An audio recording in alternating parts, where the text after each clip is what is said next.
ಯೈರಹಂ ಶುಕವತ್ ಸಮ್ಯಕ್ ಶಿಕ್ಷಿತೋಸ್ಮಿ ಕೃಪಾಲುಭಿಃ ಶ್ರೀಮತ್ಸತ್ಯಾತ್ಮತೀರ್ಥಾರ್ಯಾಂ ವಂದೇ ವಿದ್ಯಾಗುರೂನ್ ಮಮ. ಶ್ರೀಗುರುಭ್ಯೋ ನಮಃ. ಹರಿ ಓಂ.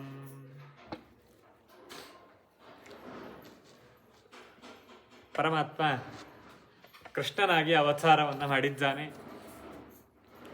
ಆ ಅವತಾರದ ಹಿನ್ನೆಲೆಯನ್ನೆಲ್ಲ ಶುಕಾಚಾರ್ಯರು ಪರೀಕ್ಷಿತ ರಾಜನನ್ನ ಉದ್ದೇಶವಾಗಿಟ್ಟುಕೊಂಡು ಇಡೀ ಜಗತ್ತಿಗೆ ಆ ಉಪದೇಶವನ್ನು ಮಾಡಿದ್ದಾರೆ.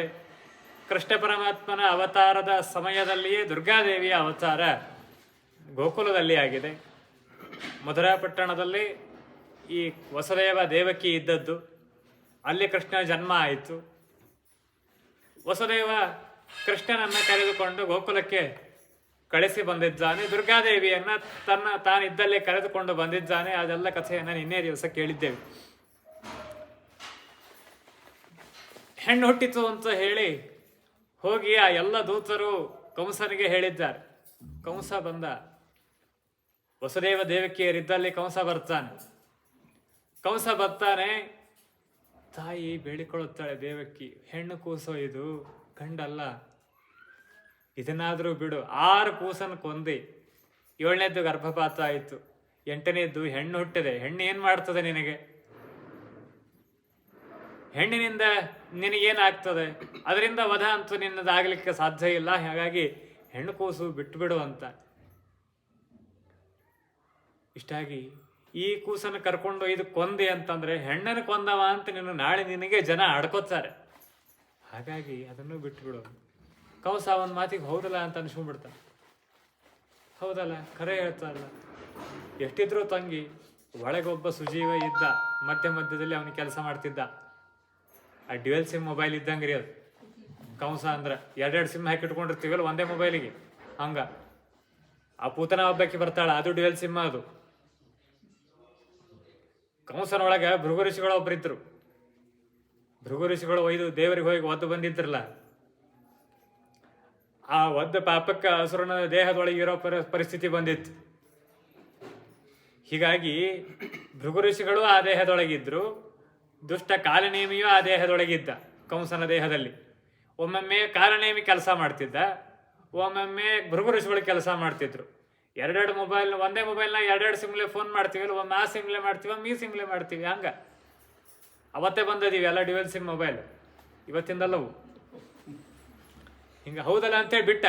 ಆಮೇಲೆ ಮತ್ತೆ ತಲೆಗೆ ವಿಚಾರ ಬಂತು. ಅವಾಗ ಕಾಲನೇಮಿ ಕೆಲಸ ಶುರು ಆಯಿತು. ಕರ್ಕೊಂಡು ಹೋದ. ಮತ್ತೆ ಎಲ್ಲ ಮಕ್ಕಳನ್ನ ಕೊಂದಂತ ಇದನ್ನು ಅಪ್ಪಳಿಸಿ, ಕಲ್ಲಿಗೆ ಅಪ್ಪಳಿಸಿ ಕೊಲ್ಲಲಿಕ್ಕೆ ಹೋದ. ಹೇಳಿಕೆ ದುರ್ಗಾದೇವಿ ರೇಖಿ ಎಲ್ಲರನ್ನೂ ಬಡ್ದು ಬಾಯಿಗೆ ಹಾಕೊಳ್ಳೋ ಅಂಥವಳು. ನಾಳೆ ಇಡೀ ಪ್ರಳಯವನ್ನೇ ಮಾಡೋವಳೆ ಅವಳು. ಅಂಥವಳ ಮುಂದೆ ಇವ ನಾಟಿ ಎಲ್ಲಿ ನಿಂದಿರ್ಬೇಕ್ರಿ? ಅದು ಕಲ್ಲಿಗೆ ಕೈ ಊರಿ ಮ್ಯಾಲೆ ಹಾರಿಬಿಟ್ಲು. ಹಾರಿ ತನ್ನ ನಿಜರೂಪವನ್ನು ತೋರಿಸಿ, ನಿನ್ನನ್ನು ಕೊಲ್ಲೋ ಶಿಶು ಬೇರೆ ಕಡೆ ಬೆಳಿಲಿಕ್ಕತ್ತದ, ಹುಟ್ಟಿದ್ದಿಲ್ಲೇ ಬೇರೆ ಕಡೆ ಬೆಳಿಲಿಕ್ಕತ್ತದ ಅಂತೇಳಿ ಬಾಂಬ್ ಹಾಕಿ ಹೋಗ್ಬಿಟ್ಲು. ಕಂಸನಿಗೆ ತಲೆ ಕೆಟ್ಟು ಹೋಯ್ತ್ರಿ. ಆ ಆಕಾಶವಾಣಿ ಒಂದು ತಲೆ ಕೆಡಿಸಿತ್ತ, ಇಲ್ಲಿ ದುರ್ಗಾದೇವಿ ಒಂದು ತಲೆ ಕೆಡಿಸಿತ್ತು. ಅದು ಈಸಿ ಹೇಳಿತ್ತು. ಅದು ಏನು ಆಕಾಶವಾಣಿ ಏನು ಹೇಳಿತ್ತು?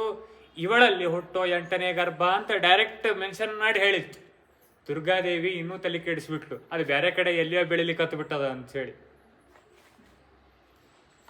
ಇಕ್ಕಿ ಒಳಗೆ ಆಗ್ಯದ ಅಂತ ಒಂದು ಮಾತು ಆ ಆಕಾಶವಾಣಿ ಈಸಿಯಾಗಿ ಹೇಳಿತ್ತು. ಇನ್ನೂ ಗದ್ಲು ಹಿಡಿತಾವ ಅವನಿಗೆ, ಎಲ್ಲಿ ಅಂತ ಹುಡುಗೋದಿನ್ನ. ಇಷ್ಟು ತಲೆ ಕೆಟ್ಟು ಹೋಯ್ತು ಕಂಸನಿಗೆ. ಅವ ಹುಚ್ಚು ಹಿಡ್ದಂಗೆ ಬಂದು ಕೂತ. ಏನು ಮಾಡಲಿ?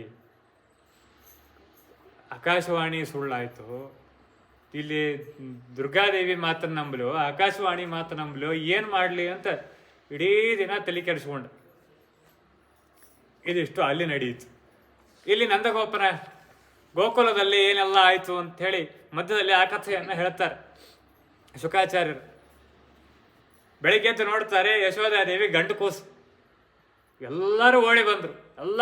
ಅಲ್ಲಿ ಅದು ಕಂಸನ ರಾಜ್ಯವೇ ಅದು, ಉಗ್ರಸೇನನ ರಾಜ್ಯವೇ ಅದು.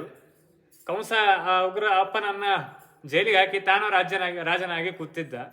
ಅವನ ಪರಿಧಿಯಲ್ಲಿ ಬರುವಂತಹದ್ದೇ ಆ ಗೋಕುಲ. ನಂದ ಈ ಕಂಸನ ಸಾಮಂತ ರಾಜ. ಕಂಸನ ರಾಜ್ಯವೇ ಅದು, ಕಂಸನ ಸಾಮಂತ ರಾಜ ನಂದ. ಅವರೆಲ್ಲ ಗೋಪಾಲಕರು, ಗೋವುಗಳನ್ನ ಕಾಯ್ದುಕೊಂಡಿರುವಂಥವ್ರು. ಸಾವಿರಾರು ಆಕಳುಗಳು, ಒಬ್ಬೊಬ್ಬರ ಮನೆಯಲ್ಲಿ ಲಕ್ಷಾಂತರ ಆಕಳುಗಳು. ಅದೇ ಕಸುಬು ಅವ್ರದ್ದು. ಗೋವುಗಳನ್ನು ಕಾಯೋದು, ಹಾಲು ಮೊಸರು ಬೆಣ್ಣೆ ತುಪ್ಪ ಇವುಗಳಿಂದಲೇ ಅವರ ಜೀವನ ಇದೇ ರೀತಿಯಾಗಿರ್ತಿತ್ತು. ಅವರ ಮನೆಯಲ್ಲಿ ಉತ್ಸವ. ಅವನಿಗೆ ಆ ಎಲ್ಲ ಗೋಪಾಲಕರಿಗೆ ರಾಜ ನಂದಗೋಪ. ಅವರ ಮನೆಯಲ್ಲಿ ಗಂಡು ಕೂಸಾಯ್ತು ಅಂತ ಹೇಳಿ ಇಡೀ ಊರಿಗೆ ಹಬ್ಬ ಮಾಡಿದ್ರು. ಆಗಿನ ಕಾಲಕ್ಕೆ ಹಂಗಿರ್ತಿತ್ರಿ. ಒಂದು ವಠಾರದಾಗ ಕೂಸು ಹುಟ್ರಂದ್ರೆ ಇಡೀ ವಠಾರದವರೆಲ್ಲ ಉತ್ಸವ ಆಚರಣೆ ಮಾಡ್ತಿದ್ರು. ಈಗ ಎಲ್ಲವರಿ ಏನು ಉಳ್ದೇ ಇಲ್ಲಿ ಅಂತ. ಗೋಪಾಹ ಪರಸ್ಪರಂ ಭ್ರಷ್ಟಾಹ. ಎಷ್ಟು ಆನಂದ ಆಯ್ತು ಎಲ್ಲ ಗೋಪಾಲಕರಿಗೆ. ಹಳೆ ಕಾಲದೊಳಗೆ ರಾಜರಿಗೆ ಗಂಡು ಕೂಸು ಹುಟ್ಟಿತು ಅಂತಂದ್ರೆ ಅಷ್ಟು ಆನಂದ ಇರ್ತಿತ್ತು. ಮುಂದೆ ಒಬ್ಬ ಆಗುವಂತಹ ರಾಜ ಬಂದ ಅಂತ ಹೇಳಿ. ಹೀಗಾಗಿ ಅವರೆಲ್ಲ ಆನಂದವನ್ನು ಪಟ್ಟಿದ್ದಾರೆ. ಎಲ್ಲರೂ ಯಶೋದೆಯ ಮನೆಗೆ ಬಂದು ಕೂತರು. ಒಬ್ಬೊಬ್ರು ಕಾಲು ನೋಡು ಹೆಂಗದ ಕೂಸಿಂದು, ಕೈ ನೋಡು, ಮೂಗು ನೋಡು, ಹಣಿ ನೋಡು, ಅವ್ರ ಅಪ್ಪಿದ್ದಂಗೆ ಅದ ಅಂತಿದ್ರು. ಹುಟ್ಟಿದ ಕೂಸಿ ಹೆಂಗಂತಾರ್ರಿ? ಸುಳ್ಳು ಅದೇನು ಅಲ್ಲಿಗೆ ಬರೋದಿಲ್ಲ ಬಿಡೋದಿಲ್ಲ. ಸುಳ್ಳು ಅವ್ರ ಅಮ್ಮಿದ್ದಂಗದ ಅಪ್ಪಿದ್ದಂಗದ ಅನ್ನೋದು. ಹುಟ್ಟಿದ ಒಂದು ತಿಂಗಳ 1.5 ತಿಂಗಳ ಆದ್ಮೇಲೆ ಹಂಗ ಅಂದ್ರೆ ಏನರ ಒಂದು ಮಾತಿಗೆ ಅರ್ಥದ. ಹುಟ್ಟಿದ ದಿವಸ ಅಂದು ಬಿಡ್ತಿದ್ರು ಮಂದಿ. ಹಿಂಗೆಲ್ಲ ಶುರು ಆಯ್ತು. ಕಾಗೋ ವೃಷಾಶ್ಚ ವತ್ಸಾಶ್ಚ ಹರಿದ್ರ ತೈಲ ರೂಷಿತಾ. ಎಲ್ಲ ಅವರ ಮನೆಗಳಿಗೆಲ್ಲ ಸಿಂಗಾರ ಮಾಡಿದ್ರು. ಇಡೀ ಊರಿಗೆ ಸಿಂಗಾರ ಮಾಡಿದ್ರು. ರಾಜನ ಮನೆಯಲ್ಲಿ ಉತ್ಸವ ಅಂತಂದ್ರೆ ಪ್ರಜೆಗಳು ತಮ್ಮ ಮನೆ ಉತ್ಸವದಂತೆ ಆಚರಣೆ ಮಾಡ್ತಿದ್ರು. ಈಗ ನಮ್ಮ ಮನೆ ಹಬ್ಬದಾಗ ನಾವು ಹೋಗುದಿಲ್ರಿ. ನಮ್ಮ ಮನೆ ಹಬ್ಬಕ್ಕೆ ನಮ್ಮ ಮಕ್ಳು ಬೆಂಗಳೂರಿಂದ ಬರೋದಿಲ್ಲ ಅಂತಾವು. ಎಲ್ಲರ ಮನೆಯಾಗೂ ನಡೀತದೆ ಇದು, ಹೌದಿಲ್ಲ? ರಾಜನ ಮನೆಯೊಳಗೆ ಉತ್ಸವ ಆದ್ರೆ ಇಡೀ ಊರು ಮಂದಿ ಆಚರಣೆ ಮಾಡ್ತಿತ್ತು. ಅಂತಹ ಬಾಂಧವ್ಯ ರಾಜರಿಗೂ ಪ್ರಜೆಗಳಿಗೂ ಇರ್ತಿತ್ತು. ಇಡೀ ಊರು ಸಿಂಗಾರ ಆಗಿತ್ತು. ಏನು ಶುಕಾಚಾರ್ಯರು ವರ್ಣನೆ ಮಾಡ್ತಾರೆ ಹೆಂಗಾಗಿದ್ರು ಅವರೆಲ್ಲರೂ ಅಂತಂದ್ರ. ಗೋಪಾಹ ಪರಸ್ಪರಂ ಭ್ರಷ್ಟಾಹ ದಧಿ ಕ್ಷೀರ ಘೃತಾಂಬುದಿಹಿ ಅಸಿಂಚಂತೋ ವಿಲಿಂಪಂತಹ ನವನೀತೈಶ್ಚ ಚಿಕ್ಷಿಪುಹು. ಹಾಲು ಮೊಸರು ಬೆಣ್ಣೆ ತುಪ್ಪಗಳನ್ನು ತೂರಾಡಿದ್ರಂತ. ಈಗ ಬರೀ ಸಿಡಿಸ್ಬೇಕ್ರಿ ಹಿಂಗ. ಅಷ್ಟು ತುಟ್ಟಿಗೆ ಒಂದೊಂದು ತೂರಾಡಿದ್ರಂತ. ಹೀಗೆ ಅವರೆಲ್ಲ ಉತ್ಸವವನ್ನ ಆಚರಣೆ ಮಾಡಿದ್ದಾರೆ. ಒಬ್ಬೊಬ್ಬರಿಗೆ ಅದು ಯಾವುದೋ ಒಂದು ಊರೊಳಗೆ ಯಾವುದೋ ಒಂದು ದೇಶದೊಳಗೆ ಟೊಮೆಟೊ ಜೋಡಿ ತೂರಾಡ್ತಾರಂತೆ. ಯಾವುದೋ ಎಲ್ಲ ಮನೆ ಬಂದಿತ್ತು. ರಾಶಿ ಗಟ್ಲೆ ಟೊಮೆಟೊ ಹಣ್ಣು ಹಾಕಿ ಅದನ್ನ ತೂರಾಡೋದಂತೆ ಉದುರಾಡೋದಂತೆ. ಏನು ಅಬದ್ಧ. ಮನ್ನಾರಗುಡಿ ಅಂತ ಒಂದು ಊರು. ಮನ್ನಾರಗುಡಿ ಅಂತ ಹೇಳಿ ಕೃಷ್ಣನದೇ ಒಂದು ದೇವಸ್ಥಾನ. ಕುಂಭಕೋಣದಿಂದ ಒಂದು 30 ಕಿಲೋಮೀಟರ್ ಏನೋ ಆಗ್ತದದು ಮನ್ನಾರಗುಡಿ ಅಂತೇಳಿ.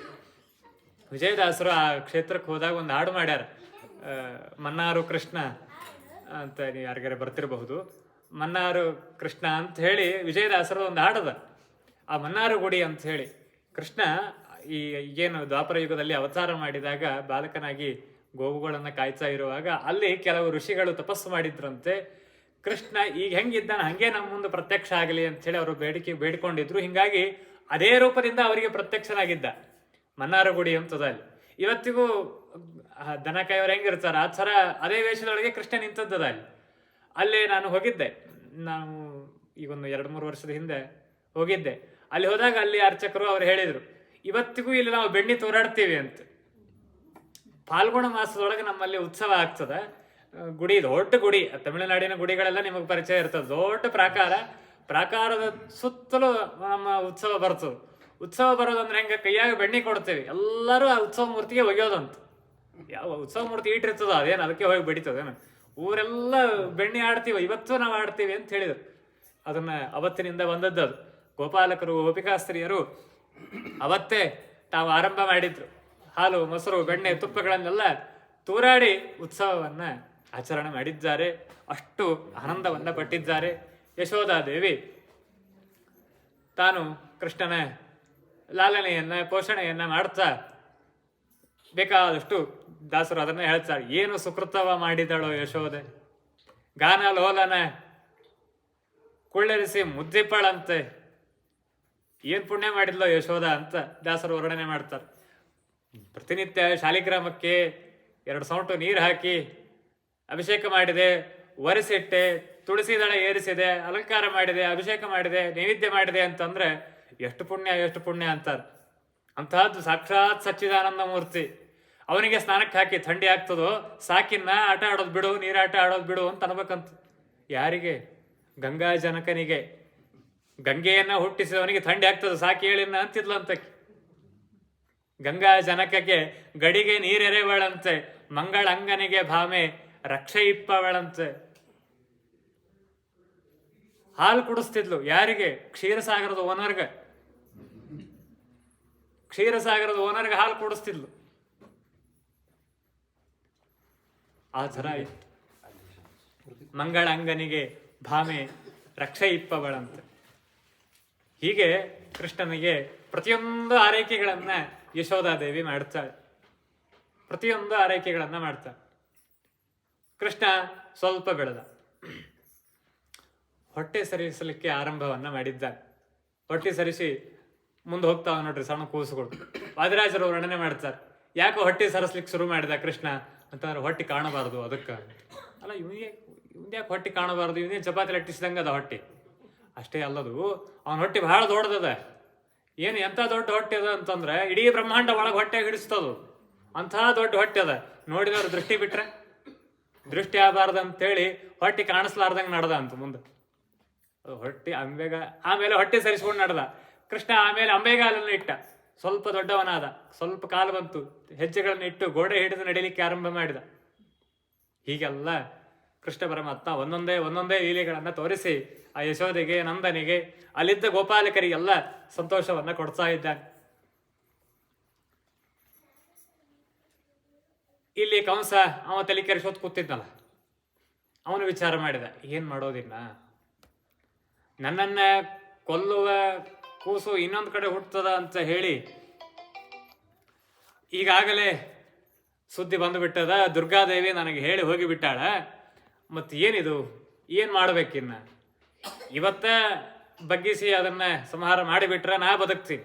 ಯಾವಾಗೂ ಬಂದು ಕೊಲ್ಲಬಹುದು. ಅದು ಸಣ್ಣ ಹುಡುಗಿದ್ದಾಗೂ ಕೊಲ್ಬೋದು, ದೊಡ್ಡವನಾದ್ಮೇಲೂ ಕೊಲ್ಬೋದು ಅಂತ ಹೇಳಿ ತಾನು ವಿಚಾರ ಮಾಡಿ ಒಂದು ತನ್ನ ಮಂತ್ರಿ ಮಂಡಲವಲ್ಲೆಲ್ಲ ಕರೆದು ಒಂದು ದೊಡ್ಡ ಮೀಟಿಂಗ್ ಮಾಡಿದ. Round table meeting, cabinet meeting ಎಲ್ಲ ಆಯ್ತು. ಏನು ಮಾಡ್ಬೇಕು? ನನ್ನನ್ನು ಕೊಲ್ಲುವಂತಹ ಕೂಸು ಎಲ್ಲೋ ಬೇರೆ ಕಡೆ ಬೆಳಿಲಿಕ್ಕತ್ತದಂತ, ಏನು ಮಾಡಬೇಕು? ಇಲ್ಲ, ಎಲ್ಲ ಹೋಲ್ಸೇಲ್ ರೇಟ್, ಎಲ್ಲ ಹೋಲ್ಸೇಲ್. ಏನು ಹೋಲ್ಸೇಲ್? ಎಲ್ಲ ನರ್ಸಿಂಗ್ ಹೋಮಿಗೂ ಹೋಗೋಣ.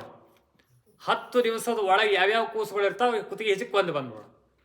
ಯಾವುದೋ ಒಂದನ್ನು ಕೊಲ್ಲೋದಲ್ಲ, 10 ದಿವಸದ ಒಳಗೆ ಏನೇನೋ ಎಲ್ಲ ಬಂದ್ಬಿಡೋಣ. ಎಲ್ಲ ಹೋಲ್ಸೇಲ್ ಒಳಗೆ ಇಂಥವೇ ಕೆಲಸ. ಇಲ್ಲ, ನಮ್ಮಲ್ಲಿ ಒಬ್ಬಾಕಿ ಪೂತನಾಬಾಯಿ ಅಂತಿದ್ದಾಳೆ. ಆಕೆ ಇಂಥ ಕೆಲಸ ಭಾಳ ಚಲೋ ಮಾಡ್ಯಾಳ. ಬೇಕಾದಷ್ಟು ಕೂಸಿನ ಕೊಂದು ಬಂದಾಳ ಆಕೆ. ಆಕೆನ್ನೇ ನೇಮಿಸಿದ್ರು. ಪೂತನಾಬಾಯಿನ ಕರೆದು, ಇಲ್ಲ, ಈ ಥರ ನನಗೆ ಸೂಚನೆ ಆಗ್ಯದ, ಹೀಗಾಗಿ ನೀನು ಒಟ್ಟಾರೆ ಈ ಊರು ಆ ಊರು ಏನಿಲ್ಲೇ ಇಲ್ಲ, ಎಲ್ಲೆಲ್ಲಿ 10 ದಿವಸದ ಒಳಗಿನ ಕೂಸುಗಳು ಹುಟ್ಟ್ಯಾವ ಎಲ್ಲ ಕುತ್ತಿಗೆ ಹೆಚ್ಚಿಕೊಂಡು ಬಂದ್ಬಿಡು ಅಂತ ಹೇಳಿ ಪೂತನೆಯನ್ನು ಕೊಟ್ಟು ಕಳಿಸಿದ್ರು ಕಂಸ. ಪೂತನೆ ಬಂದ್ಲು, ಎಲ್ಲ ಕಡೆ ಎಷ್ಟೋ ಕಡೆ ಹೋದ್ಲು. ಎಲ್ಲ ನರ್ಸಿಂಗ್ ಹೋಮಿಗೂ ಹೋಗಿ ಹುಡುಕ್ಯಾಡಿ ಕೊಂದು ಬಂದ್ಲು. ಪಾಪ ಎಷ್ಟೋ ಕೂಸುಗಳು ಸತ್ತು ಹೋದ್ರಿ ಪಾಪ. ಆವಾಗ ಗೊತ್ತಾಯ್ತು ಇಲ್ಲೊಂದು ಆಗ್ಯದ ಅಂತ ಹೇಳಿ. ರಾಜನ ಮನೆಯೊಳಗೆ ಹುಟ್ಟಿದ್ದು. ರಾಜನ ಮನೆಯೊಳಗೆ ಹಿಂಗ ಹೋದ್ರೆ ನಡೆಯೋದಿಲ್ಲ. ಅಲ್ಲೇ ಸ್ವಲ್ಪ ಪ್ರೋಟೋಕಾಲ್ ಇರ್ತದೆ ರಾಜನ ಮನೆಯೊಳಗೆ ಹೋಗ್ಬೇಕಂತಂದ್ರೆ. ಹೀಗಾಗಿ ಒಳ್ಳೆ ರೂಪವನ್ನ ಧಾರಣೆ ಮಾಡಿದ್ಲು. ಯಾರಿಗಾದ್ರೂ ಆ ರೂಪವನ್ನು ನೋಡಿದ್ರೆ ಹೋಗಿಬಿಡ್ತಾ ಏನು ಆಕೆ ಚೆಕ್ ಸೈಟ್ ಮಾಡಲಿಲ್ಲ ಅಂತ ಒಳಗೆ, ಹಂಗೆ ಬಿಟ್ರಂತ. ಅಷ್ಟು ನೋಡ್ಲಿಕ್ಕೆ ಚಂದ ಇದ್ಲಕ್ಕಿ. ಆಕಿನ ಮುಖ ನೋಡಿದ್ರೆ ಈಕೇನು ಕೆಟ್ಟವಳಲ್ಲ ಅಂತ ಅನಿಸಿರ್ಬೇಕು. ಅಂತಹ ರೂಪವನ್ನು ಧಾರಣೆ ಮಾಡಿದ್ಲು. ದೈತ್ಯರಿಗೆ ಅಂಥವ್ರಿಗೆಲ್ಲ ಆ ಥರದ ಶಕ್ತಿಗಳಿರ್ತಾವ. ಹೀಗಾಗಿ ಒಳ್ಳೆ ಸ್ಫುರದ್ರೂಪ, ಭಾರಿ ಸೌಂದರ್ಯವನ್ನ ತಾಳಿ ಆ ಪೂಸನೆ ಒಳಗಡೆ ಬಂದಿದ್ದಾಳೆ. ಯಶೋಧನ ಮನೆಯೊಳಗೆ ಗದ್ಲ, ಯಾವಾಗಲೂ ಗದ್ಲ. ಮನ್ಯಾಗ ಅರ್ಶನ ಕುಂಕುಮ ಇಟ್ಕೊಂಡಾಗ ಆಗಿರ್ತದೆ ನೋಡ್ರಿ, ಹಂಗಾಗಿಬಿಡುತ್ತೆ. ಒಂದು 50 ಮಂದಿ ಭಜನಾ ಮಹಿಳಾ ಮಂಡಳದವ್ರ ಮನೆಗೆ ಬಂದು ಕೂತ್ರೆ ಗದ್ಲಾಗಿರ್ತದೆ. ಕವ ಹಂಗೆ ಆಗಿತ್ತಕ್ಕಿ ಮನೆ ಯಾವಾಗಲೂ. ಎಲ್ಲರೂ ಕೂಸಿನ ನೋಡ್ಲಿಕ್ಕೆ ಬರೋರು. ಬಂದವ್ರು ಎದ್ದೆ ಹೋಗ್ತಿರ್ಲಿಲ್ಲ, ಅವ್ರು ಅಲ್ಲೇ ಹರಟೆ ಹೊಡ್ಕೊಂಡು ಕೂತ್ ಬಿಡ್ತಿದ್ರು. ಹಿಂಗಾಗಿತ್ತು. ಅವಳು ಬಂದಿದ್ದಾಳೆ, ಅದೇ ವೇಷವನ್ನು ಧಾರಣೆ ಮಾಡಿ ಗೋಪಾಲಕರಂತೆ ಗೋಪಿಕಾಸ್ತ್ರೀಯರಂತೆ ಬಂದಿದ್ದಾಳೆ. ಹೀಗಾಗಿ ಬಂದ್ಲು. ಯಶೋಧಾದೇವಿಗೆ ಸ್ವಲ್ಪ ದಿವಸ ಆಗಿತ್ತು, ತಾನೇ ಎದ್ದು ನಡೆದಾಡೋ ಹಂಗಾಗಿದ್ಲು ಬಾಣಂತಿ. ಅವಳೆಲ್ಲೋ ಎದ್ದು ಒಳಗಡೆ ಹೋಗಿದ್ಲೋ ಏನೋ ಪಾಪ. ಕೂಸಿನ ತರ್ರಿ ಅಂತ ಹೇಳಿ ತೊಡಿ ಮೇಲೆ ಕೂಡಿಸ್ಕೊಂಡ್ಲು. ಕೃಷ್ಣ ಎಲ್ಲ ಗೊತ್ತರಿ ಅವಂಗ, ಈಗ ಸರ್ವಜ್ಞ ಶಿಖಾಮಣಿ ಅವ. ಈ ಪೂತನನ್ನ ಸೃಷ್ಟಿ ಮಾಡಿದವನೇ ಅವ. ಪೂತನೆ ತನ್ನ ಎದೆಗೆಲ್ಲ ವಿಷವನ್ನ ಮೆತ್ತಿಕೊಂಡು ಬಂದಿದ್ದು. ಕೂಸು ಅಳ್ಳಿಕತ್ತೀವಿ ಅಂತ ಹೇಳಿ ತಾನೇ ಹಾಲು ಕುಡಿಸ್ತೀನಿ ಅಂಥೇಳಿ ಹಾಲು ಕುಡಿಸ್ಲಿಕ್ಕೆ ಶುರು ಮಾಡಿದ್ವು. ಕೃಷ್ಣ ಹಾಲನ್ನೂ ಕುಡ್ದ, ಅದ್ರ ಜೊತೆಗೆ ವಿಷ ಇತ್ತಲ್ಲ ಅದನ್ನೂ ಕುಡ್ದ. ಅವನಿಗೇನಾಗಬೇಕಾಗಿದೆ? ಯಾವ ವಿಷ? ಎಲ್ಲ ವಿಷ ಸೃಷ್ಟಿ ಮಾಡಿದ್ದೆ ಅವ. ವಿಷಾನೂ ಕುಡ್ದ, ಹಾಲೂ ಕುಡ್ದ. ಯಾಕಂದ್ರೆ ಇಡೀ ಜಗತ್ತನ್ನೇ ಬಡದ ಬಾಯಿಗೆ ಹಾಕ್ಕೊಳವ ಹಂಗ ವಿಷ ಆದ್ರೇನು ಹಾಲು ಆದ್ರೇನು ಆರಾಮ್ಸೆ ಹೊಡೆದ. ಹಾಲು ಕುಡಿಯೋ ತನಕ ಕುಡಿದು ವಿಷಾನೂ ಸ್ವಲ್ಪ ಜಗ್ಗಿ ತಿರುಗಿ ಊದಿಬಿಟ್ಟ. ತಿರುಗಿ ಊದಿದ್ರೆ ಒಂದು ಒದರಿದ್ಲರಿ ಯಾಕೆ ಪೂತನಾದೇವಿ ಇಲ್ಲಿಂದ ಖಾನಾಪುರ ತನಕ ಕೇಳಿಸ್ತೇವೆ. ಅಂತಾಪರಿ ಜೋರು ಒದರಿದ್, ಬಿಡೋ ಅಂತ ಜೋರು ಒದರಿದ್ಲು. ನನಗೆ ಅಷ್ಟು ಒದರ್ಲಿಕ್ಕೆ ಆಗೋದಿಲ್ಲ. ಹೆಂಗೆ ಓದ್ರಿದ್ಲು ಅಂತೇಳಿ ನನಗೆ ಕೇಳಬೇಡ್ರಿ ಯಾರು ಅಂತ. ಓದ್ರಿದ್ಲು ಅಂತ ಇಷ್ಟೇ ಹೇಳಬಲ್ಲೆ ನಾನು. ಅಕ್ಕಾರ ಇನ್ನೂ 1.5 ತಾಸು ಮಾತಾಡ್ಬೇಕು ನಾನು. ಯಾವಾಗಲೂ ದೇವರಿಗೆ ಅವನೇನು ಸ್ವಭಾವ ಅಂತಂದ್ರೆ ಯಾವುದನ್ನೂ ಇಟ್ಕೊಳ್ಳೋದಿಲ್ರಿ ಅವ. ಭಾಳ ಬಿಡೇಕೋರ್ ಮನುಷ್ಯ, ಭಾರಿ ಬಿಡೆ ಮಾಡ್ಕೊಳವಂತಂದ್ರೆ ದೇವ್ರು. ಮನೆಗೆ ಬಂದು ನಮ್ಮಂತ ಆಚಾರ್ಯ ಹೇಳ್ತಿರ್ತಾರೆ, ಬಿಡೆ ಮಾಡ್ಕೋಬೇಡ್ರಿ ಸರ, ಬಿಡೆ ಮಾಡ್ಕೋಬೇಡ್ರಿ. ನಾವು ಅಲ್ಪ ಸ್ವಲ್ಪ ಬಿಡೆ ಮಾಡ್ಕೋತಿರ್ತೀವಿ ಅವಾಗಿವಾಗ. ಒಂಚೂರು ಬಿಡೆ ಮಾಡ್ಕೊಳಾರ್ದೇ ಇರೋವಂಥ ವ್ಯಕ್ತಿ ಅಂದ್ರೆ ದೇವರು. ಏನೇನು ಬಿಡೆ ಇಲ್ರಿ ಅವನಿಗೆ, ಏನೇನು ಬಿಡೆ ಇರೋದಿಲ್ಲ. ನೀವು ಎಷ್ಟು ಹಾಕಿರ್ತಿರಲ್ಲ ಅದ್ರ 10ರಷ್ಟು ಕೊಟ್ಟು ಹೋಗ್ತಾನ. ನಾವು ಮನೆಯೊಳಗೆ ಈಟ್ ಬೆಳ್ಳಿ ಬಟ್ಲದಾಗ ಒಂದು 4 ಸಕ್ಕರೆ ಇಟ್ಟಿರ್ತೀವಿ ನೈವೇದ್ಯಕ್ಕೆ, ಹೆಚ್ಚು ಸಹಿತ ಇಡುವುದಿಲ್ಲ. ಹೌದಾ? ದೇವ್ರು ನಮಗೂ ಅಷ್ಟ ಕೊಟ್ಟ ಇನ್ನು ಸಕ್ಕರೆ ಮನೆ ತುಂಬ ಚೀಲಗಟ್ಲೆ ಬಿದ್ದದು ನಮ್ಮ ಮನ್ಯಾಗ. ಎಲ್ಲಿದು ಬಂತು? 4 ಸಕ್ಕರೆ ಇಟ್ಟದ್ದಕ್ಕೆ ಅಷ್ಟು ಕೊಟ್ಟಾನ ದೇವರು. ಅವ್ನಿಗೆ ಎಂದು ಬಿಡೆ ಏನು ಕೊಡ್ತೀವ ಅದನ್ನು ಕೊಟ್ಟೋದು ಅಷ್ಟೇ ಅಲ್ಲ, ಅದ್ರ 10ರಷ್ಟು ಕೊಡೋ ಅಂತವ. ಎಂಥದ್ದು ದೇವರ ಸ್ವಭಾವ. ಒಂದು ಸ್ವಲ್ಪ ವಿಷ ಹಾಕಿದ್ಲು, ಅದನ್ನೇ ತಿರುಗಿ ಊದಿಬಿಟ್ಟ. ಹೆಣ್ಮಕ್ಳು ಗೆಜ್ವಸ್ತ್ರ ಏರಿಸ್ತೀರಿ ಪ್ರತಿಯೊಂದು. ನಾವೇನು ದಿವಸ ದೇವ್ರ ಪೂಜೆ ಒಳಕ್ಕೆ ಗೆಜ್ವಸ್ತ್ರ ಏರಿಸ್ತೀವಿ. ವಸ್ತ್ರ ಸಮರ್ಪಯಾಮಿ ಅಂತೇಳಿ ಮತ್ತೊಂದು ತುಳಸಿನೇ ಏರಿಸಿ ಮುಗಿಸ್ಬಿಡ್ತೀವಿ. ಅರೆ ಹೆಣ್ಮಕ್ಳು ಹಂಗೆ ಮಾಡೋದಿಲ್ರಿ. ಅವರು ತುಳಸಿ ಗಿಡಕ್ಕೂ ಗೆಜ್ವಸ್ತ್ರ ಏರಿಸ್ತಾರ, ಗೌರಿ ಫೋಟೋಕ್ಕೂ ಗೆಜ್ವಸ್ತ್ರ ಏರಿಸಿರ್ತಾರ. ಅದಕ್ಕೆ ಅವ್ರಿಗೆ ಸೀರೆ ನೋಡ್ರಿ ಅಷ್ಟವ, ಕಪಾಟ್ ತುಂಬ ಸೀರೆ ಬಿದ್ದಾವ. ಹಳೆ ಕಾಲದಾಗ ನೀವೆಲ್ಲ ನೋಡಿರ್ತೀರಿ, ಕೆಲವ್ರಿಗೆ ಗೊತ್ತಿರ್ತದ. ಮೈ ಮೇಲೊಂದು ಕೋಲ್ ಮೇಲೊಂದು 2 ಸೀರೆ ಇರ್ತಿದ್ದು ರೀ. ಅಂತಹ ಕಾಲ ಇತ್ತು. ಮೈ ಮೇಲೊಂದು ಕೋಲ್ ಮೇಲೊಂದು ಅಂತಹ ಕಾಲ ಇತ್ತು ನಡುವ ಬಡತನ. ಇವತ್ತ ಯಾರಿಗೂ ಅಂತಹ ಕಾಲ ಇಲ್ಲ. ಯಾಕೆ? ಆ ಗೆಜ್ವಸ್ತ್ರ ಏರಿಸಿದ್ರು ಪುಣ್ಯ. ಸುಮ್ಮ ಜಾಸ್ತಿ ವಿಷಯ ಅಲ್ಲ, ನಗು ಹಂಗೆ ನಾ ಹೇಳಿಕತ್ತೀನಿ ಆ ಮಾತು ಬೇರೆ. ಆದ್ರೆ ಫ್ಯಾಕ್ಟ್ ಅದು ವಸ್ತ್ರ ಅಂತ ಹೇಳಿ ನಾವು ದೇವರಿಗೆ ಗೆಜ್ವಸ್ತ್ರ ಏರಿಸಿರ್ತೀವಿ. ವಿಚಾರ ಮಾಡ್ರಿ, ದೇವರು ನಮಗೆ ಗೆಜ್ವಸ್ತ್ರನ ಉಟ್ಕೊಂಡು ಸಾಯ ಅಂತೇಳಿ ಕೊಟ್ಟಿದ್ದಂದ್ರೆ ಎಲ್ಲರೂ ಹಿಂಗೆ ನಾವು ಗೆಜ್ವಸ್ತ್ರ ಏರಿಸ್ಕೊಂಡು ಅಡ್ಡಾಡೋಂಗಿತ್ತಂದ್ರೆ ಗತಿ ಏನು ಹೇಳ್ರಿ? ಹಂಗೆ ಮಾಡಿಲ್ಲ ದೇವರು. ನಮಗೆ ಹೆಂಗೆ ಬೇಕೋ ಹಂಗೆ ಕೊಟ್ಟಾನ ವಸ್ತ್ರಗಳನ್ನ. ಅದು ದೇವರ ಕಾರುಣ್ಯ. ಪೂತನೆ ವಿಷ ಕೊಟ್ಲು, ಅದನ್ನೇ ತಿರುಗಿ ಕೊಟ್ಟ ಸತ್ತೇ ಹೋದ್ಲಕ್ಕೆ. ಸಾಯಬೇಕಾದ್ರೆ ಅದೇನು ಸ್ಫುರದ್ ರೂಪ ಇತ್ತಲ್ಲ ಅದು ಬದುಕಿದಾಗ ಅಷ್ಟೇ ರೀ. ಸಾಯಬೇಕಾದ್ರೆ ತಮ್ಮ ಮೂಲ ರೂಪವನ್ನು ತಗೊಂಡ ಸಾಯೋದು ಎಲ್ಲ ರೈತರು. ಅದೊಂದು ಭಾರಿ ವಿಚಿತ್ರ. ಸಾಯುವಾಗ ಮಾತ್ರ ತಮ್ಮ ಮೂಲ ರೂಪವನ್ನೇ ತಗೊಂಡು ಸಾಯೋದು. ಒಂದು 3 ಯೋಜನೆ ಇತ್ತಂತದ್ದು. ಆ ದೇಹ ಬೆಳೆದ್ರೆ ಎಷ್ಟಾಯ್ತು ಅಂತ ಒಂದು 3 ಯೋಜನೆ ಇಲ್ಲಿಂದ ಧಾರವಾಡ ತನಕ ಆಯ್ತು. ಹೌದು, 3 ಯೋಜನೆ ಬಿತ್ತು ದೇಹದ ಮೇಲೆ. ನೀವು ಕೃಷ್ಣ ಆಟ ಆಡ್ಲಿಕ್ಕೆ ಹತ್ತಾನೆ, ಎಲ್ಲರಿಗೂ ಗಾಬರಿ, ಇಡೀ ಕುಲಕ್ಕೆ ಗಾಬರಿ. ಏನಾಯ್ತದು ಅಂತೇಳಿ. ಹೌದು, ಏನೋ ಆಯ್ತು. ಅದನ್ನ ಸಂಸ್ಕಾರ ಮಾಡೋದು ಹೆಂಗ? ಇಲ್ಲಿಂದ ಧಾರವಾಡ ತನಕ ದೇಹ ಬಿದ್ದರೆ ವಿಚಾರ ಮಾಡ್ರಿ, ಅದನ್ನ ಹೆಂಗೆ ತಗೊಂಡು ಹೋಗೋದು, ಯಾರು ತಗೊಂಡು ಹೋಗೋದು, ಹೆಂಗ ಸಂಸ್ಕಾರ ಮಾಡೋದು ಅಂತ ಕತ್ತರಿಸಿದ್ರಂತ ಒಂದೊಂದೇ. ಆ ಧಾರವಾಡದವರು ತಲೆ ಕತ್ತರಿಸಿದ್ರು, ಕಿತ್ತೂರಿನವ್ರು ಹೊಟ್ಟೆ ಕತ್ತರಿಸಿದ್ರು, FK ಹುಬ್ಬಳ್ಳಿಯವ್ರು ಕಾಲು ಕತ್ತರಿಸಿದ್ರು. ಹಿಂಗೆ ಒಂದೊಂದು ಊರವ್ರು ಒಂದೊಂದು ಕತ್ತರಿಸಿ ಅಷ್ಟೇ ಸಂಸ್ಕಾರ ಮಾಡಿದ್ರಂತ. ಕೃಷ್ಣನಿಗೆ ಕರ್ಕೊಂಡು ಬಂದು ಹೆಣದ ಸ್ಪರ್ಶ ಆಗ್ಯದ ಅಂತ ಹೇಳಿ ಅವನಿಗೆ ಸ್ನಾನಕ್ಕೆ ಹಾಕಿ, ಅವನಿಗೆ ರಕ್ಷೆ ಇಟ್ಟು, ಬ್ರಾಹ್ಮಣರನ್ನು ಕರೆದು ಆಶೀರ್ವಾದ ಮಾಡಿಸಿ, ರಕ್ಷೋಗ್ನ ಸೂಕ್ತಗಳನ್ನು ಹೇಳಿಸಿ ಆಶೀರ್ವಾದ ಮಾಡಿಸಿದ್ರು ಅಂತ ಹೇಳ್ತಾರೆ. ಕೃಷ್ಣನಿಗೆ ಬೇಕಾಗಿಲ್ಲ, ನಮಗೂ ಬೇಕಾಗ್ಯದ. ಅದಕ್ಕಿದೆಲ್ಲ ನೀವು ಹಿಂಗೆ ಮಾಡ್ರಿ ಅಂತ ಹೇಳಿಕ್ಕಿದು. ಹೀಗೆ ಪೂತನೆಯನ್ನ ಸಂಹಾರವನ್ನ ಮಾಡಿದ್ದಾನೆ ಶ್ರೀಕೃಷ್ಣ ಪರಮಾತ್ಮ. ತಾನು ಆನಂದವಾಗಿ ಆಟ ಆಡ್ತಾ ಇದ್ದಾನೆ. ಆಯ್ತು, ಒಂದು 3 ತಿಂಗಳು 3 ತಿಂಗಳು ಕಳೀತು. 4ನೇ ತಿಂಗಳು ಆರಂಭ ಆಗಬೇಕು. 3ನೇ ತಿಂಗಳಲ್ಲೇ ಮಾಡುವಂತಹ ಒಂದು ಸಂಸ್ಕಾರ ಅದು ನಿಷ್ಕ್ರಮಣ ಅಂತ ಹೇಳಿ. ಕೂಸಿನ ಮೊದಲೇ ಸರ್ತೆ ಮನೆಯಿಂದ ಹೊರಗೆ ಕರ್ಕೊಂಡು ಹೋಗಿ ದೇವ್ರ ಗುಡಿಗೆ ಕರ್ಕೊಂಡು ಹೋಗುವಂಥ ಪದ್ಧತಿ ರೀ. ಈಗ ಮನೆ ಬಿಟ್ಟು ಹೊರಗೆ ಹುಟ್ಟಿರ್ತಾವು, ಮತ್ತೆ ದೇವ್ರ ಹೊರಗೆ ಸುಮ್ಮನೆ ಮಾಡಬೇಕು ಅಂತ ಮಾಡೋದು ಅಷ್ಟೇ. ಮನೆಯಾಗ ಹುಟ್ಟುತ್ತಿದ್ರು ಮೊದ್ಲ, ಗುಡಿಗೆ ಕರ್ಕೊಂಡು ಹೋಗೋದು, ಮೊದಲೇ ಸರ್ತೆ ಮನೆಯಿಂದ ಹೊರಗೆ ಕರ್ಕೊಂಡು ಹೋಗೋದು ಅಂತ ಹೇಳಿ ಹೊರಗೆ ಕರ್ಕೊಂಡು ಹೋಗುವಂಥ ಸಂಸ್ಕಾರ ಅದು. ಈಗ 10 ಸರ್ತಿ ವ್ಯಾಕ್ಸಿನಿಗೆ ಕರ್ಕೊಂಡು ಹೋಗಿ ಬರ್ಬೇಕಾಗ್ತದೆ. ನಿಮ್ಗೆ ಹತ್ರದ ಬಿಡ್ರಿ, ಇಲ್ಲೇ ಹಿಂದೆ ಅದ. ನಮಗೆಲ್ಲ ಕಷ್ಟ. ಹೀಗಾಗಿ ಅದು ಮೊದಲನೇ ಸರದೇ ಉತ್ಸವ.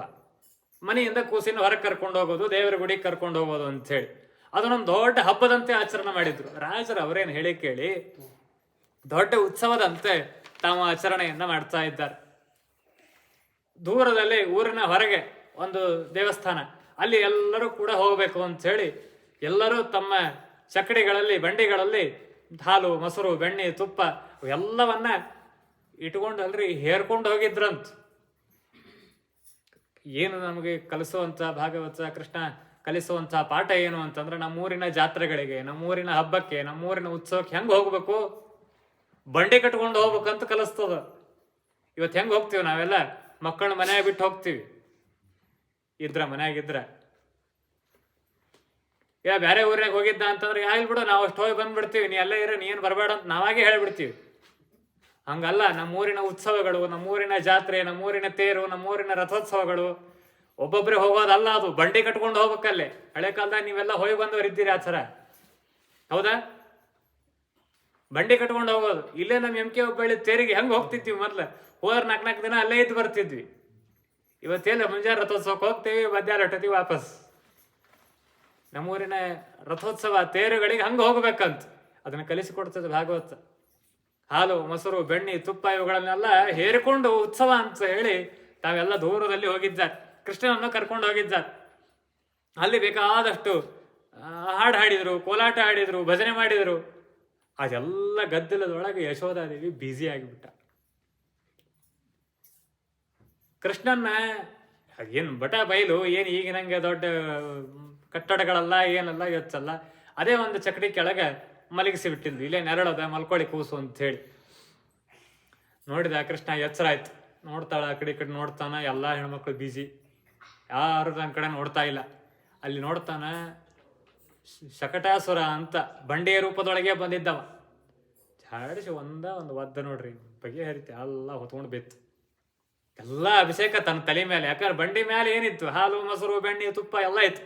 ಎಲ್ಲ ತನ್ನ ತಲೆ ಮೇಲೆ ಅಭಿಷೇಕ ಆದಂಗಾಯ್ತು, ಪಂಚಾಮೃತ ಅಭಿಷೇಕ ಆಯ್ತು. ವ್ರತ ಇತ್ತು ಕಾಣಿಸ್ತದ, ಹಿಂಗಾಗಿ ಹಣ್ಣೊಂದು ಇದ್ದಿದ್ದಿಲ್ಲ ಅದ್ರಾಗ. ಮೊದಲೇ ವ್ರತ ಇತ್ತು ಏನು, ಬರೀ ಹಾಲು, ಮೊಸರು, ಬೆಣ್ಣೆ, ತುಪ್ಪ ಎಲ್ಲ ತಲೆ ಮೇಲೆ ಬಿತ್ತು. ಶಕಟಾಸುರ ಅಂತ ಬಂಡಿಯ ರೂಪದೊಳಗೆ ಬಂದಿದ್ದ. ಅವನೇ ಕಂಸನಿಂದ ಪೂತನಾಬಾಯಿ ಹೋದಾಗ ಹತ್ಲಾಕ ಹೋದ್ಲು, ಬರಲೇ ಇಲ್ಲ. ಮರುದಿವಸ ವಾಟ್ಸಪ್ನಾಗ ಫೋಟೋ ಬಂದ್ಬಿಡ್ತು, ಕೃಷ್ಣಾರ್ಪಣ ಆಗ್ಯಾಳಕ್ಕೆ ಅಂತ ಹೇಳಿ. ಕೃಷ್ಣನ ಕೈಯಾಗ ಕೃಷ್ಣಾರ್ಪಣ ಆದ್ಲು ಅಂತ ಹೇಳಿ ಮತ್ತೆ ಕಂಸ ಎರಡನೇದವನ್ ಕಳಿಸಿದ, ಶಕಟಾಸುರ ಅಂತ ಹೇಳಿ. ಬಂಡೆಯ ರೂಪದೊಳಗೆ ಬಂದಿದ್ದ. ಅವನನ್ನ ಕೃಷ್ಣ ಸಂಹಾರ ಮಾಡಿದ. ಹೆಂಗ್ ಮಾಡಿದ? ಜಾಡಿಸಿ ಒದ್ರ ಹೋಗಿ ಬೆತ್ರಿ. ಅದು ಹೋಗಿ ಬೆದ್ದು ದೊಡ್ಡ ರೂಪವನ್ನು ತೆಗೆದುಕೊಂಡು ಅದು ಬೆದ್ದು ಸತ್ತು ಹೋಯ್ತು. ಇದರಿಂದ ಬಹಳ ದೊಡ್ಡ ಪಾಠ ಅದ. ನಾವೆಲ್ಲ ಹೆಂಗ್ ಮಾಡಿರ್ತೀವಿ ಗೊತ್ತಾ? ಕೃಷ್ಣ ಯಾಕೆ ಒದ್ದ ಕೃಷ್ಣ ಅವನನ್ನ? ಬಂಡೆಯನ್ನು ಯಾಕೆ ಒದ್ದ ಅಂತಂದ್ರ, ಏನ್ ಮಾಡಿದ್ರು? ಹಾಲು, ಮೊಸರು, ಬೆಣ್ಣೆ, ತುಪ್ಪ ಮ್ಯಾಲೆ ಇಟ್ಟಿದ್ರು, ಕೃಷ್ಣನನ್ನ ಕೆಳಗೆ ಮಲಗಿಸಿದ್ರು. ಹೌದಾ? ಬಂಡೆ ಕೆಳಗೆ ಕೃಷ್ಣನ ಮಲಗಿಸಿದ್ರು, ಬಂಡಿ ಮೇಲೆ ಹಾಲು, ಮೊಸರು, ಬೆಣ್ಣೆ, ತುಪ್ಪ ಎಲ್ಲ ಇಟ್ಟಿದ್ರು. ಇದು ಒಟ್ಟೆ ಸೇರುದಿಲ್ರಿ ಕೃಷ್ಣಗ. ನಾ ಯಾವಾಗಲೂ ಮೇಲೆ ಸರ್ವೋತ್ತಮ, ನನ್ನ ಮೇಲೆ ಇರ್ಬೇಕು. ಇನ್ನುಳಿದ ಹಾಲು, ಮೊಸರು, ಬೆಣ್ಣೆ, ತುಪ್ಪ ಕೆಳಗಿರ್ಬೇಕು. ನೀವು ಉಲ್ಟಾ ಪಲ್ಟಾ ಮಾಡಿರಿ, ಹಿಂಗಾಗಿ ಇದು ನನಗಾಗಿ ಬರೋದಿಲ್ಲ ಅಂತ ಹೇಳಿ ಜಾಡಿಸೋದ. ನಾವು ಎಲ್ಲ ಹಂಗ ಮಾಡ್ತೀವಿ.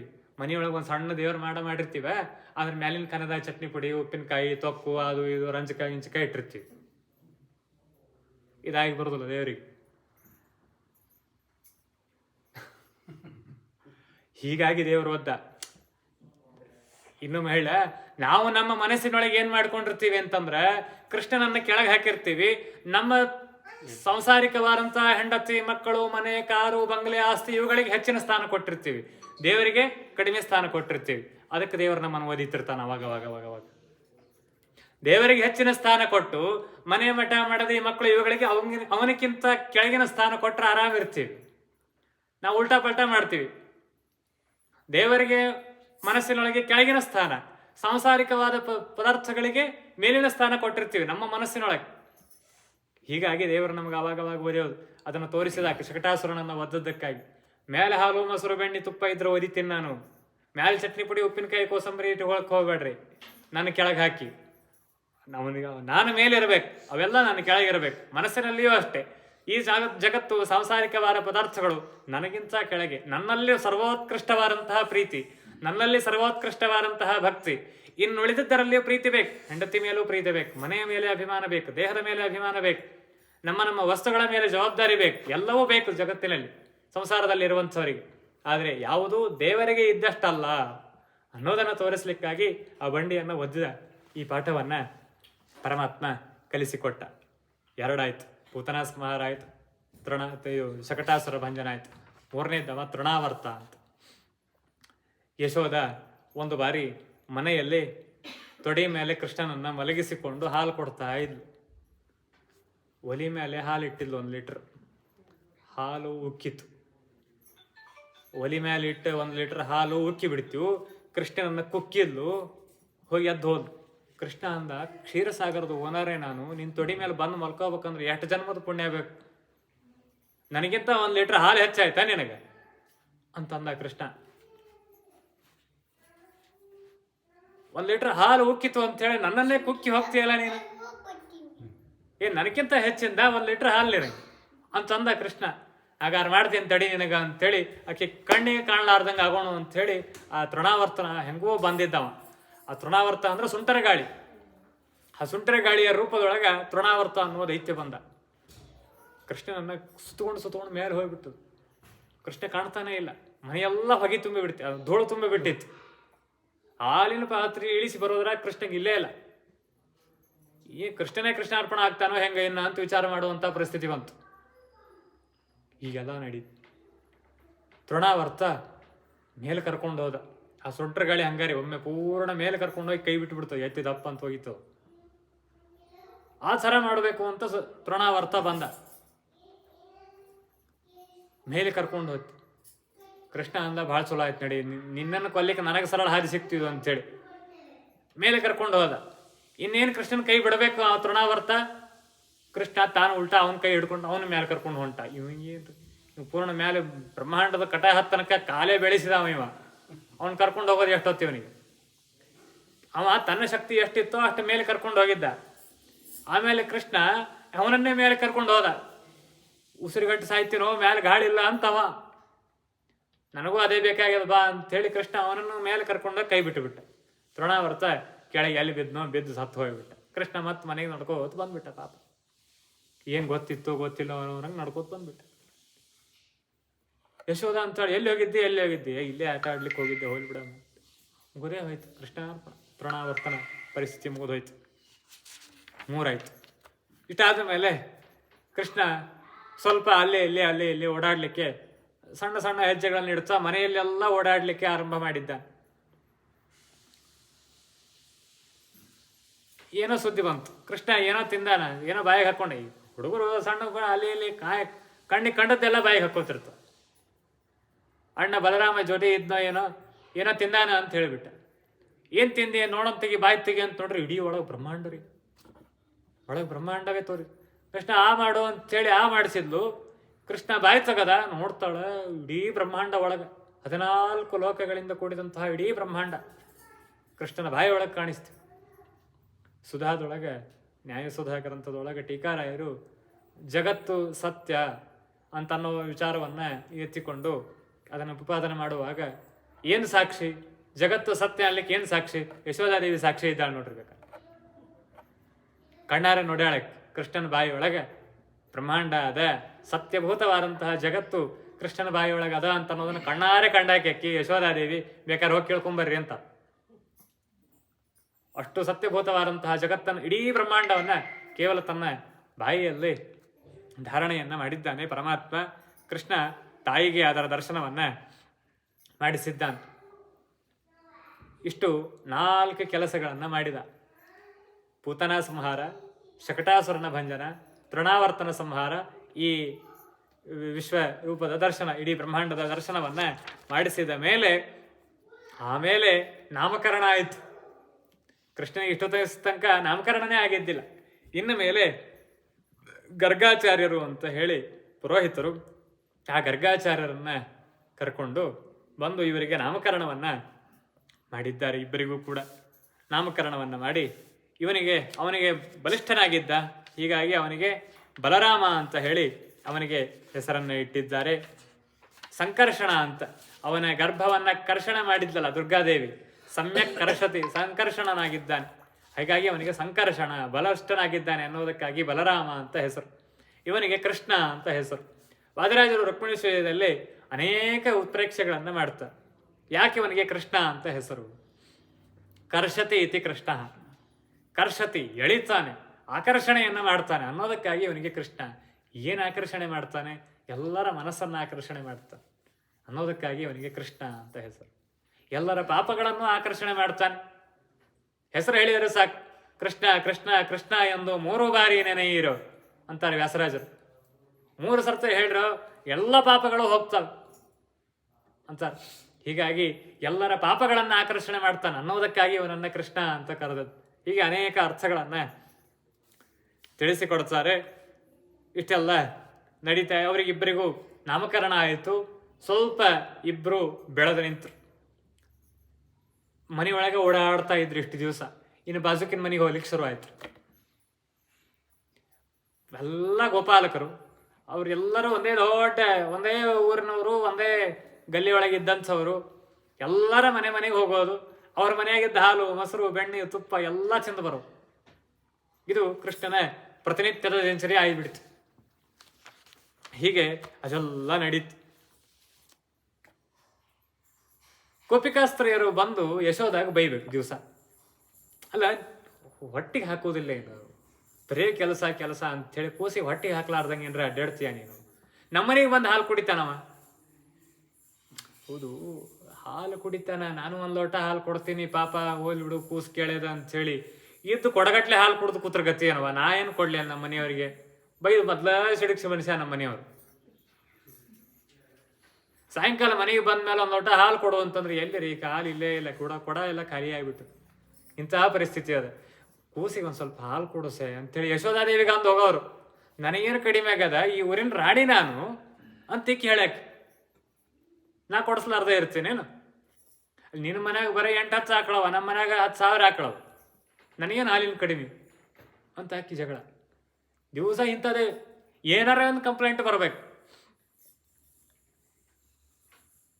ಒಬ್ಬರ ಮನೆಯೊಳಗೆ ಹೋಗಿ ಮೊಸರು ತಿಂದು ಬರ್ತಿದ್ದ, ಇನ್ನೊಬ್ಬರ ಮನೆಯೊಳಗೆ ಹೋಗಿ ಬೆಣ್ಣೆ ತಿಂದು ಬರ್ತಿದ್ದ. ಯಾರೋ ಒಬ್ಬಾಕಿ ವಿಚಾರ ಮಾಡಿದ್ಲು, ಹೆಂಗಾರ ಏನಾರ ಉಳಿಸ್ಕೋಬೇಕಲ್ರಿ ಪಾಪ, ತಮ್ಮ ಮನೆಯೊಳಗಿನ ಮಕ್ಕಳಿಗೆ, ತಮ್ಮ ಮನೆಯಾಗಿನ ಬೆಕ್ಕಿಗೆ, ಆಕಳ ಕರುಗಳಿಗೆ ಏನು ಮಾಡ್ಬೇಕು ಪಾಪ, ಒದ್ದಾಡ್ಲಿಕ್ಕೆ ಹತ್ತಿದ್ರು. ಒಬ್ಬಾಕಿ ವಿಚಾರ ಮಾಡಿದ್ಲು, ಇಲ್ಲ ಹಾಲು ಕಾಯಿಸಿಟ್ಟು ಬಿಡೋಣ ಅಂತ, ಹೆಂಗೆ ಕುಡಿತಾನೆ ನೋಡೋಣ ಅಂತ. ಸುಡು ಹಾಲು ಇಟ್ಲ್ರಿ. ಕೃಷ್ಣ ಬರೋ ಟೈಮಿಗೆ ಗೊತ್ತಿತ್ತಕಿ, ಬಹುಶಃ ಈ ಟೈಮಿಗೆ ಬರ್ಬೋದು ಅಂತ ಅನ್ಕೊಂಡು ಚಲೋ ಒಲಿ ಮೇಲೆ ಕುದಿ ಹಾಲಿಟ್ರು. ಹೋಗಿ ತಾನು ಕೃಷ್ಣನಿಗೆ ಕಾಣದಂತೆ ಅಡಿಕೊಂಡು ನಿಂತು. ಕೃಷ್ಣ ಬಂದ, ಬಾಗಲ ತೆಗದ, ಆ ಕಡೆ ನೋಡಿದ, ಯಾರಿದ್ದಿದ್ದಿಲ್ಲ, ಒಳಗೆ ಬಂದ್ಬಿಟ್ಟ. ಬಂದು ನೋಡ್ತಾನ ಅಡಿಗೆ ಮನೆ ಒಲಿ ಮೇಲೆ ಚಂದ 10 ಲೀಟ್ರ್ ಹಾಲು, ಇನ್ನೇನು ಉಕ್ಕಿ ಬರಬೇಕು. ಕೃಷ್ಣ ಇಡೀ ಪಾತ್ರೆಯನ್ನ ಎತ್ತಿ ಕುಡಿದ್ಬಿಟ್ಟ. ಕುದಿಯೋ ಹಾಲು ಇಕ್ಕಳಾನು ಹಿಡ್ಕೊಂಡಿಲ್ಲ, ಕೃಷ್ಣ ಕೈಲೇನೆ ಎತ್ತಿಬಿಟ್ಟ. ಎತ್ತಿ ಈಕಿ ಬಾಗಿಲು ಹಿಂದೆ ನಿಂತ ಆಡ್ಕೊಂಡು ನೋಡ್ಲಿಕ್ಕತ್ತಾಳ. ಸತ್ಯಪ್ಪ ನಾನು ಇನ್ನು ಅಕಸ್ಮಾತ್ ಕಣ್ಣಿಗೆ ಕಂಡೆ ಅಂದ್ರೆ ಇನ್ನೂ ಗಾಬರಿ ಆಗ್ತದೆ. ಓಡೇ ಬಿಟ್ಲಕ್ಕೆ ಅಲ್ಲಿಂದ, ನಿಂದ್ರಲೇ ಇಲ್ಲ. 10 ಲೀಟ್ರ್ ಹಾಲು ರೀ, 10 ಲೀಟ್ರ್ ಹಾಲು, ಅದು ಕುದಿಯೋ ಅಂತ ಬಿಸಿ ಹಾಲು ಎತ್ತಿ ಘಟ ಇಳಿಸೇ ಬಿಟ್ಟ. ಇದು ಹಿಂಗೆ ಒಬ್ಬರ ಮನೆಯನ್ನೋ ನಡೀತು. ಹಿಂಗೆ ಒಬ್ಬರ ಮನೆಯೊಳಗೆ 100 ಆಕಳಗಳನ್ನು ಕಟ್ಟಿದ್ರು. 100 ಆಕಳಗಳನ್ನು ಕಟ್ಟಿದ್ದಾರೆ. ಆ ಆಕಳಗಳಿಗೆ ಬೇಕಾದಷ್ಟು ಕರುಗಳಿವೆ. ಆ ಕರುಗಳಿಗೆಲ್ಲ ಬೇಕಾದಷ್ಟು ಹಗ್ಗಗಳನ್ನು, ಸಣ್ಣ ಹಗ್ಗಗಳನ್ನು ಕಟ್ಟಿ ಅವರೆಲ್ಲ ಆಕಳು ಕರ ಎಲ್ಲ ಕಟ್ಟಿಟ್ಟಾರೆ. ಸಾಯಂಕಾಲ ಬಂದು ಹಾಲು ಹಿಂಡ್ಕೋಬೇಕು ಅಂತ ಅವರೆಲ್ಲರದು ವಿಚಾರ. ಮೊದಲಿಗೆ ಹಾಲು ಹಿಂಡಬೇಕಾದ್ರೆ ಕರುವನ್ನು ಬಿಡ್ತಾರೆ. ಕರು ಎಂಜಲ ಮಾಡಿ ಬರಬೇಕು. ಕರು ಹೋಗಿ ಆಕಳಿಗೆ ಕೆಚ್ಚಲಿಗೆ ಬಾಯಿ ಹಚ್ಚಿ ಹಾಲು ಸ್ವಲ್ಪ ಕುಡಿದ ಮೇಲೆ ಕರನ್ನು ಜಕ್ಕೊಂಡು ಬಂದು ಆಮೇಲೆ ಹಾಲು ಕರಿಬೇಕು. ಅವಾಗ ಆಕಳ ಹಾಲು ಕೊಡ್ತದೆ. ಇಲ್ಲಾರ ಆಕಳ ಹಾಲು ಕುಡಿಯೋದಿಲ್ರಿ, ಜಾಡಿಸಿ ಒದ್ದು ಬಿಡ್ತದೆ. ಆ ಕರು ಎಂಜಲು ಮಾಡಿದ ಹಾಲೇ ದೇವರಿಗೆ ಅಭಿಷೇಕ ಮಾಡಬೇಕು. ಹಂಗೆ ಮಾಡಿದ್ರೆ ನಡೆಯುವುದಿಲ್ಲ. 5 ಅತಿ ಪವಿತ್ರವಾದ ವಸ್ತುಗಳು ಅಂತವ. ಏನವು? ಉಚ್ಛಿಷ್ಟ ಎಂಜಲ, ಶಿವ ನಿರ್ಮಾಲ್ಯ, ವಾಂತಿ ವಪನಂ, ಶವಕರ್ಪಟಂ, ಕಾಕವಿಷ್ಟ ಸಮುತ್ಪನ್ನ ಪಂಚೈತೆ ಅತಿ ಪವಿತ್ರಕಾಹ ಅಂತ ಭಾರಿ ಪವಿತ್ರವಾದಂತಹ ಪದಾರ್ಥಗಳು. ಯಾವುದು? ಒಂದು ಎಂಜಲ, ಒಂದು ರುದ್ರದೇವರ ನಿರ್ಮಾಲ್ಯ, ಇನ್ನೊಂದು ವಪನ ವಾಂತಿ, ಇನ್ನೊಂದು ಶವದ ಮೇಲಿನ ಬಟ್ಟಿ, ಇನ್ನೊಂದು ಕಾಗೆ ಹೊಲಸು ಮಾಡಿದಂತಹ ಪದಾರ್ಥ. ಇವು 5 ಭಾರಿ ಪವಿತ್ರವಾದ ಪದಾರ್ಥಗಳು. ಇವು ಏನೇನು? ಉಚ್ಛಿಷ್ಟ ಅಂದ್ರೆ ಆ ಕರು ಎಂಜಲು ಮಾಡಿದ ಹಾಲು ಉಚ್ಛಿಷ್ಟ. ಶಿವ ನಿರ್ಮಾಲ್ಯ ಅಂದ್ರೆ ಗಂಗಾ, ಶಿವನ ತಲೆ ಮೇಲಿಂದ ಬಂದದ್ದು. ಏನು ಮತ್ತೆ ತಲೆ ಮೇಲಿಂದ ಬಂದ್ರೆ ಶಿವ ನಿರ್ಮಾಲ್ಯ ಅಂದ್ರೆ ಗಂಗಾ, ಬಹಳ ಪವಿತ್ರ. ವಪನ ಅದೊಂದು ಯಾವುದೋ ಪದಾರ್ಥ. ಜೇನು, ಜೇನು ಅಂತಂದ್ರೆ ಜೇನು ನೋಡದ ವಾಂತಿ ಇದ್ದಂಗ ಅದು ಬಹಳ ಪವಿತ್ರ, ದೇವರಿಗೆ ಅಭಿಷೇಕ ಮಾಡ್ತೀವಿಲ್ಲ. ಶವಕರ್ಪಟ, ಹೆಣದ ಮೇಲಿನ ಬಟ್ಟಿ. ಯಾವುದು? ರೇಷ್ಮೆ. ಶವಕರ್ಪಟ. ಕಾಕವಿಷ್ಟ ಸಮುತ್ಪನ್ನ, ಅರಳಿ ಮರ. ಇವು ಅತಿ ಪವಿತ್ರವಾದ ಪದಾರ್ಥಗಳು ಅಂತ. ಆ ಮೇಲ್ನೋಟಕ್ಕೆ ನೋಡಿದ್ರೆ ಇವೆಲ್ಲ ಅತಿ ಶಬ್ದ ನೋಡ್ರೆ ಗಾಬರಿನೇ ಆಗ್ತದ. ಇವು ಅತಿ ಪವಿತ್ರ ಕಾಹ. ಇವು ಕೃಷ್ಣ ಏನ್ ಮಾಡ್ತಿದ್ದ? ಅವ ಆಕಳ ಕಾಯವ ಎಲ್ಲಿ ಹೋಗ್ಬಿಟ್ಟಾನ, ಹೊಲಕ್ಕೆ ಹೋಗ್ಬಿಟ್ಟಾನ ಪಾಪ. ನೀವು ಕೃಷ್ಣ ಅವ್ರ ಮನೆ ಅದು ಗೋಶಾಲೆ ಏನಿತ್ತು, ಆಕಳ ಕಟ್ಟೋ ಮನೆ, ಅಲ್ಲಿ ಹೋಗಿ ಎಲ್ಲ ಕರುಗಳು ಹಗ್ಗ ಬಿಚ್ಚಿ ಬಂದ್ಬಿಡ್ತಿದ್ದ. ಹಗ್ಗ ಬಿಚ್ಚಿ ಬಂದುಬಿಟ್ಟ. ಒಂದಿನ 100 ಆಕಳಗಳು, ಅವಕ್ಕೆ 8-10 ಕರುಗಳು ಎಲ್ಲ ಹೋಗಿ ಹಾಲು ಕುಡಿದು ಖಾಲಿ ಮಾಡಿಬಿಟ್ಟು. ಸಾಯಂಕಾಲ ಗೋಪಾಲಕ ಬಂದು ಮತ್ತೆ ಹಾಲು ಕರಿಬೇಕಂತ ಕೂಡ್ತಾನ. ಜಾಡಿಸಿ ಒತ್ತರಿ ಆ ಆಕಳು ಸೀದಾ ಬಂದು ಅಡಿಗೆ ಮನೆಯಾಗ ಬಿದ್ದ. ಆಕಿ ಮಾರಿ ಉಬ್ಬಿ ಬಿಡ್ತಿ ಜಾಡಿಸಿ ಒದ್ದದಕ್ಕೆ. ಬಹುಶಃ ಪ್ರಾಣದೇವರ ಆವೇಶ ಆಗ್ಯದೇನೋ ಅಂತ ಹೇಳಿ ತಾಳ ತೊಗೊಂಡು ಬಾರಿಸ್ಲಿಕ್ಕೆ ಶುರು ಮಾಡಿಬಿಟ್ಲಿಕ್ಕೆ. ಶ್ರವಣವೇ ಮೊದಲಾದ ನವವಿಧ ಭಕುತಿ ಯಥವಕ್ಕದಿಂದ ಅವ ಒಳಗೆ ಬಿದ್ದಾವನ್ಲಿಕ್ಕತ್ತಾನ. ಪ್ರಾಣದೇವರ ಆವೇಶ ಅಲ್ಲಲೇ, ಇದ್ದ ಪ್ರಾಣದೇವ್ರು ಹೋಗೋ ಸನ್ನಿವೇಶ ಅದ ಇದು. ಪ್ರಾಣ ಹೊಂಟದ, ಎಬ್ಬಿಸಬಾ ನನ್ನ ಅಂತೇಳಿ ಅವ. ಈಗ ಪ್ರಾಣದೇವರ ಆವೇಶ ಆಗ್ಯದ ನಮ್ಮ ಮನೆಯವ್ರ ಒಳಗ ಅಂತೇಳಿ ಆಕಿ ತಾಳ ಕುಟ್ಲಿಕ್ಕೆ ಹತ್ಬಿಟ್ಟ. ಇದು ಕೃಷ್ಣ ಮಾಡಿದ್ದು. ವತ್ಸಾನ್ ಮುಂಚನ್ ಕ್ವಚಿತ ಸಮಯಾನ್ ಕ್ರೋಶ ಸಂಜಾತ ಹಾಸಹ. ಎಲ್ಲ ಕರುಗಳನ್ನು ಬಿಚ್ಚಿ ಬರ್ತಿದ್ದ. ಯಾಕೆ ಹಿಂಗೆ ಮಾಡ್ತೀಯ ಅಂತ ಕೇಳಿದ್ರು ಯಾರೋ. ಇಲ್ಲ, ಮತ್ತೆ ನಾನು ಎಲ್ಲಾರ್ದು ಹಗ್ಗ ಬಿಚ್ಚೋ ಕೆಲಸನೇ ಮಾಡವ, ನಾನು ಎಲ್ಲಾರ ಸಂಸಾರ ಬಂಧನವನ್ನು ಬಿಚ್ಚೋ ಕೆಲಸನೇ ನಂದು.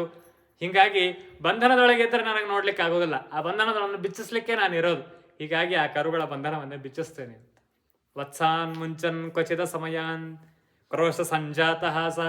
ಯಾರಾದ್ರೂ ಭಾರಿ ಸಿಟ್ಟಿಗೆದ್ದು ಇನ್ನೇನು ಬೈಬೇಕು ಕೃಷ್ಣನ ಅಂತಂದ್ರೆ ಅವ್ರ ಮುಖ ನೋಡಿ ಸ್ಮೈಲ್ ಕೊಟ್ಬಿಡು. ಆ ಕೃಷ್ಣನ ಮುಖ ಎಷ್ಟು ಚಂದ ಇತ್ತಲ್ಲ, ಅವ್ರ ಸಿಟ್ಟೆಲ್ಲ ಎಳ್ದು ಹೋಗ್ಬಿಡ್ತು. ಕ್ರೋಶ ಸಂಜಾತ ಹಾಸಹ. ಹೀಗೆ ಪ್ರತಿಯೊಬ್ಬರ ಮನೆಯೊಳಗೆ ಒಂದೊಂದು ಏನೇನೋ ಮಾಡ್ತಿದ್ದ. ಅವ್ರ ಮಕ್ಕಳಿಗೆ ಚೂಟಿ ಅಳಿಸಿ ಬರ್ತಿದ್ದ, ತಾನು ಹಾಲು ಕುಡಿದು ಬರ್ತಿದ್ದ. ಹಿಂಗೆ ಒಂದೊಂದೇ ಲೀಲೆಗಳನ್ನ ಪರಮಾತ್ಮ ತೋರಿಸ್ತಾನೆ. ಇವರೆಲ್ಲ ಹೋಗಿ ಸಾಯಂಕಾಲ ಆ ಯಶೋಧಾದೇವಿಗೆ ತಲೆ ಕೊಟ್ಟಬೇಕು. ಬಹಳ ಚಂದ ಹಾಡೋದ. ನೀಲವರ್ಣನೆ ಕೃಷ್ಣ. ಒಂದಿನ ಯಶೋಧಾದೇವಿ ಗಟ್ಟಿ ಹಿಡಿದು ಬಿಟ್ಲು. ಕೃಷ್ಣ, ಎಷ್ಟು ಕಡೆ ಅನಿಸ್ಕೊಳ್ಳ ನಾನು, ಎಷ್ಟು ಮಂದಿ ಕಡೆ ಅನಿಸ್ಕೊಳ್ಳಿ. ನೀವು ಹುಟ್ಟಕ್ಕಿಂತ ಮೊದಲ ಎಲ್ಲರೂ ಬಂದು ರಾಣಿ ಅಂತ ಹೇಳಿ ನನಗೆ ಎಲ್ಲರೂ ಸೇವಾ ಮಾಡಿ ಹೋಗ್ತಿದ್ರು. ಈಗ ಎಲ್ಲರೂ ಬಂದು ಬೈದು ಹೊಂಟಾರ. ನಾನು ಮೊದಲೇ ಆರಾಮಿತ್ತಲ್ಲ ಅಂತ ಅನ್ಲಕ್ಕೆ. ನೀಲವರ್ಣನೆ ಕೃಷ್ಣ, ನಾರಿಯರು ಬಲು ನಿನ್ನ ಚೋರನೆಂದೆನ್ನುವರಲ್ಲೋ ಕೃಷ್ಣ. ಚೋರ ಅಂತಾರಲ್ಲ ನಿನ್ನ.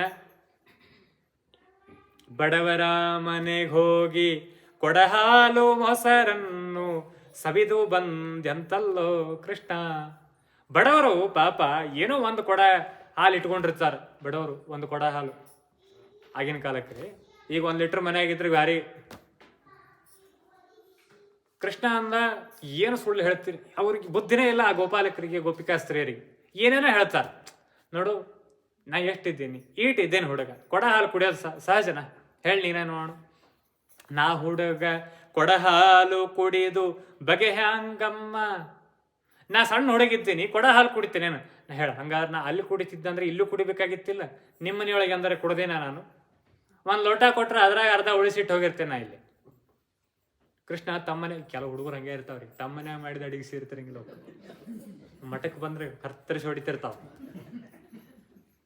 ಮನ್ಯಾಗ ಅವ್ರವ ಹೊಯ್ಕೋಬೇಕು ಕೂಸಿನ ಹೆಸರ್ಲೆ ಊಟ ಮಾಡಿಸೋ ತನಕ. ಅದೇ ಮಠಕ್ಕೆ ಹೋರ ಮಠದ ಹುಳಿ ಭಾಳ ಚಂದ ಇರ್ತಾವ ಅಂತೇಳಿ ಕತ್ತರಿಸಿ ಬಿಡ್ತಿರ್ತಾವ. ಹೋಲಿ, ಚೋರ ಅಂತಾರ ಇರಲಿ, ಜಾರ ಅಂತಾರಲ್ಲೋ ನಿನ್ನ, ಚೋರತನವು ಹಾಗಿರಲಿ, ನಾರಿಯರು ಬಲು ನಿನ್ನ ಜಾರನೆಂತಂಬವರಲ್ಲೋ ಕೃಷ್ಣ. ಜಾರ ಅಂತಾರಲ್ಲ ನಿನ್ನ, ಹುಡುಗಿಯಾರ ನೋಡ್ತಿ ಅಂತಲ್ಲ ನೀನು, ಕಾಡಿಸ್ತಿ ಅಂತಲ್ಲ ಅವರಿಗೆ ಅಂತಂದು ಯಶೋದ ಕೃಷ್ಣನಿಗೆ. ಕೃಷ್ಣ ಅಂದ, ಅಮ್ಮ ವಿಚಾರ ಮಾಡು, ನಾಳೆ ಶ್ರಾವಣ ಮಾಸಕ್ಕೆ ನನಗೆ ಎಷ್ಟು ವರ್ಷ ಆಗ್ತದ? ತುಂಬಿ 6 ಆಗ್ಬೋದು. ನಾನು 6 ವರ್ಷದವ 16 ವರ್ಷದ ಗೋಪಿಕಾ ಸ್ತ್ರೀಯರನ್ನ ಕಾಡಿಸ್ತೀನಿ ಅಂತೀಯಲ್ಲ, ಅವ್ರಿಗೇನು ಬುದ್ಧಿದನ ಏನದು? ಅವ್ರ ಮಾತು ಕೇಳ್ತೀಯಲ್ಲ ನೀನು ಅಂತ ಕೃಷ್ಣ ಉಲ್ಟಾ ಹೊಡೆದ. ಹೌದಲ್ಲ ಅಂತ ಅನಿಸ್ಬಿಡ್ತಿ ಗೋಪಿಕಾ ಸ್ತ್ರೀಗೆ. ಹಿಂಗೆ ಮರಳು ಮಾಡಿಬಿಡ್ತಿದ್ದ, ಮಾಡೋದೆಲ್ಲ ಮಾಡಿ ಬಂದು ಮತ್ತೊಂದಿನ ಹಿಡಿದು ಕೇಳಿದ್ದು. ಅವತ್ತು ರೆಡ್ ಹ್ಯಾಂಡಾಗಿ ಸಿಕ್ಕಿಬಿಟ್ಟ ಕೃಷ್ಣ. ಯಾಕೆ ಅಂತಂದ್ರೆ ಯಾರ್ದೋ ಮನೆಗೆ ಹೋಗಿ ಬಂದಿದ್ದ, ಮಾರಿಗೆಲ್ಲ ಮೊಸರು ಹತ್ತಿಬಿಟ್ಟಿತ್ತು. ಅವಾಗ ಹಿಡಿದ್ಬಿಟ್ರು. ಮುದ್ದು ಕೃಷ್ಣನೇ ನಿನ್ನ ಕೆಂಪು ಗಲ್ಲದ ಮೇಲೆ ಮೊಸರು ಚೆಲ್ಲಿಹುದಲ್ಲೋ ಕೃಷ್ಣ. ಸುಳ್ಳು ಇಷ್ಟು ದಿವಸ ಹೆಂಗೋ ಹೇಳಿ ತಪ್ಪಿಸ್ಕೊಂಡಿ, ಈಗ ಮುಖದ ಮೇಲೆ ನಿನಗೆ ಮೊಸರನ್ನ ನೋಡ್ಲಿಕ್ಕತ್ತೀನಿ ನಾನು, ಎಲ್ಲಿ ಹೋಗಿ ಕುಡ್ದು ಬಂದು ಹೇಳು. ಅದಕ್ಕೆ ಕೃಷ್ಣ ಭಾಳ ಚಂದ ಉತ್ತರ ಕೊಟ್ಟ. ಇಲ್ಲ, ಅವ್ರ ಮನೆ ಹಳೆ ಮನೆ ಅದ, ಅದು ಜಂತಿ ತಂತಿ ಎಲ್ಲ ಅವಲ್ಲಿ. ಆ ಬೆಕ್ಕು ಅವ್ರ ಮನೆ ಜಂತಿ ಮೇಲೆ ಇದ್ದದನ್ನ ಮೊಸರು ಕುಡಿಲಿಕ್ಕೆ ಹತ್ತಿತ್ತು, ಅದು ಕೆಳಗೆ ಚೆಲ್ತು, ಅದ್ ಕೆಳಗೆ ನಾನು ನಿಂತಿದ್ದೆ, ಅದು ನನ್ನ ಮೇಲೆ ಬಿತ್ತು ಅಂದ. ಹಿಂಗೆ ಹೇಳಿ ಕೃಷ್ಣ ತಪ್ಪಿಸಿಕೊಂಡು. ನಲವೆಗಡರಿದ ಬೆಕ್ಕು ಚೆಲ್ಲುತ್ತಿರೆ ನಾನು ಅದರಡಿಯಲ್ಲಿ ನಿಂತಿದ್ದೆ ನಮ್ಮ ಗೋಪೆಮ್ಮ. ನಾನು ಅದ್ರ ಕೆಳಗೆ ನಿಂತಿದ್ದೆ, ಹಿಂಗಾಗಿ ನನ್ನ ಮುಖದ ಮೇಲೆ ಬಿದ್ದದದು, ನಾ ತಿಂದು ಬಂದಿಲ್ಲ ಅಂತ ತಿಳ್ಕೊಂಡ. ಹೌದು, ಎಲ್ಲ ಖರೆ. ಆದ್ರೆ ಬಲರಾಮನಿಗೆ ಒಂದು ಅಪವಾದ ಇಲ್ಲ. ನಿನಗ್ಯಾಕಪ್ಪ ಅಪವಾದ ಇವೆಲ್ಲ ಅಂತ ಕೇಳಿದ್ಲು ಗೋಪಿಕಾ ಯಶೋಧಾದೇವಿ.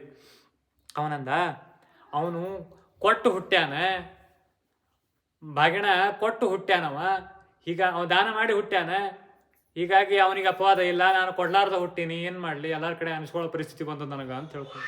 ಹೌದು, ಇವೆಂದು ಕೊಡವಲ್ಲ ನೋಡ್ರಿ, ಅವೆಲ್ಲ ಇಸ್ಕೊಳವ ಅಷ್ಟೇ. ಇವ ಎಲ್ಲರ ಮನೆಯೊಳಗಿನ ದಾನ ಇಸ್ಕೊಳವ ಅಷ್ಟೇ, ಹೀಗಾಗಿ ಹಿಂಗಾಗ್ಯದ ನನಗ ಅಂತ ಹೇಳ್ಕೊಂಡ. ಆಮೇಲೆ ಇನ್ನೊಂದು ಕಾರಣವನ್ನು ಹೇಳಿದ. ಇಲ್ಲ, ನಾನು ಗಣೇಶ ಚತುರ್ಥಿ ದಿವಸ ಚಂದ್ರನ್ ನೋಡಿಬಿಟ್ಟೀನಿ, ಅದಕ್ಕೆ ನನಗೆ ಅಪವಾದ ಬರ್ತಾವ ಅಂತ. ಅವನಿಗೂ ಇವನಿಗೂ ಏನು ಸಂಬಂಧ ಹೇಳ್ರಿ? ಯಾವ ಗಣೇಶ ಚತುರ್ಥಿ? ಚಂದ್ರನನ್ನು ಹುಟ್ಟಿಸಿದವನೇ ಇವ, ಚಂದ್ರನಿಗೆ ಸ್ಥಾನ ಕೊಟ್ಟವನೇ ಇವ, ಚಂದ್ರನಿಗೆ ಮಾನ ಕೊಟ್ಟವನೇ ಇವ, ಆ ಚಂದ್ರನಿಗೆ ಆಹ್ಲಾದಕತ್ವ ಶಕ್ತಿಯನ್ನು ಕೊಟ್ಟವನೇ ಇವ. ಇವ ಹೇಳ್ತಾನ ತಾಯಿಗೆ, ಇಲ್ಲ ಚೌತಿ ದಿವಸ ಚಂದ್ರನ್ ನೋಡಿಬಿಟ್ಟೆ, ಅದಕ್ಕೆ ಅಪವಾದ ಬಂದದ ನನಗ ಅಂತ. ಅಬ್ಬ ಯಾವನ ಮಾಡ್ತಿದ್ರಿ, ಅಲ್ಲ ಚೌತಿ ಚಂದ್ರನ್ ನೋಡಿನ್ರಿ ಮತ್ತೆ ಏನ? ಇಲ್ಲ, ಅದೊಂದು ಶ್ಲೋಕ ಅದಪ್ಪ ಹೇಳ್ಕೋ ಅಂತಂದು.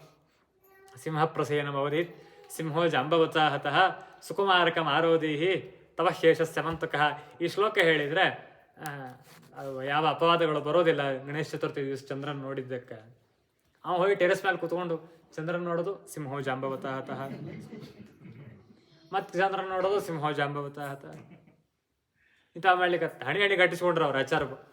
ಅಲ್ಲಿ ತಪ್ಪಿ ಏನಾದರೂ ನೋಡಿದ್ರೆ ಈ ಶ್ಲೋಕ ಅಂದ್ರೆ ಪರಿಹಾರ. ಆ ಶ್ಲೋಕ ನೋಡೋದು, ಶ್ಲೋಕ ಅನ್ನೋದು ಮೇಲೆ ಚಂದ್ರ ನೋಡೋದು, ಶ್ಲೋಕ ಅನ್ನೋದು ಹುಚ್ಚಂತಾರೆ. ಹಿಂಗಂದ್ರೆ ಎಲ್ಲ ಅಪವಾದಗಳು ಬಂದು ಸಾಯ್ತಿ ಹೋಗಂತಂದ್ರು. ಹಿಂಗೆಲ್ಲ ಆಯ್ತು.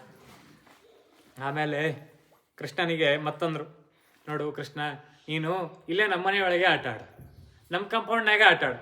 ಉಳಿದವ್ರ ಮನೆಗೆಲ್ಲ ಅಡ್ಡಾಡ್ಲಿಕ್ಕೆ ಹತ್ತಿ ಅಂತಂದ್ರೆ ಈ ಥರ ಇನ್ನೊಬ್ರು ಬಂದು ಅಪವಾದ ಹೇಳ್ತಾರೆ. ಹಾಗಾಗಿ ನಮ್ಮ ಮನೆಯೊಳಗೆ ಅಡ್ಡಾಡು ಅಂತ. ಕೃಷ್ಣ ಅಂದ, ನಾನು ನಿಮ್ಮ ಮನೆಯೊಳಗೆ ಇರ್ಲಿಕ್ಕೆ ಕೊಟ್ಟಿಲ್ಲ ಅಂತ. ನಾನು ಎದಕ್ಕೆ ಕೊಟ್ಟಿದ್ದು? ಜಾತಕ ಕಂಸವದಾರ್ಥಾಯ ಭೂಭಾರೋತ್ತಾರಣಾಯ ಚ. ನನ್ನ ಕೆಲಸ ಇರೋದೆಲ್ಲ ಮನೆ ಹೊರಗೆ ಅದ, ನಾ ಮನ್ಯಾಗ ಕೂಡ್ಲಿಕ್ಕೆ ಕೊಟ್ಟಿದಾವಲ್ಲ. ನೀ ಕೂಡು ಮನ್ಯಾಗ ಅಂದವ ತಿರುಗಿ ಅವ್ರಮ್ಮಗ, ನೀ ಮನ್ಯಾಗ ಕೊಡು, ನಾ ಹೊರಗೆ ಅಡ್ಡಾಡ್ತೀನಿ ಅಂತ ಹೇಳಿ ಎದ್ದು ಹೋದ. ಹೀಗೆ ಕೃಷ್ಣ ಆ ಯಶೋದೆಗೆ ಸಂತೋಷವನ್ನ ಕೊಡ್ತಾ ಇದ್ದ. ಒಂದೊಂದೇ ಕಾರ್ಯಗಳನ್ನ ಮಾಡ್ತಾನೆ. ಎಲ್ಲರೂ ಬಂದು ಒಬ್ಬ ಇನ್ನೊಂದು ಮಜಾ ಏನಾಯ್ತು, ಒಬ್ಬಾಕಿ ತನ್ನ ಮನೆಯೊಳಗೆ ಬೆಣ್ಣೆ ತಿನ್ಲಿಕ್ಕತ್ತಿದ್ದ ಕೃಷ್ಣ. ಸೌಕಾಶಿ ಹಿಂದಿಂದ ಬಂದು ಗಟ್ಟಿ ಹಿಡಿದು ಬಿಟ್ಲಕ್ಕಿ. ಗೋಪಿಕಾ ಸ್ತ್ರೀ ಹಿಂದಿಂದ ಬಂದು ಗಟ್ಟಿ ಹಿಡ್ಕೊಂಡು, ಬಾ ಇಲ್ಲಿ ತೋರಿಸ್ತೇನೆ, ಬಾ ನೀವಮ್ಮನ ಸಾಕ್ಷಿ ಹಿಡ್ಕೊಂಡು ರೆಡ್ ಹ್ಯಾಂಡಾಗಿ ಸಿಕ್ಕಿ ಇವತ್ತು ಕರ್ಕೊಂಡು ಹೋಗಿ ನೀವು ಅಮ್ಮನ ಮುಂದೆ ತೋರಿಸ್ತೇನೆ ಬಾ ಅಂತೇಳಿ ಎಳ್ಕೊಂಡು ಬಂದ್ಬಿಟ್ಲು. ಕೃಷ್ಣನ ಕೈ ಹಿಡಿದು ಎಳ್ಕೊಂಡ್ ಬಾಗ್ಲ ಬೆಲ್ ಬಾರಿಸಿದ್ಲು. ಯಶೋದ ಬಂದು ಬಾಗ್ಲ ತೆಗದ್ಲು. ಯಶೋದ, ನೋಡಿಲ್ಲ ನಿನ್ನ ಮಗ ನಮ್ಮ ಮನೆಗೆ ಬಂದು ಬೆಣ್ಣೆ ತಿನ್ಲಿಕ್ಕತ್ತಾನ, ಯಶೋದ ಮುಸಿ ಮುಸಿ ಮುಸಿ ಮುಸಿ ನಕ್ಳು. ಯಾಕೆ ನಗಲಿಕತ್ತಿ, ಯಾರನ್ನ ಕರ್ಕೊಂಬಂದಿ ನೋಡಿಲ್ಲ ಅಂತ ನೋಡಿದ್ರೆ ಅಕ್ಕಿ ಗಂಡಲ್ಲಿ ಹೇಳ್ಕೊಂಬಂದ್ಬಿಟ್ಟ. ಆಮೇಲೆ ಇಷ್ಟೇ ಆಗಿಲ್ಲ ಮಜಾ, ಕೃಷ್ಣ ಯಶೋದಾನ್ ಹಿಂದಿಂದ ಓಡಿ ಬಂದ. ಯಾಕಂಟಿ ಏನಾಯ್ತು ಅಂತ ಕೇಳ್ಕೊತ ಬಂದ್ಬಿಟ್ಟ. ಏನ್ ಸಿಟ್ಟು ಬರಬಾರ್ದ್ರಿ. ಯಶೋದ ಕೇಳಿದ್ಲು, ಯಾಕೆ ಏನಾಯ್ತು ಹೇಳು, ಏನಿಲ್ಲ ಬಿಡು, ನಾ ಆಮೇಲೆ ಬರ್ತೀನಿ ಅಂತೇಳಿ ವಾಪಸ್ ಹೋಗ್ಬಿಟ್ಲು. ನೀವ್ಯಾಕೆ ಬಂದ್ರಿ ಅಂತ ಅವ್ನ ಗಂಟೆ ಕೇಳ್ತಾ. ನೀ ಹೇಳ್ಕೊಂಡ್ ಬಂದಲ್ಲ ಅದಕ್ಕೆ ಬಂದೆ, ಎದಕ್ಕೆ ಕೆಲಸ ಆಗಿದ್ದು ನನ್ನ ಮದುವೆ ಆದಾಗಿಂದ, ನೀ ಎಲ್ಲೆಲ್ಲಿ ಹೇಳ್ಕೊಂಡು ಹೋಗ್ತಿ ಎಲ್ಲೆಲ್ಲಿ ಬರೋದೇ ನನ್ನ ಕೆಲಸ ಅಂತ ನಾವು ಗಂಡ. ಆಯ್ತು ನಡಿ ಅಂತ ಮನೆಗೆ ಹೋದ್ರು. ಮನೆಗೆ ಹೋದ್ರೆ ಕೃಷ್ಣ ಅಲ್ಲೇ ಕೂತಾನೆ ಬೆಣ್ಣೆ ತಿನ್ಕೋತ ತನ್ನ ಮನ್ಯಾಗ. ಸರ್ವತ ವಿಶ್ವರೂಪ ಪರಮಾತ್ಮ ಅಲ್ಲಿಯೋ ಇದ್ದಾನೆ. ಅಲ್ಲಿ ನೋಡಲು ರಾಮ, ಇಲ್ಲಿ ನೋಡಲು ರಾಮ, ಎಲ್ಲೆಲ್ಲಿ ನೋಡಿದಲು ಶ್ರೀರಾಮ ಅಂತಾರಲ್ಲ, ಕೃಷ್ಣನೂ ಅವನೇ. ಆ ಯಶೋದಾನ್ ಮನೆಯೊಳಗೂ ಇದ್ದ, ಈ ಗೋಪಿಕಾಸ್ತ್ರೀ ಮನೆಯೊಳಗೂ ಇದ್ದ. ಒಬ್ಬನೇ ಬರ್ತಿದ್ದ, ಚಂದಿತ್ತು. ಸ್ವಲ್ಪ ದಿವ್ಸ ಕಳೀತು, ಅವೆಲ್ಲ ಗ್ಯಾಂಗ್ ಕಟ್ಕೊಂಡ್ಬಿಟ್ಟ. ಒಂದು 20 ಮಂದಿ ಹುಡುಗರನ್ನ ಕಟ್ಕೊಂಡ್ಬಿಟ್ಟ. ಅವರೆಲ್ಲರನ್ನೂ ಕರ್ಕೊಂಬರೋದು. ಹಳೆ ಕಾಲದ ಜಂತಿ ಒಳಗೆ ದೊಡ್ಡ ಕಟ್ಟೋರು ಮ್ಯಾಲೆ ಕಟ್ಟಿಬಿಟ್ರು. ಒಬ್ಬಾಕಿ ಏನು ಮಾಡಿದ್ರು, ಕೃಷ್ಣನಿಗೆ ಸಿಗಬಾರ್ದು ಅಂತೇಳಿ ಮ್ಯಾಲೆ ದೊಡ್ಡ ಕೊಡ ಇಟ್ಟು, ಕೊಡದೊಳಗೆ ಬೆಣ್ಣೆ ತುಪ್ಪ ಹಾಕಿಟ್ಬಿಟ್ಲು. ಕೃಷ್ಣನಿಗೆ ಈಟಿದ್ದ, ನಾವು ಕೃಷ್ಣ ಅವನಿಗೆಲ್ಲಿ ಸಿಗಬೇಕು ಅದು ಅಂತೇಳಿ. ಮನ್ಯಾಗಿದ್ದು ನೀಚಣಿಕೆ ಅದನ್ನ ಎತ್ತಿ ಹೊರಗೆ ಒಗೆದು ಬಿಟ್ರು. ಹಿತ್ತಲ ಮನೆ ಅಂತಿರ್ತಿದ್ದು ರೀ ಮೊದ್ಲು. ಮನೆಗೆ ಬೇಡ ಸಾಮಾನೆಲ್ಲ ಅಲ್ಲಿ ಇಡ್ತಿದ್ರು. ನೀಚಣಿಕೆ ಒಯ್ದು ಹಿತ್ತಲ ಮನ್ಯಾಗ ಇಟ್ಟು ಬಂದ್ಬಿಟ್ಲು. ಕೃಷ್ಣ ಬಂದ, ನೋಡ್ತಾನ ಎಲ್ಲೆಲ್ಲೆಲ್ಲೂ ಕಾಣಿಸ್ವಲ್ತು. ಮ್ಯಾಲೆ ನೋಡಿದ, ಮ್ಯಾಲೆ ಗಡಿಗೆ ಕಾಣಿಸ್ತು. ಇದ್ರಲ್ಲ 20 ಮಂದಿ ಹುಡುಗರನ್ನ ಕಟ್ಕೊಂಡ ಬಂದಿದ್ದ. ಒಬ್ಬರ ಮೇಲೆ ಒಬ್ರನ್ನ ನಿಂದ್ರಿಸಿದ, ಒಬ್ಬರ ಮೇಲೆ ಒಬ್ರು ಬೆನ್ನ ಮೇಲೆ ಒಬ್ಬರ ಮೇಲೆ ನಿಂದ್ರಿಸಿ, ಇವತ್ತೆಲ್ಲ ಗೋಪಾಳ ಕವಲಿ ಅಂತ ಹೇಳಿ ಮಾಡ್ತೀವಲ್ಲ, ಶುರು ಮಾಡಿದವನೇ ಅವ. ಹಂಗ ನಿಂದ್ರಿಸಿ ತಾನ ಮ್ಯಾಲ ಹತ್ತಿ ಗಡಿಗೆ ಇಳಿಸಿ, ತಾನು ಮತ್ತೆ ಎಲ್ಲ 20 ಹುಡುಗರಿಗೂ ಎಲ್ಲ ತಿನ್ನಿಸಿ ಉಣಿಸಿ ಹೊಟ್ಟೆ ತುಂಬ ತಿನ್ನಿಸಿಬಿಟ್ಟ. ಹೀಗೆ ಕೃಷ್ಣ ಆಮೇಲೆ ಇಂತಹ ಕೆಲಸ ಶುರು ಮಾಡಿದ. ಜಮಖಂಡಿ ಒಳಗೆ ಗುಳಂಬ ಅಂತ ಮಾಡ್ತಿದ್ರು. ಜಮಖಂಡಿ ಒಳಗೆ ಬಹಳ ಪ್ರಸಿದ್ಧ ಗುಳಂಬ ಅಂಥೇಳಿ. ಇವತ್ತು ಅಲ್ಲಲ್ಲಿ ಮಾಡ್ತಾರೆ, ಇಲ್ಲ ಅಂತಿಲ್ಲ. ಒಮ್ಮೆ ಸತ್ಯಧ್ಯಾನ ತೀರ್ಥರ ಕಾಲ. ಸತ್ಯಧ್ಯಾನ ತೀರ್ಥರು ಜಮಖಂಡಿ ಒಳಗೆ ಬಂದಾಗ ಹಿಂಗೆ ಹುಡುಗರಿಗೆ ಪಾಠ ಹೇಳ್ಕೊತ ಕೂತಾರೆ. ಹುಡುಗರು ಕೆಳಗೆ ನೋಡೋದು ಬಿಟ್ಟು ಮ್ಯಾಲೆ ನೋಡ್ಲಿಕ್ಕೆ ಶುರು ಮಾಡಿದ್ರು. ಸತ್ಯಧ್ಯಾನರು ಅಂದ್ರು, ಪುಸ್ತಕ ಕೆಳಗವನೋ ಮ್ಯಾಲವನ ಅಂತ. ಇಲ್ಲ, ಈ ಊರೊಳಗೆ ಏನೋ ಮಾಡ್ತಾರಂತೆ, ಅಲ್ಲಿ ಮ್ಯಾಲೆ ಕಟ್ಟ್ಯಾರ, ಜೇನುತುಪ್ಪ ಭರಣಿ ಒಳಗೆ ಕಟ್ಟ್ಯಾರ ಗುಳಂಬ, ಈ ಊರೊಳಗೆ ಭಾಳ ಫೇಮಸ್ ಅಂತವು, ಹಂಗ ಹಿಂಗ. ಹುಡುಗರಿಗೆ ಅದ್ರ ಕಡೆ ಲಕ್ಷ. ಸತ್ಯಧ್ಯಾನರು ಪಾಠ ಹೇಳಿಕತ್ತಾರ, ಸುಧಾ ಪಾಠ, ಹುಡುಗರಿಗೆ ಅಲ್ಲಿ ಲಕ್ಷ. ಹೌದಾ, ಹಂಗಾರ ಅಂತೇಳಿ ಪುಸ್ತಕ ಮುಚ್ಚ್ರಿ ಅಂತಂದ್ರು. ಪುಸ್ತಕ ಮುಚ್ಚಿಸಿದ್ರು. ಅಲ್ಲೇ ಗಲಗಲಿ ಕುರ್ಮಾಚಾರ್ಯರು ಅಂತ ಹೇಳಿ ಬಹಳ ದೊಡ್ಡ ವಿದ್ವಾಂಸರು, ಪ್ರಚಂಡ ವಿದ್ವಾಂಸರು. ಗಲಗಲಿ ಕುರ್ಮಾಚಾರ್ಯ ಅಂತೇಳಿ 108 ಕೊಡ ಸ್ನಾನ ಮಾಡ್ತಿದ್ರು ಅವರು. ಹಳೆ ಕಾಲದ ಕೊಡ ರೀ, ಈಗೇನು ಇಟ್ಟಿರ್ತಾವ ಅಲ್ಲ, ಹಳೆ ಕಾಲದ ಕೊಡ. ಕೃಷ್ಣ ತೀರದಾಗಿದ್ದವರು ಅವ್ರೇನು 108 ಕೊಡ ಮಾಡ್ತಾರೆ. ನಮ್ಮ ಊರಾಗ ಮಾಡಂತಂದ್ರೆ ಕಷ್ಟದ. 8 ದಿನಕ್ಕೊಮ್ಮೆ ಕಾರ್ಪೊರೇಷನ್ ನೀರು ಬಿಡ್ತಾರೆ ನಮ್ಮ ಊರಾಗ. 108 ಕೊಡದ ಸ್ನಾನ ಮಾಡ್ತಿದ್ರು. ಜಾಸ್ತಿ ಅಲ್ಲ, 108 ಕೊಡ ಸ್ನಾನ ಮಾಡ್ತಿದ್ರು. ಎಷ್ಟು ಅನುಸಂಧಾನದಿಂದ ಮಾಡ್ತಿದ್ರು ಅಂದ್ರೆ, ಆ ನೀರು ಸಿಡಿಸ್ಕೊಂಡ್ರೆ ಅಸ್ತಮಾದಂಥ ರೋಗ ಹೋಗಿದ್ದು ಉದಾಹರಣೆ ಅವ್ರಿಗೆ. ಬರೀ ಆ ಸ್ನಾನ ಮಾಡಿದ ನೀರು ಸಿಡಿಸ್ಕೊಂಡ್ರೆ, ಬರೀ ಅವ್ರು ಸ್ನಾನ ಮಾಡಿ ಹರಿದು ಬಂದ ನೀರು ಸಿಡಿಸ್ಕೊಂಡ್ರೆ ಚರ್ಮ ರೋಗ, ಅಸ್ತಮಾದಂಥ ರೋಗ ಹೋಗ್ತಿದ್ವು ಅಂತ. ಅನೇಕ ಜನ ಈ ವಿಷಯ ಕೇಳಿರ್ತೀರಿ. ಗಲಗಲಿ ಕುರ್ಮಾಚಾರ್ಯರು ಅಂತ ಹೇಳಿ ಸ್ನಾನದ ಫೇಮಸ್ಸೇ ಅವರು. ಕುರ್ಮಾಚಾರ ಸ್ನಾನ ಅಂತಲೇ ಫೇಮಸ್ಸು. ನಮ್ಮ ಮನೆಯೊಳಗೆ ಬಚ್ಚಲ್ದಾಗ ನಾವು ಬಹಳ ಕೂತ್ರ ನಮಗೆ ಬೈತಿದ್ರು, ಏನು ಕುರ್ಮಾಚಾರ ಆಗಿಯಲ್ಲ ಅಂತ ಹೇಳಿ. ಆ ಕುರ್ಮಾಚಾರರು ಅವಾಗ ವಿದ್ಯಾರ್ಥಿಗಳು ಸತ್ಯಧ್ಯಾನ ತೀರ್ಥರ ಹತ್ರ ಬಾಯಿಲ್ಲ ಅಂತ ಹೇಳಿ ಕರೆದ್ರು. ಅವ್ರು ಜಮಖಂಡಿ ಊರಿನವರೇ ಅವರು. ಜಮಖಂಡಿ, ಗಲಗಲಿ, ಶೂರ್ಪಾಲಿ ಇಲ್ಲಿ ಅವರೇ ಅವರು ಕುರ್ಮಾಚಾರ್ಯರು. ಬಾಯಿಲ್ಲ ಅಂತ ಹೇಳಿ ಕರೆದ್ರು. ಹೆಸರೇನಿಂದು ಕೂರ್ಮ ಏನ್ ಮಾಡ್ತದ, ಬೆನ್ನ ಮೇಲೆ ಹೊರಿತದ. ಹಿಂಗಾಗಿ ನಿಂದ್ರ ಅಂತೇಳಿ ಬಗ್ಗಿ ನಿಂದ್ರಿಸಿ ಸತ್ಯಧ್ಯಾನರ ಅವನ ಮ್ಯಾಲ ಹತ್ತಿ ಆ ಮ್ಯಾಲಿನ ಗಡಿಗೆ ಇಳಿಸಿ ಇಡೀ ವಿದ್ಯಾರ್ಥಿಗಳಿಗೆಲ್ಲ ಆ ಗುಳಂಬ ತಿನ್ನಿಸಿದ್ರಂತ.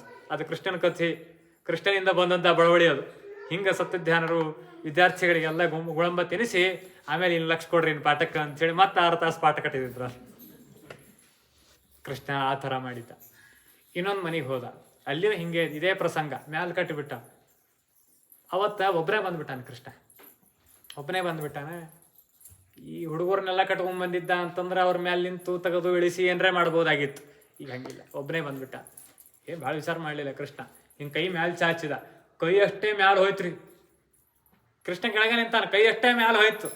ಒಳಗಿದ್ದು ಬೆಣ್ಣೆ ಎಲ್ಲ ತಿಂದ. ಗಡಿಗೆ ಮ್ಯಾಲೆ ಅದ ಬೆಣ್ಣೆ ತಕೊಂಡು ತಿಂದ್ಬಿಟ್ಟ.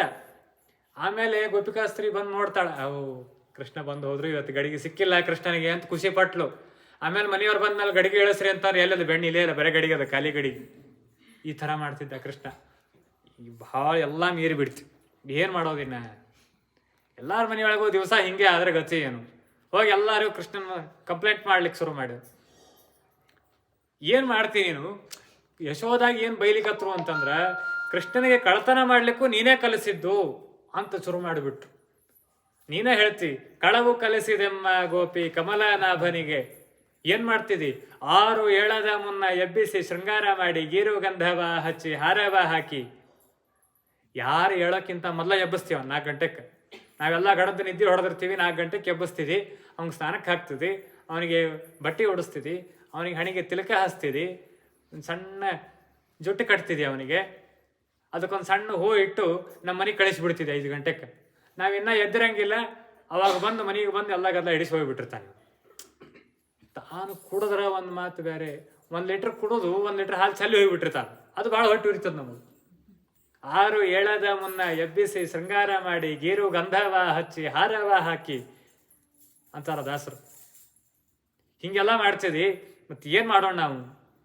ಅವ್ರು ಹೇಳಿದ್ರು, ನೋಡು ನನಗೂ ಮೀರಿ ಬಿಟ್ಟದ, ನಿಮ್ಮ ಕಡೆ ಅನ್ಸ್ಕೊಂಡು ನನಗೂ ಸಾಕಾಗ್ಯದ, ಹೀಗಾಗಿ ನೀವೇ ಏನಾರ ಒಂದು ಉಪಾಯ ಮಾಡ್ರಿ ಅಂತ ಹೇಳಿ, ನೀವು ಏನಾರೇ ಮಾಡ್ರವಾ, ನಾ ಏನು ಅನ್ನಂಗಿಲ್ಲ. ಕೃಷ್ಣನಿಗೆ ಬಡಿತಿರೋ ಏನಾರೇ ಮಾಡಿ ಅವ್ನ ಬುದ್ಧಿ ಕಲಿಸ್ರಿ. ನನ್ನ ಕೈಯಾಗಂತೂ ಸಾಲ್ವಲ್ತು, ಅವನ್ ನನ್ನ ಮಾತು ಕೇಳೋದಿಲ್ಲವ ಅಂಥೇಳಿ ಯಶೋಧನು ಕೈ ಎತ್ತಿಬಿಟ್ಲೆ. ಇವರೆಲ್ಲ ಒಂದು 50 ಮಂದಿ ಮಹಿಳಾ ಮಂಡಳಿ ಎಲ್ಲ ಕಟ್ಕೊಂಡು ಒಂದು ಸಂಘ ಮಾಡಿಕೊಂಡ್ರು. ಏನು? ಕೃಷ್ಣನ ಚೇಷ್ಟಾ ವಿಮೋಚಕ ಸಂಘ ಅಂತ ಹೆಸರಿಟ್ಟರು. ಅದಕ್ಕೆ ಸಬ್ ರಿಜಿಸ್ಟರ್ ಆಫೀಸ್ಗೆ ಹೋಗಿ ರಿಜಿಸ್ಟ್ರೇಷನ್ ಮಾಡ್ಕೊಂಡ್ಬಂದ್ರು, ಕೃಷ್ಣನ ಚೇಷ್ಟಾ ವಿಮೋಚನ ಸಂಘ ಅಂತ. ಏನು ಆ ಸಂಘದ ಧ್ಯೇಯೋದ್ದೇಶಗಳೇನು? ಕೃಷ್ಣ ನಮ್ಮ ಮನೆಗೆ ಬರಲಾರದಂತೆ ತಡೆಯೋದು, ನಮ್ಮ ಮನೆಯೊಳಗಿನ ಹಾಲು ಮೊಸರು ಬೆಣ್ಣೆ ಖಾಲಿ ಆಗಲಾರದಂತೆ ನೋಡಿಕೊಳ್ಳೋದೇ ಆ ಸಂಘದ ಕೆಲಸ ಅಂತ ಹೇಳಿ ದೊಡ್ಡದೊಂದು ಸಂಘ ಮಾಡ್ಕೊಂಡು ಒಂದು ಬ್ಯಾನರ್ ಕಟ್ಕೊಂಡು ಎಲ್ಲ ಜೋರ್ದಾರ್ ಮಾಡಿದ್ರು. ಸ್ವಲ್ಪ ದಿವಸಕ್ಕೆ ಕೃಷ್ಣನ್ ಬರ್ತ್ಡೇ ಬಂತು. ಎಲ್ಲರೂ ಸೇರಿ ಒಂದು ಕೃಷ್ಣನಿಗೆ ಒಂದು ಉಡ್ದಾರದ ಗಿಫ್ಟ್ ಕೊಡೋಣ ಅಂತ ಹೇಳಿ ವಿಚಾರ ಮಾಡಿದ್ರು. ಒಂದು ಉಡ್ದಾರ ಗಿಫ್ಟ್ ಕೊಡೋಣ ಅಂತ. ಆ ಉಡ್ದಾರಕ್ಕೆ ಗಂಟೆ ಕಟ್ಟಿದ್ರಿ, ಒಂದು 4-5 ಗಂಟೆ ಕಟ್ಟಿಬಿಟ್ರು. ಅದೆಲ್ಲ ಪ್ರೀ ಪ್ಲಾನಿಂಗ್. ಅದು ನಮ್ಮ ಮನೆಗೆ ನಾಳೆ ಕೃಷ್ಣ ಆ ಉಡ್ದಾರ ಕಟ್ಕೊಂಡ್ಬರ್ಬೇಕು. ಕಟ್ಕೊಂಡು ಬಂದಾಗ ಗಂಟೆ ಶಬ್ದ ಆಗಿಬಿಡ್ತದೆ. ಗಂಟೆ ಶಬ್ದ ಆಯ್ತು ಅಂದ್ರೆ ಕೃಷ್ಣ ಬಂದಾನ ಅಂತ ಎಚ್ಚರ ಆಗ್ತದೆ. ನಾವು ಮಲ್ಕೊಂಡಿದ್ರು ಎಚ್ಚರ ಆಗ್ತದೆ, ಒಟ್ಟು ಎಲ್ಲೇ ಯಾವುದೇ ಕೆಲಸದಾಗಿದ್ರು ಗೊತ್ತಾಗ್ತದೆ, ಹೋಗಿ ಹಿಡಿದು ಬಿಡ್ಬೋದು ಕೃಷ್ಣನ್ನ ಅಂತ ವಿಚಾರ ಇವ್ರದೆಲ್ಲ. ಆಯ್ತು, ಬರ್ತ್ಡೇ ದಿವಸ ಸಾಯಂಕಾಲ ಕೇಕ್ ಕಟ್ ಮಾಡಿ ಎಲ್ಲ ತಿನ್ನಿಸಿ ಉಣಿಸಿ ಬೆಲ್ಲಕಾದಷ್ಟು ಮಾಡಿ ಗಿಫ್ಟ್ ಅಂಥೇಳಿ ಆ ಉಡ್ದಾರ ಕೊಟ್ಟು, ಯಶೋಧ ಒಟ್ಟ ಬಿಚ್ಚಬಾರ್ದ, ಇದನ್ನ ನಾವು ಕೊಟ್ಟದ್ದು ಯಾವಾಗಲೂ ಇರಬೇಕಿದೆ ಕೃಷ್ಣನ ಮೈ ಮೇಲೆ ಅಂಥೇಳಿ ತಾಕೀತ್ ಮಾಡಿ ಬಂದ್ರು. ಯಶೋಧ ಪಾಪ ಅಲ್ಲೇ ಬಿಚ್ಚಿ ಉಡ್ದಾರ ಕಟ್ಟಿದ್ ಚಂದ ಇತ್ರಿ ಉಡ್ದಾರ. ಚಂದ 5-6 ಸಣ್ಣ ಗಂಟೆ ಇದ್ವು ಅವಕ್ಕೆ. ಕೃಷ್ಣ ನಡಿಲಿಕ್ಕತ್ರ ಅಲ್ಲಿ ಇಲ್ಲಿ ನಡಿಲಿಕ್ಕತ್ರ ಗಂಟೆ ಶಬ್ದ ಆಗೋದು ಭಾಳ ಚಂದ ಇರ್ತಿತ್ತು. ಹೆಣ್ಮಕ್ಳು ಗೆಜ್ಜೆ ಹಾಕೊಂಡು ನಡೀತಿರ್ತಾರೆ, ಎಷ್ಟು ಆನಂದ ಅನಿಸ್ತು. ಕೃಷ್ಣನಿಗೆ ಉಡ್ದಾರ ಕಟ್ಟಿದ್ರು. ಕೃಷ್ಣ ವಿಚಾರ ಮಾಡಿದ, ನನಗೆ ಚಳ್ಳೆಯನ್ನು ತಿನ್ನಿಸ್ಲಿಕ್ಕೆ ಬರ್ತೀರಾ ನೀವೆಲ್ಲರೂ? ಮಾಡ್ತೀನಿ ನಿಮಗೆ ಅಂತಂದ ಕೃಷ್ಣ. ಗಂಟಿಗಳಿಗೆ ಹೇಳ್ದ, ಒಂದೇ ಶಬ್ದ ಮಾಡಿದ್ರು ನೋಡ್ರಿ ನಿಮ್ಮನ್ನ ಅಂತ. ಗಂಟಿಗಳಿಗೆ ಅವ್ರು ಕೊಟ್ಟದ್ದೇ ಇದಕ್ಕಾಗಿ, ಗಂಟಿ ಶಬ್ದ ಬರ್ತದ ಕೃಷ್ಣನ್ ಹಿಡಿಬಹುದು ಅಂತ ಹೇಳಿ ಗಂಟಿಗಳಿಗೆ ಹೇಳಿದ, ಒಂದೇ ಶಬ್ದ ಬಂತಂದ್ರೆ ನಿಮ್ಮನ್ನ ನೋಡ್ರಿ ನಿಮ್ಮನ್ನ ಅಂತಂದ. ಗಂಟಿ ಒಳಗಿದ್ದವ್ರು ಯಾರು? ಗಂಟಿ ಒಳಗಿದ್ದವರೆಲ್ಲ ಇವನ ಮಕ್ಕಳು ಮೊಮ್ಮಕ್ಕಳೇ ಅವರು. ಘಂಟಾಗ್ರೇ ಬ್ರಹ್ಮದೈವತ್ವಂ ಮುಕಟೆ ರುದ್ರದೈವತ್ವಂ ನಾದೇ ಸರಸ್ವತಿ ಚೈವ ನಾಲೇ ನಾಗಾದಿ ದೈವತ್ಸಹ. ದಿವಸ ಪೂಜಾ ಮಾಡ್ಬೇಕಾದ್ರೆ ಈ ಮಂತ್ರ ಅಂತೀವಿ. ಘಂಟಿ ಒಳಗ ಬ್ರಹ್ಮದೇವರು, ರುದ್ರದೇವರು, ಶೇಷದೇವರು, ನಾಗಾದಿಗಳು ಇರ್ತಾವಂತ. ಈ ಎಲ್ಲ ದೇವತೆಗಳ ಸನ್ನಿಧಾನ ಅಂತ. ಅಕಸ್ಮಾತ್ ಮನೆಯೊಳಗೆ ಈಶ್ವರಲಿಂಗ ಇರಲಿಲ್ಲ ಅಂದ್ರೆ, ಶೇಷದೇವರ ಸರ್ಪ ಇರಲಿಲ್ಲ ಅಂದ್ರೆ ಗಂಟಿಗೆ ಅಭಿಷೇಕ ಮಾಡ್ರಿ ಅಂತ ಹೇಳ್ತಾರೆ. ಯಾಕೆ? ಗಂಟೆ ಒಳಗೆ ಎಲ್ಲರೂ ಇದ್ದಾರೆ ಅಂತ ಹೇಳಿ. ಗಂಟೆ ಒಳಗಿದ್ದವ್ರು ಯಾರು? ಬ್ರಹ್ಮದೇವರು, ರುದ್ರದೇವರು, ಶೇಷದೇವರು ಅಂದ್ರೆ ಮಗ ಮೊಮ್ಮಗ ಮರಿ ಮಗನೇ ಆಯ್ತು. ಎಲ್ಲರಿಗೂ ತಾಕೀತು ಮಾಡ್ದ, ಒಂದೇ ಶಬ್ದ ಬಂತಾದ್ರೆ ನಿಮ್ಮನ್ನು ಹುಟ್ಲಿಲ್ಲ ಅನಿಸ್ಬಿಡ್ತೀನಿ ನಿಮ್ಮನ್ನ ಅಂತೇಳಿ. ಹೆದರಿಕೊಂಡು ಕೂಡ್ಬೇಕು ಅವರು. ಹೊರಗಷ್ಟೆ ಯಾವಾಗಲೂ ಅಷ್ಟೇ. ಭೀಷಾಸ್ಮಾದ್ವಾತಪ್ಪವತೆ ಭೀಷವದೇತಿ ಸೂರ್ಯ ಭೀಷಾಸ್ಮಾದಗ್ನಿಶ್ಚ ಇಂದ್ರಶ್ಚ. ವೇದ ಹೇಳ್ತದೆ ಈ ಮಾತನ್ನ. ಸೂರ್ಯ ಒಂದು ಸ್ವಲ್ಪ ಹೆಚ್ಚು ಕಡಿಮೆ ಟೈಮಿಗೆ ಮೀರ್ಲಾರ್ದ ದಿವಸ ಬರ್ತಾನೆ ಸೂರ್ಯ. ಹೌದಾ ಇಲ್ಲೋ? ಒಂದಿನ ರಜಾ ತಗೊಂಡ ನಿನ್ನ ಸೂರ್ಯ ಎಂದರೆ ಸಂಡೇನೂ ತೊಗೊಂಡಿಲ್ಲ, ಏಕಾದಶಿನೂ ತೊಗೊಂಡಿಲ್ಲ, ಪಾಡ್ಯನೂ ತೊಗೊಂಡಿಲ್ಲ. ದಿವಸ ಬರ್ತಾನೆ ಸೂರ್ಯ, ಸರಿಯಾದ ಹೊತ್ತಿಗೆ ಬರ್ತಾನೆ. ನಾವು 6 ಗಂಟೆ ಪ್ರವಚನ ಅಂತಂದ್ರೆ 6:10, 6:15 ಮಾಡಿರ್ತೀವಿ. ಸೂರ್ಯ ಎಂದ್ರೆ ಹಂಗೆ ತಡ ಮಾಡಿ ಬಂದದ್ದೇನು ಬೇಡಪ್ಪ ಇವತ್ತು ಭಾಳ ಥಂಡದ, ಒಂದು ಸ್ವಲ್ಪ ಹೊತ್ತು ಮಲ್ಕೊಂಡೆದ್ದು ಆಮೇಲೆ ಎದ್ದು ಹೋಗೋಣ ಅಂತ ಅಂದ್ರೆ ಸೂರ್ಯ ಹಂಗೆ ಮಾಡಿದ್ರೆ ಗತಿ ಏನು? ಸೂರ್ಯ ಯಮದೇವರು, ಅವ್ರು ಎಂದೆಂದು ತಡ ಮಾಡೋದಿಲ್ರಿ. ಯಮದೇವ್ರು ಭಾರಿ ನಿಷ್ಠ, ಎಂದೆಂದು ತಡ ಮಾಡೋದಿಲ್ಲ ಅವರು. ಟೈಮ್ ಮುಗೀತು, ಪಿರಿಯಡ್ ಮುಗೀತು ಅಂತಂದ್ರೆ ಎಳ್ದ ಬಿಡ್ತಾರೆ ಯಮದೇವರು. ಒಂಚೂರು ತಡ ಮಾಡೋದಿಲ್ಲೇ ಇಲ್ಲ, ಸರಿಯಾದ ಟೈಮಿಗೆ ಬರ್ತಾರೆ ಯಮದೇವರು. ನಾವಂತಿರ್ತೀವಿ ಇನ್ನೂ ಸೀರಿಯಲ್ ಮುಗುದಿಲ್ಲ, ಸೀರಿಯಲ್ ಮುಗಿದ್ಮೇಲೆ ಹೋಗೋಣ ಅಂತ ಹೇಳಿ. ಯಮದೇವರೇ ಸೀರಿಯಲ್ ಮುಗೀತು ಇಲ್ಲ ಏನು ನೋಡೋದಿಲ್ಲ, ಅವ್ರು ಹೇಳ್ಕೊಂಡೇ ಬಿಡ್ತಾರೆ. ಸೂರ್ಯ ಪ್ರತಿನಿತ್ಯ ಬರ್ತಾನೆ, ಚಂದ್ರ ಪ್ರತಿನಿತ್ಯ ಬರ್ತಾನೆ, ಗಾಳಿ ಪ್ರತಿನಿತ್ಯ ಬೀಸ್ತದೆ, ನೀರು ಪ್ರತಿನಿತ್ಯ ಹರಿತದೆ. ಅದಕ್ಕೆ ದೇವರ ಹೆದರಿಕೆ ಇದೆ. ಅದಕ್ಕೆ ಇಲ್ಲಾಂದ್ರೆ ದೇವರು ಇಲ್ಲ ಅಂತ ಅನಿಸ್ಬಿಡ್ತಾನೆ. ಭೀಷಾಸ್ಮಾದ್ವಾತ ಪವತೆ ಭೀಷವದೇತಿ ಸೂರ್ಯ. ಅಗ್ನಿ ಪ್ರಜ್ವಲನೆ ಆಗ್ತದೆ. ಯಾಕೆ? ದೇವರ ಹೆದರಿಕೆ ಅದ, ಇಲ್ಲಾಂದ್ರೆ ಬಿಡುದಿಲ್ಲವ ಅಂತ ಹೇಳಿ. ಯಮನೆಲ್ಲೂ ಕಾಣನೆಂದು ಹೇಳಬೇಡ, ಯಮನೇ ರಾಮಚಂದ್ರ ಸಂದೇಹ ಬೇಡ.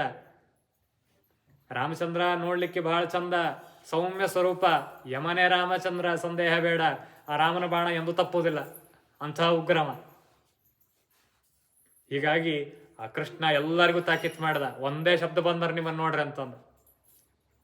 ಆಯ್ತು ಅಂತೇಳಿ ಸುಮ್ಮ ಕೂತ್ರು. ಒಳಗಿದ್ದ ದೇವತೆಗಳೆಲ್ಲ ಹೋದ ಕೃಷ್ಣ ಮತ್ತೆ ತನ್ನ ಕೆಲಸಕ್ಕೆ ತಾನು ಮಂದಿ ಮನೆಗೆ.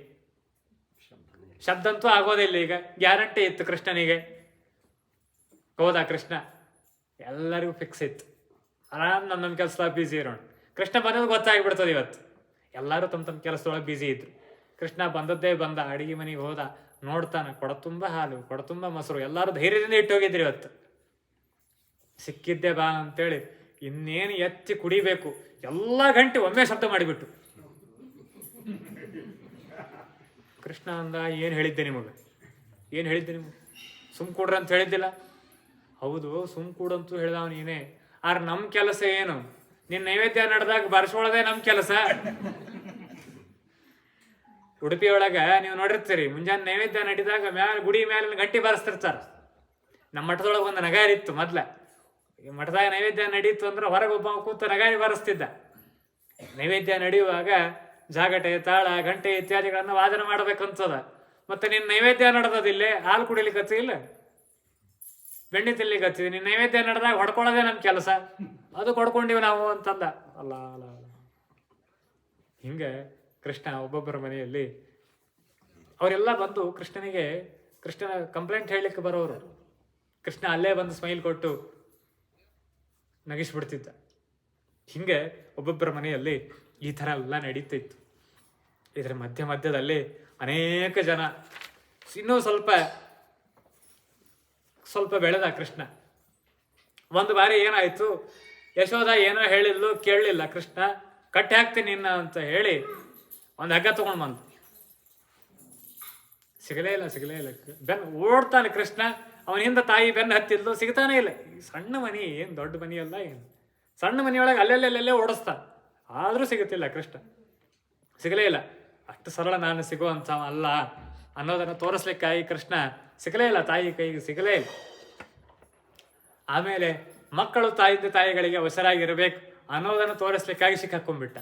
ವಾದಿರಾಜರಂದ್ರು, ಮೊದಲಿಗೆ ಸಿಗಲಿಲ್ಲ ಯಾಕ, ಈಗ ಸಿಕ್ಕ ಯಾಕ ಅಂತಂದ್ರೆ, ಯಶೋಧಾದೇವಿಗೆ ಈಗ ಜ್ಞಾನ ಭಕ್ತಿ ವೈರಾಗ್ಯ ಬಂತು, ಅದಕ್ಕೆ ಕೃಷ್ಣ ಸಿಕ್ಕ. ಅಲ್ಲ, ಜ್ಞಾನ ಭಕ್ತಿ ವೈರಾಗ್ಯ ಬರ್ಲಿಕ್ಕೆ ಆಕೇನು ಮಾಡ್ಯಾಡ್ಲಿಲ್ಲ ಅಂತಂದ್ರೆ, ಇಷ್ಟೋ ತನಕ ಏನು ಜ್ಞಾನ ಇತ್ತು? ನಿನ್ನನ್ನು ಹಿಡಿದು ಕಟ್ಟಿ ಹಾಕ್ತೀನಿ ಅಂತ ಜ್ಞಾನ ಇತ್ತು. ನನ್ನ ಮಗ ನೀನು, ನಿನ್ನ ಹಿಡಿದು ಕಟ್ಟಿ ಹಾಕ್ತೀನಿ ಅಂತ ಜ್ಞಾನ ಇತ್ತು. ಆ ಜ್ಞಾನ ಹೋಯ್ತು. ಸಿಗುದಿಲ್ಲಪ್ಪ ಮಾರಾಯಮ್ಮ ಅಂತೇಳಿ ಹಟ್ಸಂತೆ ಕೂತ್ಲ ಒಂದು ಕಡೆ. ಹಿಂಗೆಲ್ಲ ನಾನು ಸಿಗವ ಅಲ್ಲ ಅನ್ನುವ ಜ್ಞಾನ ಬಂತಲ್ಲ, ಅದಕ್ಕೆ ನಾನು ಸಿಕ್ಕೆ. ಭಕ್ತಿ, ಇನ್ನಷ್ಟು ಪ್ರೀತಿ ಹೆಚ್ಚಾಯಿತು ಕೃಷ್ಣನ ಮೇಲೆ. ಅದೇ ಭಕ್ತಿ, ಪ್ರೀತಿಯೇ ಭಕ್ತಿ. ವೈರಾಗ್ಯನೂ ಇತ್ತು. ವೈರಾಗ್ಯ ಏನಿತ್ತು ಇಷ್ಟರೊಳಗ ಅಂತಂದ್ರೆ, ಕೃಷ್ಣನ ಬೆನ್ನ ಹತ್ತಿ ಓಡ್ಲಿಕ್ಕೆ ಹತ್ತಿದ್ದಲ್ಲ, ತಲೆಯಾಗ ಒಂದು ಗುಲಾಬಿ ಹೂವು ನೋಡ್ಕೊಂಡಿದ್ಲು, ಅದು ಕೆಳಗೆ ಬಿದ್ದಿತ್ತು. ಅದು ಓಡ್ಬೇಕಾದ್ರೆ ಬಿದ್ದು ಹೂವನ್ನ ಮತ್ತೆ ಎತ್ತಿ ತಲೆ ಮೇಲೆ ಇಟ್ಕೊಳ್ಳಿಲ್ಲ ಅಂತ. ಅದೇ ವೈರಾಗ್ಯ, ವಿಷಯಗಳ ವೈರಾಗ್ಯ. ಹಿಂಗಾಗಿ ಜ್ಞಾನ ಭಕ್ತಿ ವೈರಾಗ್ಯ ಸೇರಿತು, ಅದಕ್ಕೆ ನಾ ಸಿಕ್ಕ ಹಾಕ್ಕೊಂಡೆ ನಿನ್ನ ಕೈಯಾಗ ಅಂತಂದ. ಕೃಷ್ಣನ ಕಟ್ಟಬೇಕು ಅಂತೇಳಿ ಒಂದು ಹಗ್ಗವನ್ನು ಕಟ್ಟೋದು ಹೆಂಗ, ಒಂದು ಈ ಹಗ್ಗದ ತುದಿ ಈ ತುದಿಯನ್ನ ಕೃಷ್ಣನ ಕೈಗೆ ಕಟ್ಟಬೇಕು, ಇನ್ನೊಂದು ತುದಿಯನ್ನ ಮತ್ತೊಂದಕ್ಕೆ ಕಟ್ಟಬೇಕು. ಅದು ಕಟ್ಟೋದು. ಕೃಷ್ಣನ ಕೈಗೆ ಕಟ್ಟಬೇಕಂತ ನೋಡ್ತಾಳೆ, ಆ ಹಗ್ಗ ಸಾಲವಲ್ತು, ಸಾಲ್ತಾನೇ ಇಲ್ಲ. ಮತ್ತೇನೋ ಒಂದು 2 ಅಂಗಲ ಕಡಿಮೆ ಆಗ್ತಿತ್ತು. ಮತ್ತೊಂದು ಹೋಗಿ ಹಗ್ಗ ಜಾಯಿಂಟ್ ಮಾಡಿದ್ಲು ಅದಕ್ಕೆ, ಅದನ್ನು ಕಟ್ಟಿದ್ರೆ ಅದು ಕಟ್ಲಿಕ್ಕೆ ಬರವಲ್ತು. ಹಿಂಗೆ ಚೂದು ಒಂದು ಮಾರ ಐತ್ರಿ ಅದು, ಕೃಷ್ಣನ ಕೈ ಇಟ ಅದ, ಆದರೂ ಕಟ್ಲಿಕ್ಕೆ ಬರ್ತಿಲ್ಲ. ಮತ್ತು ಇದನ್ನೇ ಕೃಷ್ಣ ಪರಮಾತ್ಮ ತೋರಿಸಿದ, ತಂದೆ ತಾಯಿಗಳಿಗೆ ಕಟ್ಟಿಸ್ಕೋಬೇಕು. ನಾನು ಕಟ್ಟಿಸ್ಕೊಳ್ಳೋವಲ್ಲ, ಇನ್ನೊಬ್ಬರು ಕಟ್ಟಿ ಬಿಚ್ಚಾವ ನಾನು ಅಂತ ತೋರಿಸಿದ ಮೊದಲಿಗೆ. ಆಮೇಲೆ ತಂದೆ ತಾಯಿಗಳ ಕಡೆಯಿಂದ ಕಟ್ಟಿಸ್ಕೋಬೇಕು ಅಂತ ತೋರಿಸ್ಲಿಕ್ಕೆ ಕಟ್ಟಿಸಿಕೊಂಡ. ಇನ್ನೊಂದು ಕೆಲಸ ನೆನಪಾಗಿಬಿಡ್ತು ಪಟ್ನ, ಕಟ್ಟಿಸಿಕೊಂಡ. ಇನ್ನೊಂದು ತುದಿ ಎಲ್ಲಿ ಕಟ್ಟಬೇಕು, ಹೋಗಿ ಒಂದು ಒರಳು ಕಲ್ಲಿತ್ತು ಮನೆಯೊಳಗೆ, ಆ ಒರಳು ಕಲ್ಲಿಗೆ ಕಟ್ಟಿಬಿಟ್ಟು ಹೋಗಿ ತಂತ ಕೆಲಸ ಒಳಗೆ ಹೋದ್ಲು. ಕೃಷ್ಣ ಒಳಕಲ್ಲನ್ನೇ ಎಳ್ಕೊಂಡು ಹೊಂಟುಬಿಟ್ಟ. ಎಳ್ಕೊಂಡು ಹೋಗಿ ತಮ್ಮ ಮನೆಯೊಳಗೆ ಅಂಗಳದೊಳಗೆ ಬಂದ. ಅಲ್ಲಿ 2 ಅರ್ಜುನ ವೃಕ್ಷಗಳಿತ್ತು. ಆ ಅರ್ಜುನ ವೃಕ್ಷಗಳ ನಡುವ ಏನು ಉಲೂಖಲ ಒರಳು ಅದನ್ನು ಹಾಕಿದ. ಆ 2 ಗಿಡಗಳ ಸಂದೆಯಲ್ಲಿ ಸಂದೆ ಇತ್ತು, ಅಲ್ಲಿ ಹೊರಗೆ ಬಂದು ಹಿಡಿದು ಜಗ್ಗಿಬಿಟ್ಟ. ಒಳಕಲ್ಲು ಆ ಕಡೆ ಹಿಂದೆ 2 ಗಿಡ ಬಿದ್ದು ಬಿಟ್ಟು ಹಗ್ಗ ಹರಿದು ಹೋಯ್ತು. ಇಷ್ಟಾಯ್ತು. ಆ ಹಗ್ಗದಿಂದ ಗಿಡದಿಂದ ಇಬ್ರು ಎದ್ದು ಬಂದ್ರು. ಅವ್ರು ಯಾರು ಅಂತಂದ್ರೆ ಅವರು ನಲಕೂಬರ ಮತ್ತು ಮಣಿಗ್ರೀವ ಅಂತ. ಅವರ ಧ್ವನಿ ಚಮು ಎನ್ನುವಂತಹ 2 ಅಸುರರು ಅವರೊಳಗಿದ್ರು. ಕುಬೇರನ ಮಕ್ಕಳವರು. ಕುಬೇರನ ಮಕ್ಕಳು ಒಂದು ಸರ್ತೆ ವಿವಸ್ತ್ರರಾಗಿ ಮೈ ಮೇಲೆ ಏನೂ ಬಟ್ಟೆ ಹಾಕೊಳ್ಳಾರ್ದ ನದಿಯೊಳಗೆ ಸ್ನಾನ ಮಾಡ್ಲಿಕ್ಕೆ ಹತ್ತಿದ್ರು. ನಾರದರು ಅಲ್ಲೇ ದಾಟಿ ಹೊಂಟಿದ್ರು. ನಾರದರಿಗೆ ಗೊತ್ತಾಯ್ತಿದ್ರು, ಶಾಪ ಕೊಟ್ಟರು ಅವರು, ಬಟ್ಟೆ ಇಲ್ಲ ಎಂದೆಂದು ಸ್ನಾನ ಮಾಡಬಾರದು. ವರುಣನಿಗೆ ಅರ್ಥಾತ್ ನದಿಯ ಅಭಿಮಾನಿಗಳು, ನೀರಿಗೆ ಅಭಿಮಾನಿನೇ ಆದಂತಹ ವರುಣ ದೇವರು ಶಾಪ ಕೊಡ್ತಾರೆ. ಹೀಗಾಗಿ ಏನಾದರೂ ಒಂದು ಬಟ್ಟೆಯನ್ನು ಮೈ ಮೇಲೆ ಧಾರಣೆ ಮಾಡಿಕೊಂಡೇ ಸ್ನಾನ ಮಾಡಬೇಕು ಅನ್ನೋದನ್ನು ಹೇಳ್ತಾರೆ ಅಲ್ಲಿ ನಾರದರು.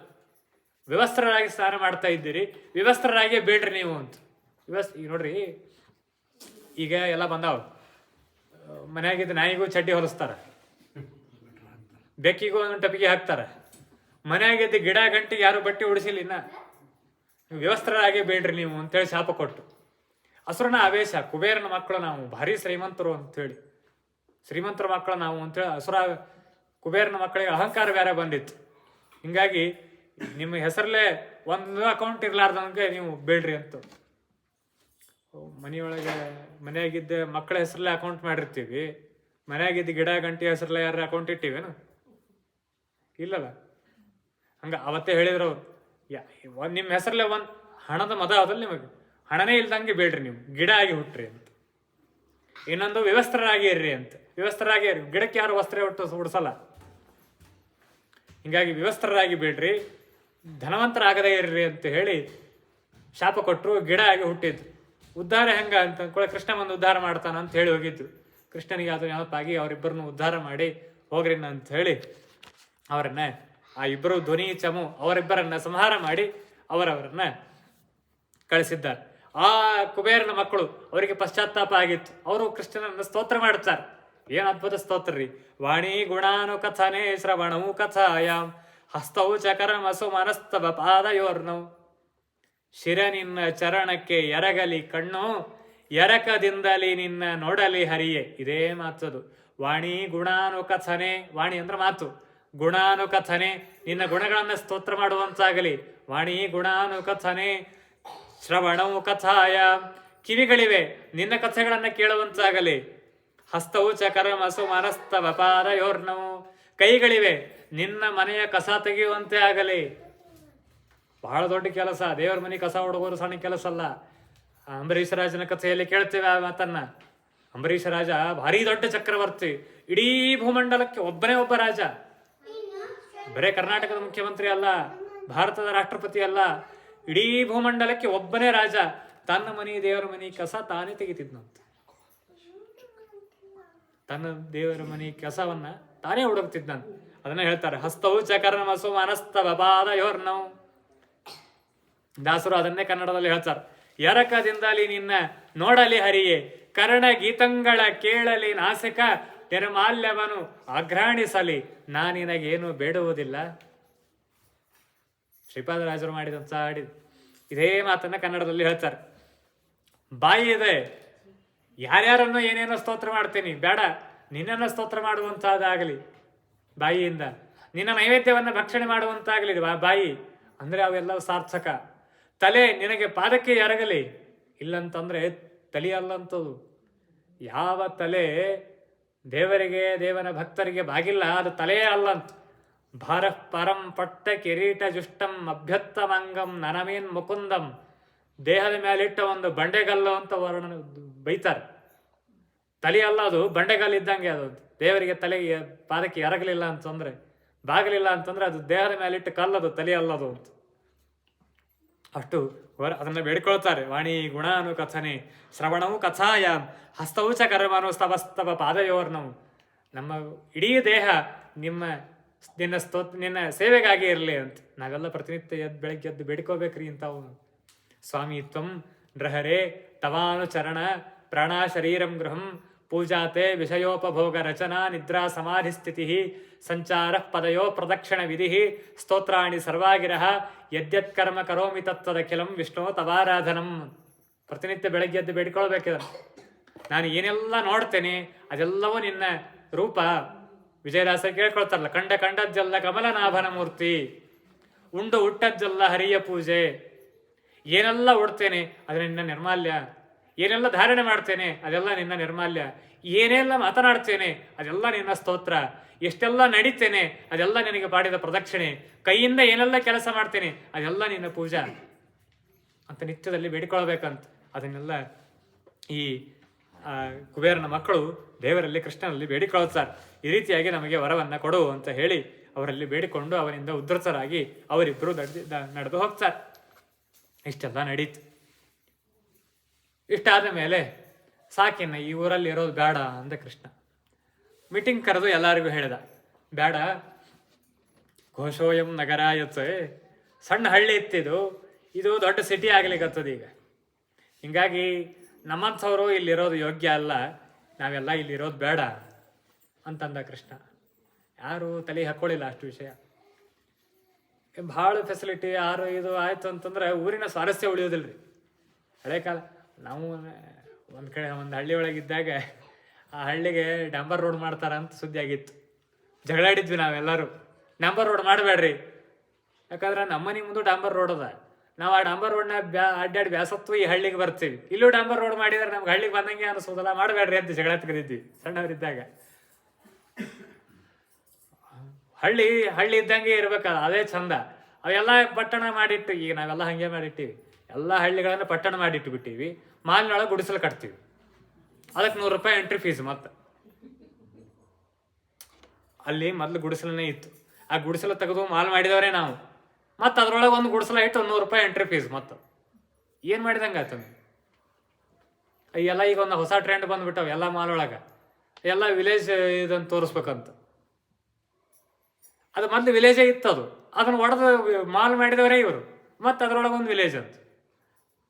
ಕೃಷ್ಣ ಅವತ್ತು ಹೇಳಿದ, ಹಳ್ಳಿ ಅಂತಿದ್ರೆ ಚಂದ, ಹಳ್ಳಿಯನ್ನು ಪಟ್ಟಣ ಮಾಡ್ಲಿಕ್ಕೆ ಹೋಗ್ಬೇಡ್ರಿ. ಈಗ ನಾವಿದ್ದ ಗೋಕುಲ ಈಗ ಪಟ್ಟಣ ಆಗ್ಲಿಕ್ಕತ್ತದ. ಘೋಷೋಯಂ ನಗರ ಆಯುತ್ತೆ. ಅದು ಏನಾಗಿತ್ತು, ಸುತ್ತಮುತ್ತಲು ಊರಿನ ಜನ ಎಲ್ಲ ಬಂದು, ಇವರಾಗ ಕೃಷ್ಣ ಇದ್ದಾನಂತೆ, ಚಂದದಂತಿ ಊರು ಅಂತ ಎಲ್ಲರೂ ಇಲ್ಲೇ ಬಂದು ಸೆಟ್ಲ್ ಆಗ್ಲಿಕ್ಕತ್ತಿದ್ರು ನೌಕರಿ ತಗೊಂಡು. ಹಿಂಗಾಗಿ ಆ ಊರು ಬೆಳೀತಾ ಹೋಗಿತ್ತು. ಪ್ರಾಬ್ಲಮ್ ಏನಾಗಿತ್ತು ಅಂತಂದ್ರೆ, ಇವರೆಲ್ಲ ಗೋಪಾಲಕರು ಗೋವುಗಳಿಗೆ ಹುಲ್ಲು ಸಿಗದಂಗೆ ಆಯ್ತು. ಹುಲ್ಲಿಗಾಗಿ ದೂರ ಹೋಗ್ಬೇಕಾಯ್ತು ಪ್ರತಿನಿತ್ಯ. ಇದು ಪ್ರಾಬ್ಲಮ್ ಆಗಿತ್ತು. ಹೀಗಾಗಿ ಕೃಷ್ಣ, ನಾವಿಲ್ಲಿರೋದು ಬೇಡ, ಹತ್ತಿರದಲ್ಲಿ ವೃಂದಾವನ ಅಂತದ, ಅಲ್ಲಿ ಹೋಗೋಣ, ಅಲ್ಲಿ ಬೇಕಾದಷ್ಟು ಹುಲ್ಲುಗಾವಲದ, ಹೀಗಾಗಿ ನಾವೆಲ್ಲ ಅಲ್ಲಿ ಹೋಗೋಣ ಅಂತ ಅಂದ. ಯಾರೂ ಅಷ್ಟು ತಲೆಗೆ ಹಚ್ಕೊಳ್ಳಿಲ್ಲ.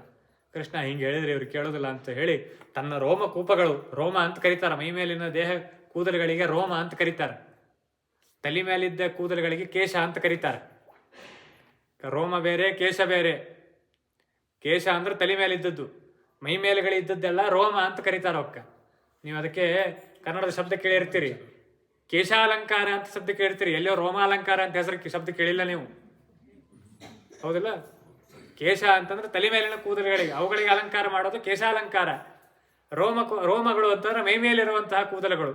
ಅಲ್ಲಿರುವಂತಹ ರೋಮಗಳು, ಆ ರೋಮ ತೆಗೆದ್ರೆ ಅಲ್ಲಿ ಒಂದು ಸಣ್ಣ ತೂತಿರ್ತದವು, ನಮ್ಮ ಕಣ್ಣಿಗೆ ಕಾಣೋದಿಲ್ಲ. ದೇಹದೊಳಗಿಂದ ಬಂದಿರ್ಬೇಕಂದ್ರೆ ಅಲ್ಲೊಂದು ಸಣ್ಣ ರಂಧ್ರ ಇರ್ಬೇಕು. ಅದರಗಳಿಂದ ತೋಳಗಳನ್ನು ಸೃಷ್ಟಿ ಮಾಡಿದ ದೇವರು. ತೋಳಗಳನ್ನು ಸೃಷ್ಟಿ ಮಾಡಿ ಇಡೀ ಊರೊಳಗೆಲ್ಲ ಓಡಾಡಿಸ್ಬಿಟ್ಟ. ಎಲ್ಲರೂ ಓಡಿ ಬಂದ್ರೆ ಕೃಷ್ಣ ಹತ್ರ, ಏನು ಆಯ್ತೋ ಇದು ಅಂತ ಹೇಳಿ.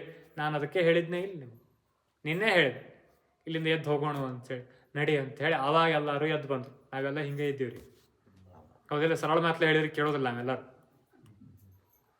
ಹೀಗಾಗಿ ಕೃಷ್ಣ ರೋಮಕೂಪಗಳಿಂದ ತೋಳಗಳನ್ನು ಸೃಷ್ಟಿ ಮಾಡಿ ಎಲ್ಲರನ್ನೂ ವೃಂದಾವನಕ್ಕೆ ಕರ್ಕೊಂಡು ಬಂದ. ಅಲ್ಲಿ ವತ್ಸಾಸುರ ಅಂತ ಒಬ್ಬ ದೈತ್ಯ, ಪಾರ್ವತಿಯ ವರದಿಂದ ಅವಧ್ಯನಾದಂತಹ ವ್ಯಕ್ತಿ, ಅವನನ್ನು ಸಂಹಾರ ಮಾಡಿದ. ವತ್ಸಾಸುರ ಅಂತ ಒಂದು ಆಕಳು ಕರುವಿನ ರೂಪದೊಳಗೆ ಬಂದಿದ್ದ.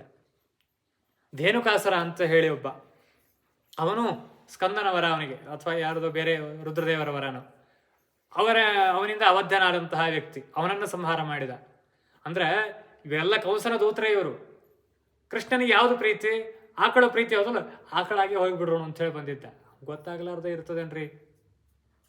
ಗೋಮುಖ ವ್ಯಾಘ್ರ ಅಂತ ಕರೀತಾರಲ್ಲ, ಅವಾಗಿಂದನೇ ಇತ್ತಿದೆಯಲ್ಲ, ಎಲ್ಲ ಕಂಸನ ಬರ್ತಾರೆ ಅವರು ಗೋಮುಖ ವ್ಯಾಘ್ರಗಳು, ಇವತ್ತಿಗೂ ಇರೋವು.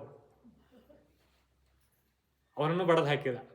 ಬರೇ ಗೋವುಗಳನ್ನು ಪ್ರೀತಿ ಮಾಡ್ತೀನಿ ಅಂತ ಹೇಳಿ ಅಸುರರಾಗಿ ನಾವೆಲ್ಲ ಹಿಂಗೆ ಇದ್ದೀವಿ. ಒಳಗೆಲ್ಲ ಅಸುರ ಭಾವನೆ ಅದ, ಮ್ಯಾಲ್ ನೋಡ್ಲಿಕ್ಕೆ ಗೋವಿನ ಮುಖ. ಕೃಷ್ಣ ಕೇಳೋದಿಲ್ಲ ಇವನ್ನೆಲ್ಲ. ಒಳಗೂ ಗೋವಾಗಿದ್ದು ಮೇಲೆ ಗೋವಿನ ಮುಖ ಇತ್ತಂದ್ರೆ ಕೃಷ್ಣ ಕೇಳ್ತಾನೆ. ಒಳಗ ಆಸುರಿ ಭಾವ, ಮೇಲ್ ನೋಡ್ಲಿಕ್ಕೆ ಗೋವಿನ ವೇಷ. ನಾವೆಲ್ಲ ಹಿಂಗಿದ್ರೆ ಕೃಷ್ಣ ಕೇಳೋದಿಲ್ಲ, ಹೊಡೆದು ಹಾಕ್ತಾನೆ ಅನ್ನೋದನ್ನು ಸೂಚನೆ ಮಾಡ್ಲಿಕ್ಕೆ ಅವತ್ತೇ ಬಡದ. ಧೇನುಕಾಸುರನನ್ನು ಸಂಹಾರ ಮಾಡಿದ. ಬಕಾಸುರ ಅಂತ ಹೇಳಿ ಬಕಪಕ್ಷಿಯ ರೂಪದಲ್ಲಿ ಬಂದ. ಇಷ್ಟು ಉದ್ದ ಚೊಂಚ ಇರ್ತದೆ ಬಕಪಕ್ಷಿಗೆ, ಎರಡನ್ನೂ ಹಿಡಿದು ಹರಿದು ಒಗೆದು ಬಿಟ್ಟ. ಹೀಗೆ ಇನ್ನೊಂದು ಪ್ರಾಣಿ ಬಕಪಕ್ಷಿ ಒಳಗೆ ಕೈ ಹಾಕಿ, ಒಳಗಿದ್ದದ್ದು ಕೈಯೊಳಗೆ ಹಾಕಿ ಕಲಿಸಿ ಹರಿದು ಕೊಂದುಬಿಟ್ಟ. ಹೀಗೆ ಒಂದೊಂದೇ ಧೇನುಕಾಸುರ ಅಂತ ಗಣಪತಿಯ ವರ ಅವನಿಗೆ, ಅವನನ್ನ ಸಂಹಾರ ಮಾಡಿದ. ಇವತ್ತು ನೋಡ್ರಿ, ನಾನು ಒಂದಾಯ್ತು ಎರಡಾಯ್ತು. ಶಕಟಾಸುರ ಬಂಡೆಯ ರೂಪದೊಳಗೆ ಬಂದ, ಧೇನುಕಾಸುರ ಎತ್ತಿನ ರೂಪದೊಳಗೆ ಬಂದ, ಹಯಗ್ರೀವಾಸುರ ಅಂಥೇಳಿ ಕುದುರೆಯ ರೂಪದಲ್ಲಿ ಬಂದಿದ್ದ, ವತ್ಸಾಸುರ ಅಂಥೇಳಿ ಕರುವಿನ ವೇಷದಲ್ಲಿ ಬಂದ, ಬಂಡಿಯ ರೂಪದಲ್ಲಿ ಬಂದಿದ್ದ, ಗಾಳಿಯ ರೂಪದಲ್ಲಿ ಬಂದಿದ್ದ. ಅಸುರರು ಬರಬೇಕು ಅಂತಂದ್ರೆ ಇದೇ ಥರ ಬರ್ತಾರ ಅಂತ ಹೇಳಲಿಕ್ಕೆ ಆಗೋದಿಲ್ಲ. ಯಾವ ಬೇಕಾದ ರೂಪದೊಳಗೆ ಬರ್ತಿರಬಹುದು. ಈ ರೂಪದೊಳಗೂ ಬಂದವ್ರಿ ಈಗ. ಇವೆಲ್ಲ ಅಸುರರೇ ಇವರು, ಹೌದಿಲ್ಲ? ಮನೆಯೊಳಗೆ ಟಿವಿ, ಮೊಬೈಲು, ಮತ್ತೊಂದು ಮುಗಿದೊಂದು ಇಂಟರ್ನೆಟ್ಟು, ವೈಫೈ, ಅದು ಇದು, ಇವೆಲ್ಲ ಒಂಥರ ಅಸುರರೇ ಇವರು.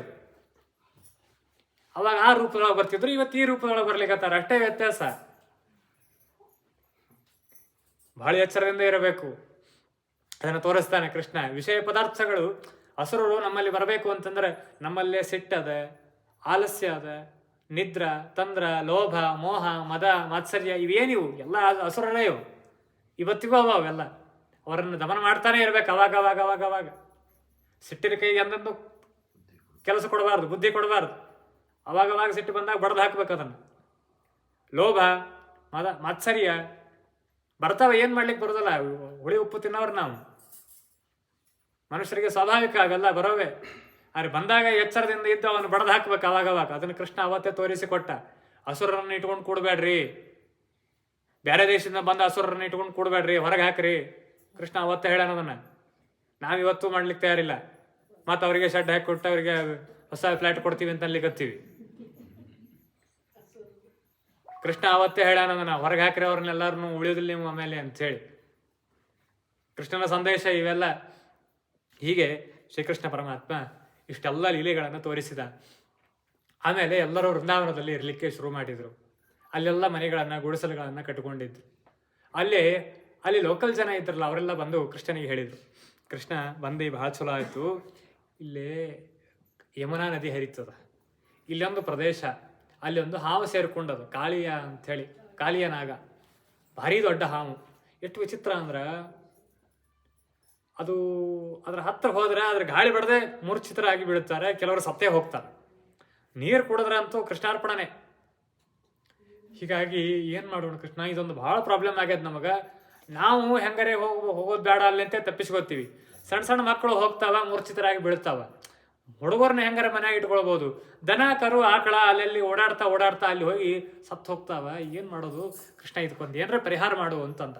ಅಂದರು ಜನ ಎಲ್ಲ ಬಂದು. ಆಯಿತು, ನಾನು ವ್ಯವಸ್ಥೆ ಮಾಡ್ತೀನಿ ಇದಕ್ಕೆ. ಮತ್ತು ಇದಕ್ಕೊಂದು ಪ್ಲ್ಯಾನ್ ಮಾಡೋಣ. ನಾಳೆ ಮುಂಜಾನೆ 4 ಗಂಟೆಗೆ ನಾನು ಹೇಳ್ತೀನಿ. ನೀವು 5 ಗಂಟೆ ಸುಮಾರಿಗೆ ನಮ್ಮ ಮನೆ ಹತ್ರ ಬರ್ರಿ. ನಾವೆಲ್ಲರೂ ಒಂದು 4-5 ಮಂದಿ ಸೇರಿಕೊಂಡು ಅದು ಎಲ್ಲಿ ಅದ ಅಲ್ಲಿ ಹೋಗೋಣ ಅಂತ. ನಾವು ಬರೋದಲ್ಪ. ನಾ ಇದ್ದೀನಿ ಬಾರೋ, ನೀ ಏನು ಕಾಳಜಿ ಮಾಡಬೇಡ, ನಾ ಎಲ್ಲ ವ್ಯವಸ್ಥೆ ಮಾಡ್ತೀನಿ, ಬರ್ರಿ ನೀವು ಅಂತಂದು ಕೃಷ್ಣ ಕರ್ಕೊಂಡು ಹೋದ 4-5 ಜನರನ್ನ. ಅವ್ರಿಗೆಲ್ಲರಿಗೂ ಹೇಳಿದ್ದ, ಬಲರಾಮ್ ದೇವ್ರಿಗೆ ಹೇಳಬೇಡ್ರಿ ಅಂತ, ಹೇಳಬೇಡ್ರಿ ಅವಂಗ, ಯಾಕಂದ್ರೆ ಅದು ಹಾವು. ಬಲರಾಮ್ ದೇವರು ಅಂತಂದ್ರೆ ಏನು, ಶೇಷದೇವರು, ಇದೊಂದು ಹಾವು, ಆ ಕಾಳಿಯನಾಗ ಅದೊಂದು ಹಾವು, ಇದು ಹಾವು ಅದು ಹಾವು, ಜಾತಿ ಮೇಲೆ ಪ್ರೀತಿ ಇರ್ತದ, ಅದಕ್ಕೆ ಇದು ನೀವು ಹೇಳಬೇಡ್ರಿ ಅಂತ ಹೇಳಿ ಬಲರಾಮ್ ದೇವ್ರನ್ನ ಬಿಟ್ಟು ಹೋಗಿದ್ರು. ಇವತ್ತೆಲ್ಲ ನಾವು ಮಾಡ್ತೀವಲ್ಲ ಜಾತಿ ಮೇಲೆ ಪ್ರೀತಿ, ನಮ್ಮ ಜಾತಿ ಅವಂಗ MLA ಮಾಡ್ರಿ, ನಮ್ಮ ಜಾತಿ ಅವಂಗ ಮಿನಿಸ್ಟರ್ ಮಾಡ್ರಿ, ಅವಂಗ ಸೀಟ್ ಕೊಡ್ರಿ, ಇಂಥವೆಲ್ಲ ಮಾಡ್ತೀವಲ್ಲ. ಅದಕ್ಕೆ ಕೃಷ್ಣ ಅವತ್ತೇ ಅಂದಿದ್ದ, ಜಾತಿ ಮೇಲೆ ಪ್ರೀತಿ ಇರ್ತದ ಮಾರಾಯ, ಕರ್ಕೊಂಡು ಹೋಗೋದು ಬೇಡ. ಅದು ಏನಾಗ್ತದೆ ಪ್ರಾಬ್ಲಮ್ ಅಂತಂದ್ರೆ, ನಾ ಕಾಲಿಯನಾಗ ನೀವು ಹೊಡಿಬೇಕು, ಹೊಡಿಬೇಡ ಅಂತೀವ ಅಣ್ಣ ಅಂದ್ರೆ ಅಣ್ಣನ ಮಾತು ಮೀರ್ಲಿಕ್ಕೆ ಆಗೋದಿಲ್ಲ. ಹಿಂಗಾಗಿ ಇವ್ನು ಕರ್ಕೊಂಡೇ ಹೋಗೋದು ಬೇಡ, ಅವ್ನು ಮಲಗಿಸ್ಬೋಣ ಅಂತ ಹೇಳಿ ಕೃಷ್ಣ ಅವತ್ತ 4-5 ಹುಡುಗರನ್ನ ಅಷ್ಟೇ ಕರ್ಕೊಂಡು ಹೋಗಿ ಇವನು ಬಿಟ್ಟುಬಿಟ್ಟಿದ್ದ. ಕಾಲಿಯ ನಾಗ ಇರುವಂತಹ ಪ್ರದೇಶ ಅಲ್ಲಿ ಹೋಗಿದ್ದಾನೆ ಕೃಷ್ಣ. ನೋಡಿದ, ಈ ಪ್ರದೇಶ ಅಂತ ತೋರಿಸಿದ್ರು. ಪಾಪ ಬ್ಯಾಟ್ರಿ ಹಿಡ್ಕೊಂಡು ಬಂದಿದ್ರು, ಮುಂಜಾನೆ 5 ಗಂಟೆಗೆ, ಎಲ್ಲಿ ಬೆಳಕೆ ಆಗಿರ್ಬೇಕು, ಬ್ಯಾಟ್ರಿ ಹಿಡ್ಕೊಂಡು ಬಂದು ಎಲ್ಲ ತೋರಿಸಿದ್ರು. ಆಯಿತು, ನೀವು ಇಲ್ಲೇ ಇರ್ರಿ ಅಂತ ಹೇಳಿ ಕೃಷ್ಣ ಕದಂಬ ಮದಿರುಹ್ಯ, ಅಲ್ಲಿ ಒಂದು ಕದಂಬ ವೃಕ್ಷ ಇತ್ತು. ಆ ಕದಂಬ ವೃಕ್ಷದ ಮೇಲೆ ಹತ್ತಿ ನಿಂತ ಕೃಷ್ಣ. ಮೇಲೆ ಹತ್ತಿ ನಿಂತು ಅಲ್ಲಿಂದ ಜಿಗದ, ಆ ಕಾಳಿಯ ನಾಗ ಎಲ್ಲದ ಅದ್ರೊಳಗೆ ಜಿಗದ. ಈಗೊಂದು ಪ್ರಶ್ನೆ ಬಂತು, ಆ ವೃಕ್ಷ ಹೆಂಗೆ ಬದುಕಿ ನಿಂತಿತ್ತು? ಇವನು ಏನ್ರ ಹೇಳೋದೇನು ಆಚಾರ ಬೇಕಂತ ಗಟ್ಟಿ ಹಿಡಿದು ಕೇಳ್ತೀವಿ ನಾವು ಅವಾಗ ಪ್ರಶ್ನೆ. ಏನು ಹೇಳಿದಾರೆ ನೀವು ಮೊದಲೇ ಕೇಳ್ಬೇಕಾರೆ? ಅದ್ರ ಹತ್ರ ಹೋದ್ರೆ ಎಲ್ಲರೂ ಸಾಯ್ತಿದ್ರು ಅಂಥೇಳಿ. ಮತ್ತು ಈ ವೃಕ್ಷ ಯಾಕೆ ಬದುಕಿ ನಿಂತಿತ್ತು? ಈ ವೃಕ್ಷನ ಹತ್ರನೇ ಇತ್ತು ಹೌದಲ್ಲ. ಮತ್ತು ಅದು ಯಾಕೆ ಬದುಕಿ ನಿಂತಿತ್ತು ಅಂತಂದ್ರೆ, ಅದು ಒಂದು ಏನಾಗಿತ್ತು ಭುಜ, ಗರುಡ ದೇವರು ಒಂದು ಸರ್ತಿ ಅಮೃತದ ಕಲಶ ಹಿಡ್ಕೊಂಡು ಹೊಂಟಿದ್ರು ಮ್ಯಾಲೆ ಹಾರ್ಕೋತು. ಅದು ಒಂದು ಸ್ವಲ್ಪ ಗರುಡ ದೇವರು ಆ ಕಡೆ ಈ ಕಡೆ ನೋಡ್ಲಿಕ್ಕೆ ಹತ್ತಾಗ 1-2 ಹನಿ ಕೆಳಗೆ ಬಿದ್ದಿತ್ತು. ಅದು ತುಂಬಿದ ಕೊಡ, ಅದು ಪಾಪ 1-2 ಹನಿ ಮ್ಯಾಲೆ ಹರ್ಕೋತ ಹೊಂಟಾಗ ಆ ಕಡೆ ಈ ಕಡೆ ಆಗಿ 1-2 ಹನಿ ಬಿದ್ದಿತ್ತು. ಆ ಹನಿ ಎಲ್ಲಿ ಬಿದ್ದಿತ್ತು? ಬರೋಬ್ಬರಿ ಇದರ ಮೇಲೆ ತಲೆ ಮೇಲೆ ಬಿದ್ದಿತ್ತು. ನಮ್ಮ ತಲೆ ಮೇಲೆ ಬೀಳಬಾರ್ದ, ಬರೋಬ್ಬರಿ ಆ ವೃಕ್ಷದ ಮೇಲೆ ಬಿದ್ದಿತ್ತು. ಅದಕ್ಕೆ ಅದು ಬದುಕಿ ಉಳಿದಿತ್ತು, ಯಾಕೆ ಅಮೃತ ಕೊಡೋದಿತ್ತಲ್ಲ ಅದು. ಹಿಂಗಾಗಿ ಅದಕ್ಕೆ ಏನೂ ಆಗಿದ್ದಿಲ್ಲ. ದೇವರು ನಮ್ಮ ತಲೆ ಮೇಲೆ ಹಂಗೆಲ್ಲ ಸುಮ್ಮನೆ ಹಾಕೋದಿಲ್ರಿ. ಹಾಗೆಲ್ಲ ದೇವ್ರು ನಮ್ಮ ತಲೆ ಮೇಲೆ ಹಾಕಿದ್ದ ಅಂತಂದ್ರೆ ನಾವು ಯಾಕೆ ಹಿಂಗಿರ್ತೀವಿ? ನಾ ಹೆಂಗೂ ಸಾಯೋದೇ ಇಲ್ಲ, ಅಮರನ ಆಗ್ತೀನಿ ನಾನು ಅಂಥೇಳಿ ಉನ್ಮತ್ತನಾಗಿ ಬಿಡ್ತೀವಿ ನಾವು. ಹಿಂಗಾಗಿ ನಮ್ಮ ತಲೆ ಮೇಲೆಲ್ಲ ಅಷ್ಟು ಸರಳ ಬೀಳೋದಿಲ್ಲ ಅವು. ಆ ಕದಂಬ ವೃಕ್ಷದ ಮೇಲೆ ಬಿದ್ದಿತ್ತು, ಹಿಂಗಾಗಿ ಅದು ಬದುಕಿ ಉಳಿದಿತ್ತು. ಈ ಕಾಳಿಯನಾಗ ಇಲ್ಲಿ ಯಾಕೆ ಬಂದು ಸೇರ್ಕೊಂಡಿದ್ದ ಅಂದ್ರೆ ಇದಕ್ಕೊಂದು ದೊಡ್ಡ ಕಚೇರಿ ಹಿಂದೆ. ಇವ ಏನು ಮಾಡಿದ್ದ, ವರುಣ ದೇವರ ಆಹಾರವನ್ನು ತಾನು ತಿಂದು ಬಿಟ್ಟಿದ್ದ. ಶಾಪ ಕೊಟ್ಟುಬಿಟ್ರು ಅವನಿಗೆ, ಇನ್ನೊಮ್ಮೆ ಇಲ್ಲಿ ಬಂದೆ ಅಂದ್ರು ನಿನ್ನ ಅಂಥೇಳಿ. ಗರುಡ ದೇವರ ಆಹಾರವನ್ನು ತಾ ತಿಂದಿದ್ದ. ಇನ್ನೊಮ್ಮೆ ಬಂದೆ ಅಂದ್ರೆ ಬಿಡೋದಿಲ್ಲ ನಿನ್ನಂತ. ಗರುಡ ಬಂದು ಇನ್ನೊಮ್ಮೆ ಇಲ್ಲಿ ಬಂದೆ ಅಂದ್ರೆ ಗರುಡ ನಿನ್ನನ್ನ ಹಿಡಿದು ಕೊಂದು ಹಾಕ್ಲಿ ಅಂತೇಳಿ ಶಾಪ, ವರುಣ ದೇವರು ಶಾಪ. ಇನ್ನೊಮ್ಮೆ ಇಲ್ಲಿ ಎಲ್ಲರ ಕಂಡೆ ಅಂತಂದ್ರೆ ಗರುಡ ದೇವರು ನಿನ್ನ ಹಿಡಿದು ಕೊಂದೇ ಹಾಕ್ಲಿ ಅಂತ ಹೇಳಿ. ಹಿಂಗಾಗಿ ಗರುಡ ದೇವರು ಎಲ್ಲಿ ಬರಬಾರದು ಅಲ್ಲಿ ತಾನು ಹೋಗಿರಬೇಕು ಅಂತೇಳಿ ಇಲ್ಲಿ ಬಂದು ಸೇರ್ಕೊಂಡಿದ್ದ. ಗರುಡ ದೇವರಿಗೆ ಇಲ್ಲಿ ಬರೋಕ್ಕೆ ಮೊನ್ನೆ ನಡೀತು ನೋಡ್ರಿ ನಿರ್ಬಂಧ, ವಿಜಾಪುರ ಜಿಲ್ಲಾದೊಳಗೆ ಬರಬಾರ್ದು ಅಂತೇಳಿ ಪಾಪ. ಹಂಗೆ ಗರುಡ ದೇವರಿಗೆ ನಿರ್ಬಂಧ ಇತ್ತಿಲ್ಲೇ, ಬರಬಾರ್ದು ಗರುಡ ದೇವರು ಇಲ್ಲೇ ಅಂತ. ಯಾಕಂತಂದ್ರೆ ಸೌಭರ್ಯ ಋಷಿಗಳು ಅಂತ ಒಬ್ರು ಅವ್ರು ಏನು ಮಾಡ್ತಿದ್ರು ಅಂತಂದ್ರೆ, ಯಮುನಾ ನದಿ ಒಳಗೆ ಮುಳುಗಿ ಕೂತು ತಪಸ್ಸು ಮಾಡ್ತಿದ್ರು. ಯಮುನಾ ನದಿ ಒಳಗೆ, ದಂಡಿ ಮೇಲಲ್ಲ, ನದಿ ಒಳಗೆ ಹೋಗಿ ಕೂತು ತಪಸ್ಸು ಮಾಡ್ಲಿಕ್ಕತ್ತಿದ್ರು. ಕಣ್ಣು ಬಿಟ್ಟು ನೋಡಿದ್ರು 2 ಮೀನು ಜೋಡಿಗಳು ಇಬ್ಬರೂ ಸಂಧಿಸಿದ್ದು. ಗರುಡ ದೇವರಿಗೆ ಇನ್ನೂ ಅವಾಗ ಶಾಪ ಆಗಿದ್ದಿಲ್ಲ. ಆ ಗರುಡ ಮೇಲಿಂದ ಬಂದು ಆ ಒಂದು ಮೀನು ಎತ್ಕೊಂಡು ಹೋಗಿಬಿಟ್ಟಿತ್ತು. ಅವಾಗ ಗರುಡ ದೇವರಿಗೆ ಶಾಪ ಕೊಟ್ಟರು, ಇನ್ನೊಮ್ಮೆ ಇಲ್ಲಿ ಬಂದೆ ಅಂದ್ರೆ ನೋಡಿ ನೀನು ಅಂತಂದ್ರು, ಒಟ್ಟ ಬರಬೇಡಿಲ್ಲ ಅಂತ. ಇದನ್ನು ನೋಡ್ಕೊಂಡಿದ್ದ ಕಾಲಿಯ. ಹಂಗಾರೆ ಇಲ್ಲಿ ಗರುಡ ದೇವರು ಬರಂಗಿಲ್ಲ, ನಾನು ಇಲ್ಲಿದ್ರೆ ಆರಾಮಿರ್ತೀನಿ ಅಂತ ಹೇಳಿ ಆ ಕಾಲಿಯನಾಗ ಇಲ್ಲಿ ಬಂದು ಸೇರ್ಕೊಂಡಿದ್ದ. ಗರುಡ ದೇವರಿಗೆ ಇಲ್ಲಿ ನಿರ್ಬಂಧ ಇತ್ತು, ಗರುಡ ದೇವರು ಇಲ್ಲಿ ಬರೋ ಹಂಗಿಲ್ಲ, ನಾನು ಇನ್ನೊಂದು ಕಡೆ ಹೋಗೋಂಗಿಲ್ಲ, ಗರುಡ ದೇವರು ನನ್ನ ಹಿಡಿತಾರೆ ಇನ್ನೊಂದು ಕಡೆ ಹೋದೆ ಅಂತಂದ್ರೆ. ಹೀಗಾಗಿ ಆ ಪರಿಸ್ಥಿತಿ ಹಿಂಗಾಗಿತ್ತು. ಕಾಲಿಯನಾಗ ಇಲ್ಲಿ ಬಂದು ಸೇರ್ಕೊಂಡಿದ್ದ. ಸೇರ್ಕೊಂಡು ನಾನು ಎಷ್ಟು ದಿವಸ ಇರ್ತಾನ್ರಿ ಪಾಪ, ಎಷ್ಟು ದಿವಸ ಇರ್ಲಿಕ್ಕೆ ಸಾಧ್ಯದ? ಒಂದೇ ಕಡೆ ಇವಂಗೂ ಮೀರಿ ಬಿಟ್ಟಿತ್ತು, ಎಲ್ಲ ಮಿಕ್ಕಿ ಬಿಟ್ಟಿತ್ತು. ಹೊರಗೆ ಹೋದ್ರೆ ಹೆದರಿಕೆ, ಹಿಡ್ದು ಹಾಕ್ತಾರಂತ ಹೇಳಿ ಒಳಗಿರ್ಲಿಕ್ಕೆ ಆಗ್ತಿಲ್ಲ. ಹಿಂಗೆಲ್ಲ ಹಾಗೆ ವಿಷ ಎಲ್ಲ ಕಕ್ಕಲಿಕ್ಕೆ ಬಿಟ್ಟಿದ್ದ. ಆ ವಿಷದಿಂದಾಗಿ ಅದೇ ನೀರು ಗಾಳಿ ಎಲ್ಲ ಕಲುಷಿತವಾಗಿ ಬಿಟ್ಟಿತ್ತು. ಆ ಕದಂಬ ವೃಕ್ಷ ಮಾತ್ರ ಆ ಗರುಡ ದೇವರ ಮ್ಯಾಲಿಂದ ಹೊಂಟಿದ್ರು, ಆ ಹನಿ ಬಿದ್ದು ಅದು ಬದುಕಿ ಉಳಿದಿತ್ತು. ಕೃಷ್ಣನೇ ಬಹುಶಃ ನನಗಿಲ್ಲಿ ಬೇಕಾಗ್ಬೋದು ಈ ಸ್ಟೇಜ್ ಅಂತ ಅನ್ಕೊಂಡು ತಾನೇ ರೆಡಿ ಮಾಡಿ ಸಿಟ್ಟಿದ್ನೋ ಏನೋ. ಕೃಷ್ಣ ರೆಡಿ ಮಾಡಿ ಇಟ್ಕೊಂಡಿದ್ದ, ಕದಂಬ ವೃಕ್ಷದ ಮೇಲೆ ಹತ್ತಿ ನಿಂತ. ಮೇಲೆ ಹತ್ತಿ ನಿಂತು ಆ ನದಿ ಒಳಗೆ ಜಿಗದ. ನದಿ ಒಳಗೆ ಜಿಗದು ಒಳಗೆ ಮುಳುಗಿಬಿಟ್ಟ. ಕೃಷ್ಣನೇ ಕೃಷ್ಣಾರ್ಪಣ ಆದ ಅಂತ ಅಂದ್ಬಿಟ್ರಿ ಎಲ್ಲರೂ, ಎಷ್ಟೋ ಮಂದಿ ಓಡಿ ಬಂದರು. ಅಷ್ಟೊತ್ತಿ ಬೆಳಕಾಗಿತ್ತು. ಓಡಿ ಬಂದರು ಎಲ್ಲರೂ. ಆ ಜೋಡಿ ಹೋಗಿದ್ರಲ್ಲ 4-5 ಮಂದಿ ಓಡಿ ಬಂದು ಯಶೋದಾನಂದ, ಇಲ್ಲ ಕೃಷ್ಣನೇ ಕೃಷ್ಣಾರ್ಪಣ ಆಗ್ಲಿಕ್ಕೆ ಹತ್ಬಿಟ್ಟಾನೆ, ಚೂರು ಮುಖ ಉಳ್ಕೊಂಡದ, ಬಂದು ನೋಡ್ತಿದ್ರು ನೋಡ್ರಿ ಅಂತ. ಹಾವು ಅದೇನು ಮಾಡಿ ಕೃಷ್ಣ ಒಳಗೆ ಹೋದ. ಮ್ಯಾಲಿಂದ ಜಿಗದಾಗ ಒಳಗೆ ಹೋಗ್ತಾನೆ ನೋಡ್ರಿ ಮನುಷ್ಯ. ಒಳಗೆ ಹೋದ ಕೂಡಲೇ ಹಾವು ಸುತ್ಕೊಂಡ್ಬಿಡ್ತಿ ಕೃಷ್ಣನನ್ನು. ಸುತ್ಕೊಂಡಿತ್ತು, ಮುಖ ಅಷ್ಟೇ ಹೊರಗಿತ್ತು.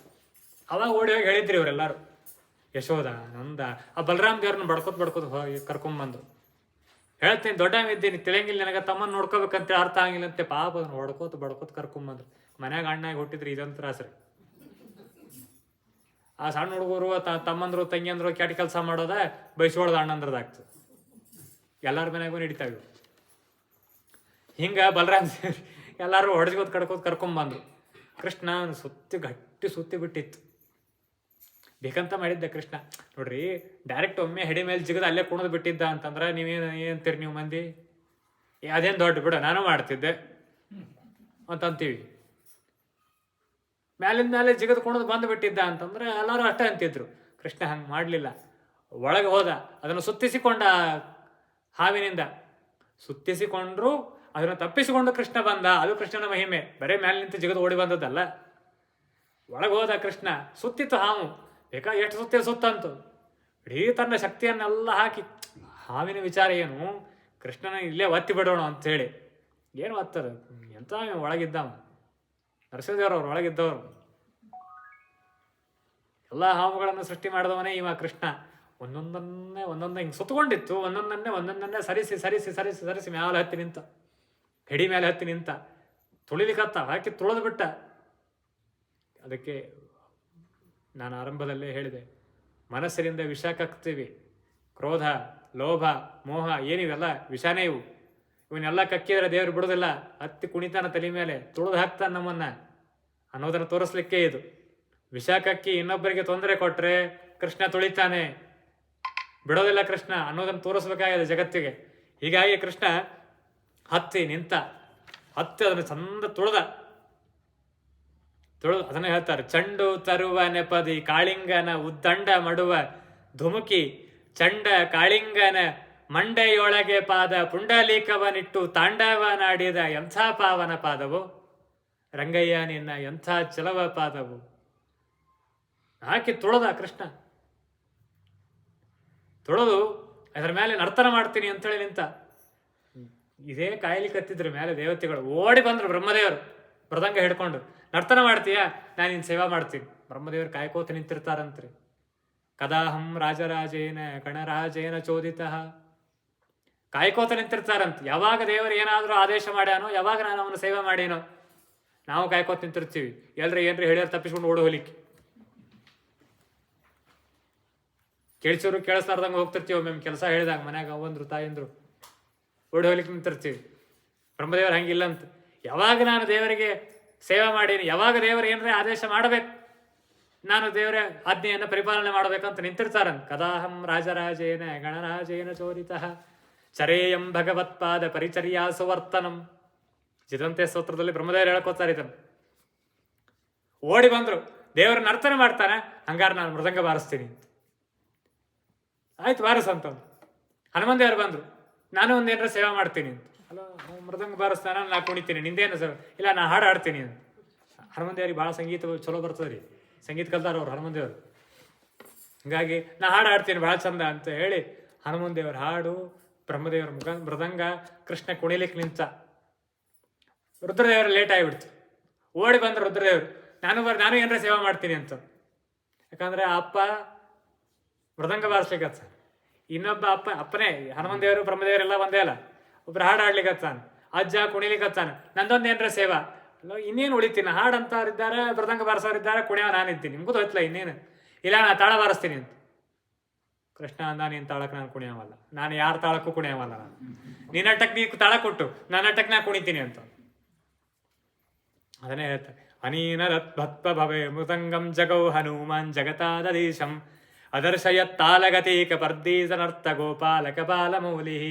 ಇದನ್ನೇ ಕನಕದಾಸರು ಏನು ಡೊಳ್ಳಿನ ಮೇಲ್ ಕೈಯ ಭರಮಪ್ಪ ಹಾಕ್ಯಾನ, ತಾಳವ ಶಿವನಪ್ಪ ತಟ್ಟೆ ಅಂದ್ಮ್ಯಾಲ್, ಒಳ್ಳೊಳ್ಳೆ ಪದಗಳ ಹನುಮಪ್ಪ ಹಾಡ್ಯಾನ, ಚಲವ ಕನಕಪ್ಪ ಕುಣಿದ ಅಂದ್ಮ್ಯಾಲ್, ಕರಿಯ ಹೊಳೆಯಲ್ಲಿ ಉರಗಗಳ ಕಾಯುತ್ತ ಉರಗಾನ ಹೆಡೆಮೇಲೆ ಧುಮುಕ್ಯ ಅಂದ್ಮ್ಯಾಲ್, ಉರಗಾನ ಹೆಡೆಮೇಲೆ ಹಾರಿ ಹಾರಿ ಕುಣಿವಾಗ ನಾರೇರಿಗೆ ವರವ ನಿತ್ತ ಅಂದ್ಮ್ಯಾಲ್, ದೇವಿ ನಮ್ಮ ದ್ಯಾವರು ಬಂದವರೇ ಬನ್ನೀರೇ ನೋಡ ಬನ್ನೀರೇ. ಇದೇ ಪ್ರಸಂಗ.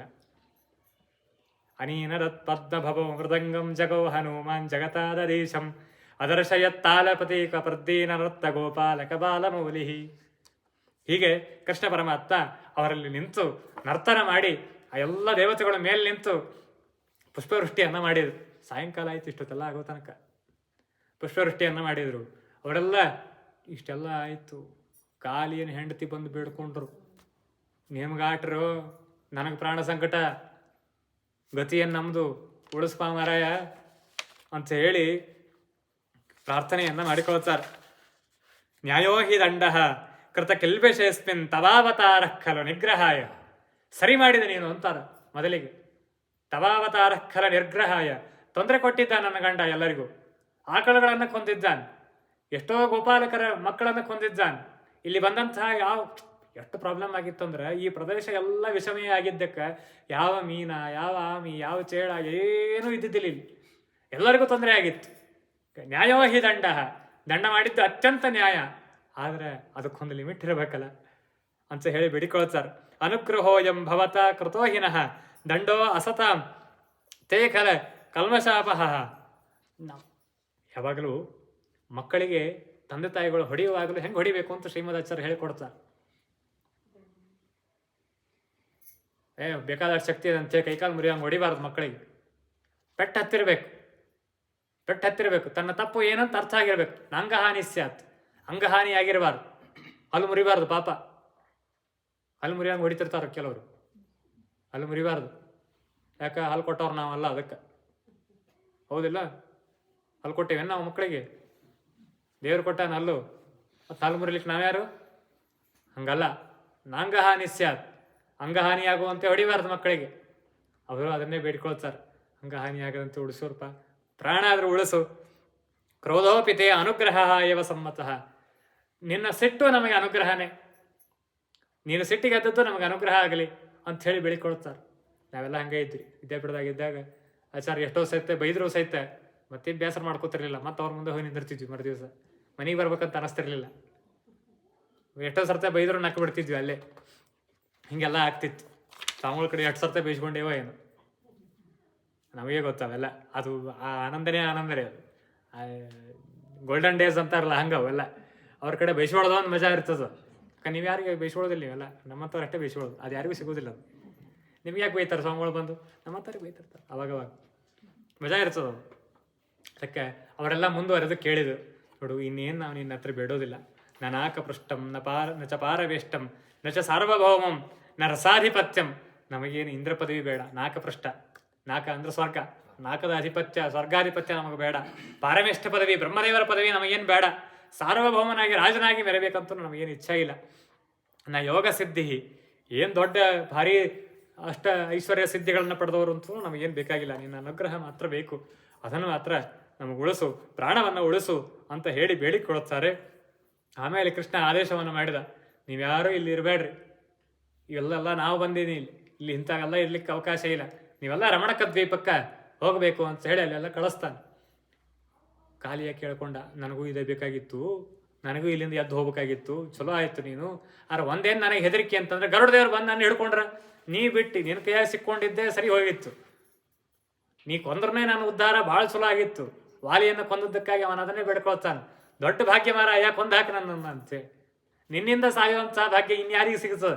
ಯಾವುದೋ ಆಕ್ಸಿಡೆಂಟ್ನ ಸಾಯೋಕ್ಕಿಂತ ನಿನ್ನಂಥವ್ರ ಕಡೆ ಹೊಡ್ಸ್ಕೊಂಡು ಸಾಯೋದು ಚಲೋ ಅಲ್ಲ ಅಂತಾನವಲ್ಲಿ. ಹಂಗೆ ಅಲ್ಲಿ ಗರುಡ ದೇವ್ರು ಬಂದು ಕೊಂದ್ರೆ ನನ್ನ ಗತಿ ಏನು? ಯಾವ ಗರುಡ ದೇವರು ಏನು ಮಾಡ್ಲಿಕ್ಕೆ ಸಾಧ್ಯ ಇಲ್ಲ. ಯಾಕೆ? ನಿನ್ನ ತಲೆ ಮೇಲೆ ನನ್ನ ಕಾಲು ಮುಡ್ಯಾವ, ಹೌದು. ಕಾಲೊಳಗೆ ಏನವ? ಶಂಖ, ಚಕ್ರ, ಗದ ಎಲ್ಲ ಅವ ಅದರೊಳಗೆ. ಹಿಂಗಾಗಿ ಅದಕ್ಕೆ ಶಂಖ, ಚಕ್ರ, ಗದ, ಪದ್ಮ, ಅಂಕಿತ ಪಾದ ಅವ. ಅವೆಲ್ಲ ನನ್ನ ಪಾದದೊಳಗೆ ಇರುವಂತಹ ಚಿಹ್ನೆಗಳು. ಅವುಗಳನ್ನು ಅದಕ್ಕೆ ಧಾರಣೆ ಮಾಡ್ರಿ ಅಂತ ಹೇಳಾರ. ಪ್ರತಿನಿತ್ಯ ಶಂಖಚಕ್ರಗಳನ್ನು ಯಾಕೆ ಧಾರಣೆ ಮಾಡಬೇಕು? ದೇವರ ಆಯುಧಗಳಿವು ಅಂತ ಚಿಂತನೆ ಮಾಡ್ತಾ ಅವುಗಳನ್ನು ಧಾರಣೆ ಮಾಡಬೇಕು. ಅವು ಪೋಸ್ಟ್ ಹಾಕುವಾಗ, ಪೋಸ್ಟ್ ಕಳಿಸುವಾಗ ಸೀಲ್ ಹಾಕ್ತಾರ ಅದ್ರ ಮೇಲೆ. ಏನಂತ? ಇದು ಈ ಪೋಸ್ಟಿನಿಂದ ಬಂದದ್ದು, ಈ ಆಫೀಸಿನಿಂದ ಬಂದದ್ದು, ಈ ಬ್ರಾಂಚಿನಿಂದ ಬಂದದ್ದು ಅಂತ ಹೇಳಿ ಹಾಕ್ತಾರೆ, ಸೀಲ್ ಹಾಕ್ತಾರ. ಹಂಗ ಇದು ದೇವರಿಗೆ ಹಾಕಿದ ಸೀಲ್. ಇದು ನಮ್ಮ ದೇಹ. ಯಾರ ದೇಹ ಇದು? ದೇವರಿಗೆ ಸಮರ್ಪಿತವಾದ ದೇಹ. ಅವನ ಸೀಲ್ ಹಾಕಬೇಕು ಅಂತ ತಪ್ತ ಮುದ್ರಾಧಾರಣ, ಪ್ರತಿನಿತ್ಯದಲ್ಲಿ ಗೋಪಿಚಂದನದಿಂದ ಧಾರಣ ಮಾಡೋದು, ಇವೇನಿವೆಲ್ಲ ದೇವರು ಹಾಕಿದ ಸೀಲ್. ಇದು ಯಾವ ಯಮದೂತರು ಬರೋದಿಲ್ಲ ಇಲ್ಲಿ. ಆ ಸೀಲ್ ಇತ್ತಂತಂದ್ರೆ ಬೇರೆದವ್ರು ತೊಗೊಂಡು ಹೋಗ್ಲಿಕ್ಕೆ ಸಾಧ್ಯ ಇಲ್ಲ ನೋಡ್ರಿ. ಯಾರಿಗೆ ಟು ಅಡ್ರೆಸ್ ಇರ್ತದೆ ಅವರಿಗೆ ಹೋಗ್ಬೇಕದು. ಹಿಂಗಾಗಿ ಆ ಸೀಲ್ ಹಾಕಬೇಕಾಗಿದ್ದು ಅದಕ್ಕೆ. ಶಂಖ ಚಕ್ರ ಧರಿಸಿಕೊಂಡು ಮೆರೆಯಿರೋ ಅಂತಾರೆ ವ್ಯಾಸರಾಜರು. ಪ್ರತಿನಿತ್ಯದಲ್ಲಿ ಶಂಖಚಕ್ರಗಳನ್ನು ಧಾರಣೆ ಮಾಡಬೇಕು. ಇದೇ ಕಾರಣಕ್ಕಾಗಿ ಯಮದೇವರು ಬರುವುದಿಲ್ಲ. ನಮ್ದು ಅಲ್ಲಿ ಬಿಡಿ ಗಿರಾಕಿ ಅಂತೇಳಿ ಓಡಿ ಹೋಗ್ತಾರೆ ಅವ್ರು ಬೇರೆ ಕಡೆ. ಅದಕ್ಕಾಗಿ ಪ್ರತಿನಿತ್ಯ ಶಂಖಚಕ್ರಗಳನ್ನು, ಗೋಪಿಚಂದನಾದಿಗಳನ್ನು ಧಾರಣೆ ಮಾಡಬೇಕು ಅಂತ ಹೇಳಿದ್ದು. ಹೀಗಾಗಿ ನಿನ್ನ ತಲೆಯ ಮೇಲೆ ನನ್ನ ಪಾದದ ಚಿಹ್ನೆ ಹೂಡಿದೆ. ಆ ಚಿಹ್ನೆಯನ್ನ ಅದರೊಳಗೆ ಶಂಖಚಕ್ರಗಳಿವೆ. ಗರುಡದೇವ್ರು ನೀನು ಎಳ್ಕೊಂಡು ಹೋಗ್ಬೇಕಂದ್ರೆ ಅದು ಕಾಣಿಸ್ತದ. ನಮ್ ಗಿರಾಕಿ ಅಲ್ಲಿದು ಅಂತ ಹೇಳಿ ಬಿಟ್ಟು ಹೋಗ್ತಾರ ಅವ್ರು. ಹಿಂಗಾಗಿ ಹೋಗಿ ನೀನು ರಮಣಕ ದ್ವೀಪಕ್ಕ ಅಂತ ಹೇಳಿ ಕಳಿಸಿಬಿಟ್ಟಿದ್ದಾರೆ. ಕೃಷ್ಣ ಅವರನ್ನು ಕಳಿಸಿ ಇಷ್ಟೆಲ್ಲ ಆಗೋ ತನಕ ಸಾಯಂಕಾಲ ಆಯಿತು. ಊರು ದೂರದ ಕತ್ಲೆ ಆಗಿಬಿಟ್ಟಿತ್ತು. ಇನ್ನೇನು ಊರಿಗೆ ಹೋಗೋದು ಬೇಡ, ಇಲ್ಲೇ ಇರೋಣ ಅಂತ ಹೇಳಿ ಅವತ್ತು ರಾತ್ರಿ ಅಲ್ಲೇ ಕಳೆಯೋಣ ಅಂತ ಹೇಳಿ ಅಲ್ಲೇ ಇದ್ದಾರೆ. ಎಲ್ಲರೂ ಅಲ್ಲೇ ನೀರು ಕುಡಿದು ಮಲ್ಕೊಂಡ್ರು. ಪಾಪ ಮುಂಜಾನೆ ಬಂದಿದ್ದೆ ಕೃಷ್ಣ, ಸಾಕಾಗಿ ಹೋಗಿತ್ತು ಅಂತೇನು ಅನ್ಕೋಬೇಡ್ರಿ, ಹಂಗೇನು ಸಾಕಾಗಿದ್ದಿಲ್ಲ. ಏನಾಯ್ತು ಅಂತಂದ್ರೆ ರಾತ್ರಿ ಎಲ್ಲರೂ ಅಲ್ಲೇ ಮಲಗಿದ್ರು. ಸುತ್ತಲೂ ಕಾಡಿಗೆ ಬೆಂಕಿ ಬಿದ್ದು ಬಿಡ್ತು. ಕಾಡಿಗಿಚ್ಚು, ಚಿತ್ರ ಕಾಡಿಗಿಚ್ಚ್ರಿ. ನಡುವು ಸೇರ್ಕೊಂಡ್ಬಿಟ್ಟಾರೆ ಇವರೆಲ್ಲರೂ. ಎಲ್ಲರಿಗೂ ಗಾಬರಿ. ನಡುವು ಸಿಕ್ಕೊಂಡ್ಬಿಟ್ರಿ. ಕಾಡಿಗಿಚ್ಚು ಎಲ್ಲರನ್ನೂ ಬಲಿ ತೊಗೊಂಡ್ಬಿಡ್ತದ. ಏನು ಮುಗೀತಪ್ಪ ಇನ್ನು ಎಲ್ಲರೂ ಕೃಷ್ಣನ ಸಹಿತ ಎಲ್ಲರೂ ಕೃಷ್ಣಾರ್ಪಣನೇ ಇನ್ನು ಅಂತ ವಿಚಾರ ಮಾಡಿದ್ರು. ಕೃಷ್ಣ ಸುಮ್ಮನೆ ನಾ ಇದ್ದೇನೆ, ಯಾಕೆ ಕಾಳಜಿ ಮಾಡ್ತೀನಿ. ಮುಂಜಾನಿಂದ ಥಂಡಿ ಒಳಗೆ ನೀರಾಟ ಆಡಿದ್ದ, ಸ್ವಲ್ಪ ಬಿಸಿ ಆಗಬೇಕಾಗಿತ್ತು. ಕಾಡಿಗೆ ಚೆನ್ನಾಗಿ ಕುಡಿತೀನಿ ಅಂತ ಹೇಳಿ ಹಚ್ಚಿ ಕಾಡಿಗೆ ಚೆನ್ನ ಕುಡಿದು ಬಿಟ್ಟ. ಏನು ಮಜಾನ, ಚೈತ್ರ ಮಾಸದಾಗ ಕೊಡೋ ಪಾನಕನ, ಫ್ರೂಟಿನ, ಏನು ಹಚ್ಚಿಗೆ ಅಷ್ಟು ಕಾಡಿಗಿಚ್ಚರಿ. ಬೆಂಕಿ ಹತ್ರ ಹೋದ್ರೆ ಸುಡ್ತದ ಅಂಥ ಕಾಡಿಗಿಚ್ಚನ್ನ ಘಟ ಘಟ ಘಟ ಘಟ ಹಿಡಿದು ಕುಡಿದು ಬಿಟ್ಟ ಅಂತ ಅನಿಸ್ತದಲ್ಲ ನಮಗೆ. ವಾದರಾಜರಂತಾರೆ ಹಿಂಗೇನು ಅನ್ಕೊಳಿಕ್ ಹೋಗ್ಬೇಡ್ರಿ, ಅದೇನು ದೊಡ್ಡ ಆಶ್ಚರ್ಯ ವಿಷಯ ಅಲ್ಲ. ನೀವೆಲ್ಲ ಮದುವೆ ಮಾಡ್ಕೊಂಡು ಗಂಡನ ಮನೆಗೆ ಬಂದವರು ಅವಾಗವಾಗ ಏಪ್ರಿಲ್ ಮಕ್ಕಳಿಗೆ ಸೂಟಿ ಇದ್ದಾಗ, ನಾಗರ ಪಂಚಮಿಗೆ, ದೀಪಾವಳಿಗೆ ತವ್ರ ಮನೆಗೆ ಹೋಗ್ತೀರ ಇಲ್ಲ? ಹಂಗ ತವ್ರ ಮನೆಗೆ ಹೋದಂಗಾಯ್ತು. ಬೆಂಕಿ ಯಾರು? ಅಗ್ನಿದೇವರು. ಅಗ್ನಿದೇವರು ಹುಟ್ಟಿದ್ದಲ್ಲೇ. ಮುಖಾರಿಂದ್ರಶ್ಚ ಅಗ್ನಿಶ್ಚ ಪ್ರಾಣಾತ್ ವಾಯುರಾಜಾಯತ. ಮುಖದಿಂದ ಹುಟ್ಟ್ಯದ ಅಗ್ನಿ, ಮುಖಕ್ಕೆ ಹೋಯ್ತದು. ಏನಾದಂಗಾಯ್ತು? ಮದುವೆ ಮಾಡ್ಕೊಂಡು ಹೆಣ್ಮಕ್ಳು ತವ್ರ ಮನೆಗೆ ಹೋದಂಗಾಯ್ತು ಅಂತಂತಾರ ವಾದರಾಜರು. ಏನು ಆಶ್ಚರ್ಯ ಪಡಬೇಡ್ರಿ. ಕೃಷ್ಣ ಕಾಡಿಗಿಚ್ಚನ್ನು ಕೊಡದ, ಏನು ಆಶ್ಚರ್ಯ ಪಡಬೇಡ್ರಿ. ಕಾಡಿಗಿಚ್ಚು ನುಂಗಿ ಇದೆ ಕೃಷ್ಣನ ಮಹಿಮೆಯ ಮೆಚ್ಚಲಿ ಪೊಗಳಲಿ ಎಲ್ಲ ಜನ. ಹುಸಿ ನೋಡಿ ಆಡಲು ಸ್ತೋತ್ರವ ಪಾಡಲು ಇನಿತು ಒಪ್ಪದು ನಮ್ಮ ಮನ. ವೇದವೇ ಹೇಳಿದೆ ಅಗ್ನಿ ಇಂದ್ರರಿಗೆ ಜನ್ಮವ ನೆತ್ತಿದೆ ಹರಿವದನ. ಅಗ್ನಿಯು ತಂತಾನೆ ಹುಟ್ಟೂರಿಗೆ ಹೋಗಲು ಕೃಷ್ಣನ ಮಹಿಮೆ ಇದೇನು ಘನ. ಕೃಷ್ಣನೇನು ದೊಡ್ಡ ವಿಷಯ ಇದ್ರೊಳಗ. ಹೆಣ್ಮಗಳ ತವ್ರ ಮನೆಗೆ ಹೋದಂಗಾಯ್ತು ಅಂದ್ರು. ಹೀಗೆ ಕೃಷ್ಣ ಪರಮಾತ್ಮ ಕಾಡಿಗಿಚ್ಚನ್ನು ಪಾನ ಮಾಡ್ತಾನೆ. 2 ಸರ್ತೆ ಬರ್ತದೆ ಕಾಡಿಗಿಚ್ಚು. 2 ಸರ್ತೆ ಪರಮಾತ್ಮ ತಾನು ಪಾನ ಮಾಡಿ ಹೀಗೆ ಅವರಿಬ್ಬ ಎಲ್ಲ ಗೋಪಾಲಕರನ್ನ ರಕ್ಷಣೆಯನ್ನ ಮಾಡಿದ. ಮತ್ತೆ ಗೋಪಿಕಾಸ್ತ್ರೀಯರ ಜೊತೆಗೆ ಇನ್ನಷ್ಟು ಸ್ವಲ್ಪ ಬೆಳೆದ ಕೃಷ್ಣ ಬೆಳೆದ. ಸುಮಾರು 6-7 ವರ್ಷದವನಾಗಿದ್ದ. ಆ ಪ್ರಸಂಗದಲ್ಲಿ ನಡೆದಂಥ ಘಟನೆಗಳಿವೆಲ್ಲ. ಗೋಪಿಕಾಸ್ತ್ರೀಯರ ಜೊತೆಗೆ ಬೇಕಾದಷ್ಟು ಆಟ ಆಡಿದ, ವಿಹಾರ ಮಾಡಿದ, ಗೋವರ್ಧನ ಉದ್ಧಾರವನ್ನ ಮಾಡಿದ. ಎಲ್ಲ ಅಲ್ಲಿದ್ದ ಗೋಪಾಲಕರೆಲ್ಲರೂ ಕೂಡ ಇಂದ್ರನಿಗೆ ಪೂಜೆಯನ್ನು ಮಾಡ್ತಾ ಇದ್ರು. ಯಾಕೆ? ಇಂದ್ರ ಮಳೆ ಸುರಿಸ್ತಾನೆ. ಮಳೆ ಸುರಿಸಿದ್ರೆ ಹುಲ್ಲು ಬೆಳೀತದೆ. ಹುಲ್ಲು ಬೆಳೆದರೆ ಆಕಳುಗಳು ಹುಲ್ಲು ತಿಂತವೆ. ಆಕಳು ಹುಲ್ಲು ತಿಂದಂಗೆ ನಮಗೆ ಹಾಲು ಸಿಗ್ತದೆ. ಹಾಲಿನಿಂದ ನಮ್ಮ ಜೀವನ ನಡೀತದೆ. ಹೀಗಾಗಿ ಇಂದ್ರನಿಗೆ ಪೂಜೆಯನ್ನು ಮಾಡಬೇಕು ಅಂತ ಹೇಳಿ ಇಂದ್ರನಿಗೆ ಪೂಜೆಯನ್ನು ಮಾಡ್ತಾ ಇದ್ರು ಎಲ್ಲರೂ ವರ್ಷಕ್ಕೊಂದಿನ. ಕೃಷ್ಣ ಬೇಡ, ಯಾವ ಇಂದ್ರ ಇಲ್ಲ, ಏನಿಲ್ಲ, ಎಂದಿಲ್ಲ. ಇಂದ್ರಿಲ್ಲ, ಚಂದ್ರಿಲ್ಲ, ಉಪೇಂದ್ರ ಇಲ್ಲ. ಅವ ಇಂದ್ರ ಏನು ಕೊಡವಲ್ಲ, ಏನಲ್ಲ. ಈ ಪರ್ವತ ನೋಡ್ರಿ, ಈ ಪರ್ವತ ಎಲ್ಲದಕ್ಕೂ ಕೊಡೋದು. ನೋಡು, ಮಳೆ ಆಗ್ತದಂತಿರಲ್ಲ, ಮಳೆ ಇದೇ ಜಾಗಕ್ಕೆ ಆಗಬೇಕು ಅಂತೇಳಿ ಮೋಡಗಳನ್ನು ತಡೆದದ್ದು ಯಾವುದು? ಇದೇ ಪರ್ವತ. ಆ ಪರ್ವತದ ಕೆಳಗೆ ನಾವೆಲ್ಲ ಇದ್ದೀವಿ, ಇಲ್ಲೇ ಮಳೆ ಆಗ್ತದೆ. ಹೀಗಾಗಿ ಪರ್ವತ ನಮಗೆ ಮಳೆ ಕೊಟ್ಟದು. ನಿಮ್ಮ ಆಕಳುಗಳೆಲ್ಲ ಎಲ್ಲಿ ಹೋಗ್ತಾವ ಹುಲ್ ತಿನ್ಲಿಕ್ಕೆ? ಪರ್ವತಕ್ಕೆ ಹೋಗ್ತಾವ. ಎಲ್ಲಿ ಹುಲ್ಲು ಪರ್ವತದಾಗಿರ್ತದೆ. ಹಾಗಾಗಿ ಹುಲ್ಲು ಕೊಟ್ಟದ್ದು ಯಾವುದು? ಪರ್ವತ ಕೊಟ್ಟದ್ದು. ಮಳೆ ಸುರಿಸಿದ್ದು ಪರ್ವತ, ಹುಲ್ಲು ಕೊಟ್ಟದ್ದು ಪರ್ವತ, ಜೀವನ ಕೊಟ್ಟದ್ದು ಪರ್ವತ. ಪರ್ವತಕ್ಕೆ ಪೂಜೆ ಮಾಡ್ರಿ ಅಂತಂದ. ಜನ ಅಂದ್ರು ಬ್ಯಾಡೋ, ಸಂಪ್ರದಾಯ ಬಿಡ್ಲಿಕ್ಕೆ ಬರೋದಿಲ್ಲ, ಕುಲಧರ್ಮದು. ಸುಮ್ಮನೆ ಇಂದ್ರದೇವರಲ್ಲ ಏನಲ್ಲ. ಇಂದ್ರದೇವರಿಗೆ ಅಹಂಕಾರ ಬಂದಿತ್ತು, ಅದನ್ನು ಇಳಿಸ್ಬೇಕಾಗಿತ್ತು. ಅದು ದೇವರಿಗೆ ಒಬ್ಬನಿಗೆ ಗೊತ್ತದು, ಉಳಿದವ್ರಿಗೆ ಗೊತ್ತೇ ಇಲ್ಲ ಅಂತ ಹೇಳಿ ಕೃಷ್ಣ ಗೋವರ್ಧನ ಪೂಜೆಯನ್ನು ಮಾಡಿಸಿಬಿಟ್ಟ. ತಾನೇ ಪಜ್ಜ ಉಟ್ಕೊಂಡು ಬಂದು ಸಂಕಲ್ಪ ಹೇಳಿ ಗೋವರ್ಧನ ಪೂಜಾ ಮಾಡಿಸಿಬಿಟ್ಟ. ಪೂಜಾ ಮಾಡಿಸಿ ಇಟ್ಟಿದ್ದ ನೈವೇದ್ಯ ಎಲ್ಲ ಪರ್ವತದ ಒಳಗೆ ಹೋಗಿ ತಾನೇ ನಿಂತು ತೊಗೊಂಡ್ಬಿಟ್ಟಾರೆ. ಎಲ್ಲ ದೊಡ್ಡ ದೊಡ್ಡ ಉಂಡಿ ಮಾಡಿಟ್ಟಿದ್ರು. ಅವು ಯಾವುದಕ್ಕೂ ಮಾಡಿರ್ತಾರಲ್ಲ, ಅವು ಹಳ್ಳಿನ ಉಂಡಿ ಅವು ಇವು ಮಾಡಿರ್ತಾರಲ್ಲ, ಎಲ್ಲ ಉಡ್ಬಿಟ್ಟ. ನೋಡ್ರಿ, ಇಂದ್ರದೇವ್ರು ಎಂದರೆ ಬಂದು ನೈವೇದ್ಯ ತೊಗೊಂಡು ಹೋಗ್ಯಾರೇನು? ಪರ್ವತ ನೋಡ್ರಿ ಹೆಂಗೆ ತಿಂತದ ಅಂತ ಅಂದ. ಮತ್ತ ನೈವೇದ್ಯ ತಿಂದು ಆಯ್ತುಬಿಟ್ಟು ಚಲೋ ಆಯ್ತಿದು ಅಂತ. ಇಂದ್ರದೇವರಿಗೆ ಮೊದಲೇ ಅಹಂಕಾರ ಬಂದಿತ್ತು, ಈಗ ಸಿಟ್ಟು ಬೇರೆ ಬಂತು. ಪ್ರಳಯ ಕಾಲದ ಮೇಘಗಳಿಗೆ ಆದೇಶ ಮಾಡಿ ಮಳಿ ಸುರಸ್ರೆ ಅಂತ ಅಂದ ಇಂದ್ರದೇವರು. ಏನು ಕಂಡಾಗ 7 ದಿನ ಮಳೆ ಹೊಡಿತ್ರಿ, ಎಲ್ಲೆಲ್ಲೂ ನಿಂದಿರ್ಲಿಲ್ಲ. ನಮ್ಮಲ್ಲಿ ಆಯ್ತಲ್ಲ ಮೊನ್ನೆ ಯಾವ ಪರಿ ಮಳಿ ರೀ, ಚೆ ಚೆ ಚೆ ಚೆ ಚೆ ಅಂತ ಪರಿ ಜೋರು ಮಳೆ ಆಯ್ತು. ಇನ್ನೇನು ಗತಿ? ಇದ್ದು ಎಲ್ಲ ಗುಡಿಸಲ್ಗಳು ಕೊಚ್ಕೊಂಡು ಹೋದು. ಕೃಷ್ಣ ನೀನೇ ಗತಿ ನೋಡ್ಬೋದು, ನೀನು ಮಾತು ಕೇಳಿದ್ವಿ, ಇಂದ್ರದೇವರಿಗೆ ಪೂಜಾ ಮಾಡೋದು ಬಿಟ್ವಿ, ಯಾವ ಪರಿ ಹಿಂಗಾಯ್ತು ನೋಡು, ಪ್ರವಾಹ ಬಂದ್ಬಿಡ್ತು. ಏನು ಕಾಳಜಿ ಮಾಡಬೇಡ್ರಿ, ಈ ಪರ್ವತನೇ ರಕ್ಷಣೆ ಮಾಡ್ತದೆ ನಿಮ್ಮನ್ನು ಅಂತೇಳಿ ಆ ಪರ್ವತವನ್ನು ಎತ್ತಿ ಬಿಟ್ಟ. ಪರ್ವತವನ್ನು ಹಿಡಿದು ಒಂದೇ ಒಂದು ಬೆರಳಿನ ಮೇಲೆ ಇಡೀ ಬ್ರಹ್ಮಾಂಡವನ್ನೇ ಹುಟ್ಟಿಸಿದವ ತನ್ನ ವಿಷ್ಣು ಕೂರ್ಮ ರೂಪದಿಂದ ಇಡೀ ಬ್ರಹ್ಮಾಂಡವನ್ನ ಅಷ್ಟೇ ಅಲ್ಲ, ವಾಯುಕೂರ್ಮವನ್ನು ಶೇಷದೇವರನ್ನು ಬೆನ್ನ ಮೇಲೆ ಹೊತ್ತಂತಹ ಪರಮಾತ್ಮನಿಗೆ ಒಂದು ಪರ್ವತ ಎತ್ತೋದು ಏನು ದೊಡ್ಡ ಕಡ್ಡಿಪಿಡಿಗೆ ಎತ್ತಿದ ಹಂಗಾಗಿತ್ರಿ. ಪರಮಾತ್ಮ ಇಡೀ ಬೆಟ್ಟವನ್ನ ಎತ್ತಿ ರಕ್ಷಣೆಯನ್ನ ಮಾಡಿದ್ದಾನೆ. ನಮ್ಮನ್ನೆಲ್ಲ ಪರಮಾತ್ಮ ರಕ್ಷಣೆ ಮಾಡಿದ್ದಾನೆ. ಎಷ್ಟೋ ಬೆಟ್ಟಗಳನ್ನ ಎತ್ತಿ ಹಿಡಿದು ನಮ್ಮನ್ನ ರಕ್ಷಣೆ ಮಾಡಿದ್ದಾನೆ ದೇವರು ಅಂಥೇಳಿ ನಾವೆಲ್ಲ ಬದುಕಿದ್ದೇವ್ರಿ. ಒಬ್ಬ ಡಾಕ್ಟರ್ ಹೇಳಿದ ವಿಷಯ ಅವ್ರಿಗೆ ಗೊತ್ತಿರ್ತದ ಬಹುಶಃ. ಒಂದು ಹಾರ್ಟ್ ಎಷ್ಟು ಫಂಕ್ಷನ್ ಮಾಡ್ತದ? ಹುಟ್ಟಿದಾಗಿನಿಂದ 80, 90, 100, 120 ವರ್ಷ ಬದುಕೋ ಜನ ಇದ್ದಾರೆ. ಎಷ್ಟು ಫಂಕ್ಷನ್ ಮಾಡಬೇಕು, ಪ್ರತಿನಿತ್ಯದಲ್ಲಿ ಫಂಕ್ಷನ್ ಮಾಡಬೇಕು, ಪ್ರತಿ ಕ್ಷಣದಲ್ಲಿ ಮಾಡ್ತಿರ್ಬೇಕು. ಒಂದು ಸ್ವಲ್ಪ ರೆಸ್ಟ್ ತಗೋತೀನಿ ಹಾರ್ಟ್ ಅಂತಂದ್ರೆ ಗತಿ ಏನು? ನಡೆಯೋದಿಲ್ಲ. ಪ್ರತಿನಿತ್ಯದಲ್ಲಿ ಹಗಲ ರಾತ್ರಿ ಬಿಟ್ಟು ಬಿಡದೆ ಫಂಕ್ಷನ್ ಮಾಡ್ತಿರ್ಬೇಕು. ಹಾರ್ಟ್, ಲಿವರ್, ಕಿಡ್ನಿ ಮೊದಲಾದ ಎಲ್ಲ ಇಂದ್ರಿಯಗಳು ಎಷ್ಟು ಡ್ಯಾಮೇಜ್ ಆಗಲಿಕ್ಕಿಲ್ಲ. ಒಂದು ವಿಚಾರ ಮಾಡ್ರಪ್ಪ, ನಿಮ್ಮ ಮನೆಯೊಳಗೆ ಒಂದು ದೊಡ್ಡ ಮೋಟ್ರ್ ತಂದಿಟ್ಟಿರಿ, ಒಂದೇನೋ ನೀರಿನ ಟ್ಯಾಂಕು, ಮೋಟ್ರ್ ಸಂಪೋ ಒಂದು ಮೋಟ್ರ್ ತಂದಿಟ್ಟಿರಿ, ಎಷ್ಟು ವರ್ಷ ಬರ್ತದೆ ಅದು? ಒಂದು 20 ವರ್ಷ, 25 ವರ್ಷ ಬಂದಿತ್ತು. ಏನಾದ್ರು ಒಂದು ಡ್ಯಾಮೇಜ್ ಆಗೋದೇ ಅಲ್ಲ. ಹಂಗೆ ಹಾರ್ಟಿಗೂ ಆದರೆ 10 ವರ್ಷಕ್ಕೊಮ್ಮೆ, 5 ವರ್ಷಕ್ಕೊಮ್ಮೆ, ಜೀವನದಾಗ ಒಮ್ಮೆ ಬರ್ತದೆ ರೀ ಹಾರ್ಟ್ ಅಟ್ಯಾಕ್, ಯಾವಾಗೋ ಒಮ್ಮೆ. ಅದು ಎಲ್ಲರಿಗೂ ಬರ್ತದಂತೂ ಇಲ್ಲ, ಎಷ್ಟೋ ಮಂದಿಗೂ ಬರೋದಿಲ್ಲ, ಎಷ್ಟೋ ಮಂದಿಗೆ ಬರ್ತದೆ. ಹಾರ್ಟ್ ಅಷ್ಟು ಫಂಕ್ಷನ್ ಮಾಡ್ತೇವೆ. ಆದರೆ ಅಷ್ಟನ್ನೆಲ್ಲ ರಕ್ಷಣೆ ಮಾಡಿದ್ದಾನ ಇಲ್ಲ ದೇವರು? ಎಷ್ಟೋ ಕಷ್ಟಗಳು, ಎಷ್ಟೋ ಭಯಗಳು ನಮಗೆಲ್ಲ ಬರ್ತಿರ್ಬೇಕು. ಆದರೆ ಅದನ್ನೆಲ್ಲವನ್ನ ಪರಮಾತ್ಮ ಬೆಟ್ಟವನ್ನು ಎತ್ತಿ ಹಿಡಿದು ನಮ್ಮನ್ನು ರಕ್ಷಣೆ ಮಾಡಿದ್ದಾನಂತ ನಾವೆಲ್ಲ ಬದುಕಿದ್ದೇವೆ. ಅದನ್ನು ತೋರಿಸ್ತಾನೆ ಕೃಷ್ಣ. ಗೋವರ್ಧನವನ್ನು ಉದ್ಧಾರ ಮಾಡಿ ಪರಮಾತ್ಮ ಅವರನ್ನೆಲ್ಲ ರಕ್ಷಣೆ ಮಾಡಿದ. 7 ದಿನ ಆಯ್ತು, ಮಳೆ ನಿಂದಿರಲಿಲ್ಲ. ಇಂದ್ರದೇವರು ತನ್ನ ದೂತರಿಗೆ ಕೇಳಿದ್ರು, ಎಲ್ಲರೂ ಕೊಚ್ಕೊಂಡು ಹೋದ್ರಿಲ್ಲ? ಇಲ್ಲ, ಯಾರ್ಯಾರಿಗೂ ಏನೇನೂ ಆಗಿಲ್ಲ. ಯಾಕ ಹಿಂಗಾಗಿ ಅದು ಕೆಳಗೆ ಓಡಿ ಬಂದ ಇಂದ್ರದೇವರು, ಸಾಷ್ಟಾಂಗ ನಮಸ್ಕಾರ ಹಾಕಿದ. ಸಾರಿಪ್ಪ ಮಾರಾಯ, ಏನೋ ಮಾಡ್ಲಿಕ್ಕೆ ಹೋದೆ, ಏನೋ ಆಯ್ತಿದು ಅಂತ ಪರ್ವತವನ್ನು ಕೆಳಗಿಟ್ಟ ಕೃಷ್ಣ. ಇದ್ದಾಗ ಆಯ್ತದು.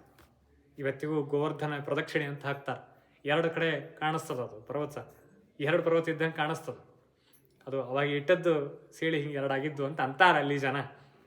ಕೃಷ್ಣ ಯಾವಾಗ ಕೆಳಗೆ ಇಟ್ಟಾಗ ಅದು ಸೀಳಿ ಬಿಡ್ತೀವಿ ಅಂತ ಹಿಂಗೆ ಅಲ್ಲಿ ಜನ ಅಂತಾರ. ಹೆಂಗಿತ್ತೋ ಏನೋ ಅಂತಾರಲ್ಲಿ. ಆ ಗೋವರ್ಧನವನ್ನು ಇವತ್ತಿಗೂ ಗೋವರ್ಧನ ಪರಿಕ್ರಮ ಅಂತ ಬಹಳ ಪ್ರಸಿದ್ಧ. ಅದು ಸುಮಾರು ಒಂದು 20 ಕಿಲೋಮೀಟರ್ ಆಗ್ತದೆ, 12 ಕಿಲೋಮೀಟರ್ ಏನೋ ಆಗ್ತದೆ. ಗಾಡಿಯಿಂದನೂ ಹೋಗಿ ಪ್ರದಕ್ಷಿಣೆ ಹಾಕೊಂಡು ಬರ್ತಾರೆ ಜನ. ಪಾದಯಾತ್ರೆನೂ ಹೋಗ್ತಾರೆ ಪ್ರದಕ್ಷಿಣೆ, ಗೋವರ್ಧನ ಪರಿಕ್ರಮ ಅಂತ ಹೇಳಿ ಎಷ್ಟೋ ಜನ ಇವತ್ತಿಗೂ ಹೋಗ್ತಾರೆ. ಆನೆ ಶ್ರೀಕೃಷ್ಣ ಪರಮಾತ್ಮ ಅವರನ್ನೆಲ್ಲ ಉದ್ಧಾರ ಮಾಡಿದ. ವೇಣುನಾದವನ್ನು ಮಾಡಿದ. ಬಹಳ ದೊಡ್ಡ ಭಾರೀ ವಿಚಿತ್ರವಾದ ವೇಣುನಾದವನ್ನು, ಕೊಳಲಿನ ನಾದವನ್ನು ಪರಮಾತ್ಮ ಮಾಡ್ತಿದ್ದ. ಆಕಳುಗಳನ್ನೆಲ್ಲ, ಸಾವಿರಾರು ಆಕಳುಗಳು, 100 ಆಕಳು, ಎಲ್ಲ ಆಕಳುಗಳನ್ನು ಮೇಯಿಸ್ಲಿಕ್ಕೆ ಕರ್ಕೊಂಡು ಹೋಗಿ ಎಲ್ಲೆಲ್ಲೋ ದೂರ ಎಲ್ಲೆಲ್ಲೋ ಹೋಗ್ತಿದ್ದು. ಎಲ್ಲಾರನ್ನೂ ಕರಿಬೇಕಲ್ಲ, ಎಲ್ಲ ಗೋವುಗಳನ್ನು ಕರಿಬೇಕು. ಎಷ್ಟಂತ ಕರೆಯೋದ್ರಿ? ಗಂಗೆ ಬಾರೆ, ಗೌರಿ ಬಾರೆ, ತುಂಗಭದ್ರೆ ತಾಯಿ ಬಾರೆ, ಎಷ್ಟಂತ ಕರೆಯೋದ್ರಿ? 1, 8, 10 ಹೆಸರಿದ್ರೆ ಹೆಸರು ಇಡಬಹುದು, ಆಕಳುಗಳನ್ನು ಕರಿಬಹುದು. ಲಕ್ಷಾಂತರ ಆಕಳುಗಳು ಎಲ್ಲಾರ ಮನೆಯವು. ಏನ್ ಮಾಡ್ಬೇಕು ಕೃಷ್ಣ? ಕೊಳಲಿನ ನಾದವನ್ನು ಮಾಡಿಬಿಡ್ತಿದ್ದ. ಆ ನಾದಕ್ಕೆ ಎಲ್ಲವೂ ಓಡಿ ಬಂದು ಕೃಷ್ಣನ ಮುಂದೆ ನಿಂತು ಬಿಡ್ತಿತ್ತು. ಒಂದೇ ಸರಳ ಉಪಾಯ ಮಾಡ್ತಿತ್ತು. ಅವನ ಕೊಳಲಿನ ನಾದನೇ ಚಂದ. ಇಲ್ಲೇ ನಮ್ಮೂರಾಗ ಇರುವಂತಹ ಅನೇಕ ಕಲಾವಿದರು ಕೊಳಲಿನ ಕಲ್ತವ್ರು ಬಾರಿಸಿದಾರನ್ನ ಎಷ್ಟು ಚಂದ ಅಂತೀವಿ. ಪ್ರವೀಣ್ ಗೋಡ್ಖಿಂಡಿ ಇವ್ರು ಇದ್ದಾರೆ, ಏನು ಚಂದ ಬಾರಿಸ್ತಾರೆ, ಮೈ ಮರೆತು ಹೋಗ್ತದ ಅಂತ ಚಂದ ಬಾರಿಸ್ತಿರ್ತಾರೆ. ಕೇಳ್ಬೇಕು ಅವ್ರದ್ದು ಉದಯ ರಾಗ, ಕೆಲವು ರಾಗಗಳವ ಏನು ಅದ್ಭುತವು. ಕೃಷ್ಣ ಕೊಳಲು ನುಡಿಸಿದ್ರೆ ಮನ್ಯಾಗ ಒಬ್ಬಾಕಿ ಗೋಪಿಕಾಸ್ತ್ರಿ ಗಂಡಗೆ ಬಡಿಸ್ಲಿಕ್ಕತ್ತಿದ್ಲು. ಇನ್ನೇನು ಸಾರು ಹಾಕಬೇಕು ಸೌಂಡ್ ತೊಗೊಂಡು. ಕೃಷ್ಣನ ಕೊಳಲು ಧ್ವನಿ ಕೇಳಿಸ್ಬಿಡ್ತು.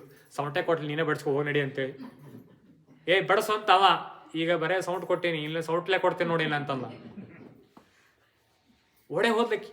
ಒಬ್ಬಾಕಿ ಅಲಂಕಾರ ಮಾಡ್ಕೊಳಿಕತ್ತಾಳ. ಕೃಷ್ಣನ ಕೊಳಲಿನ ಧ್ವನಿ ಕೇಳಿಸ್ತೀವಿ.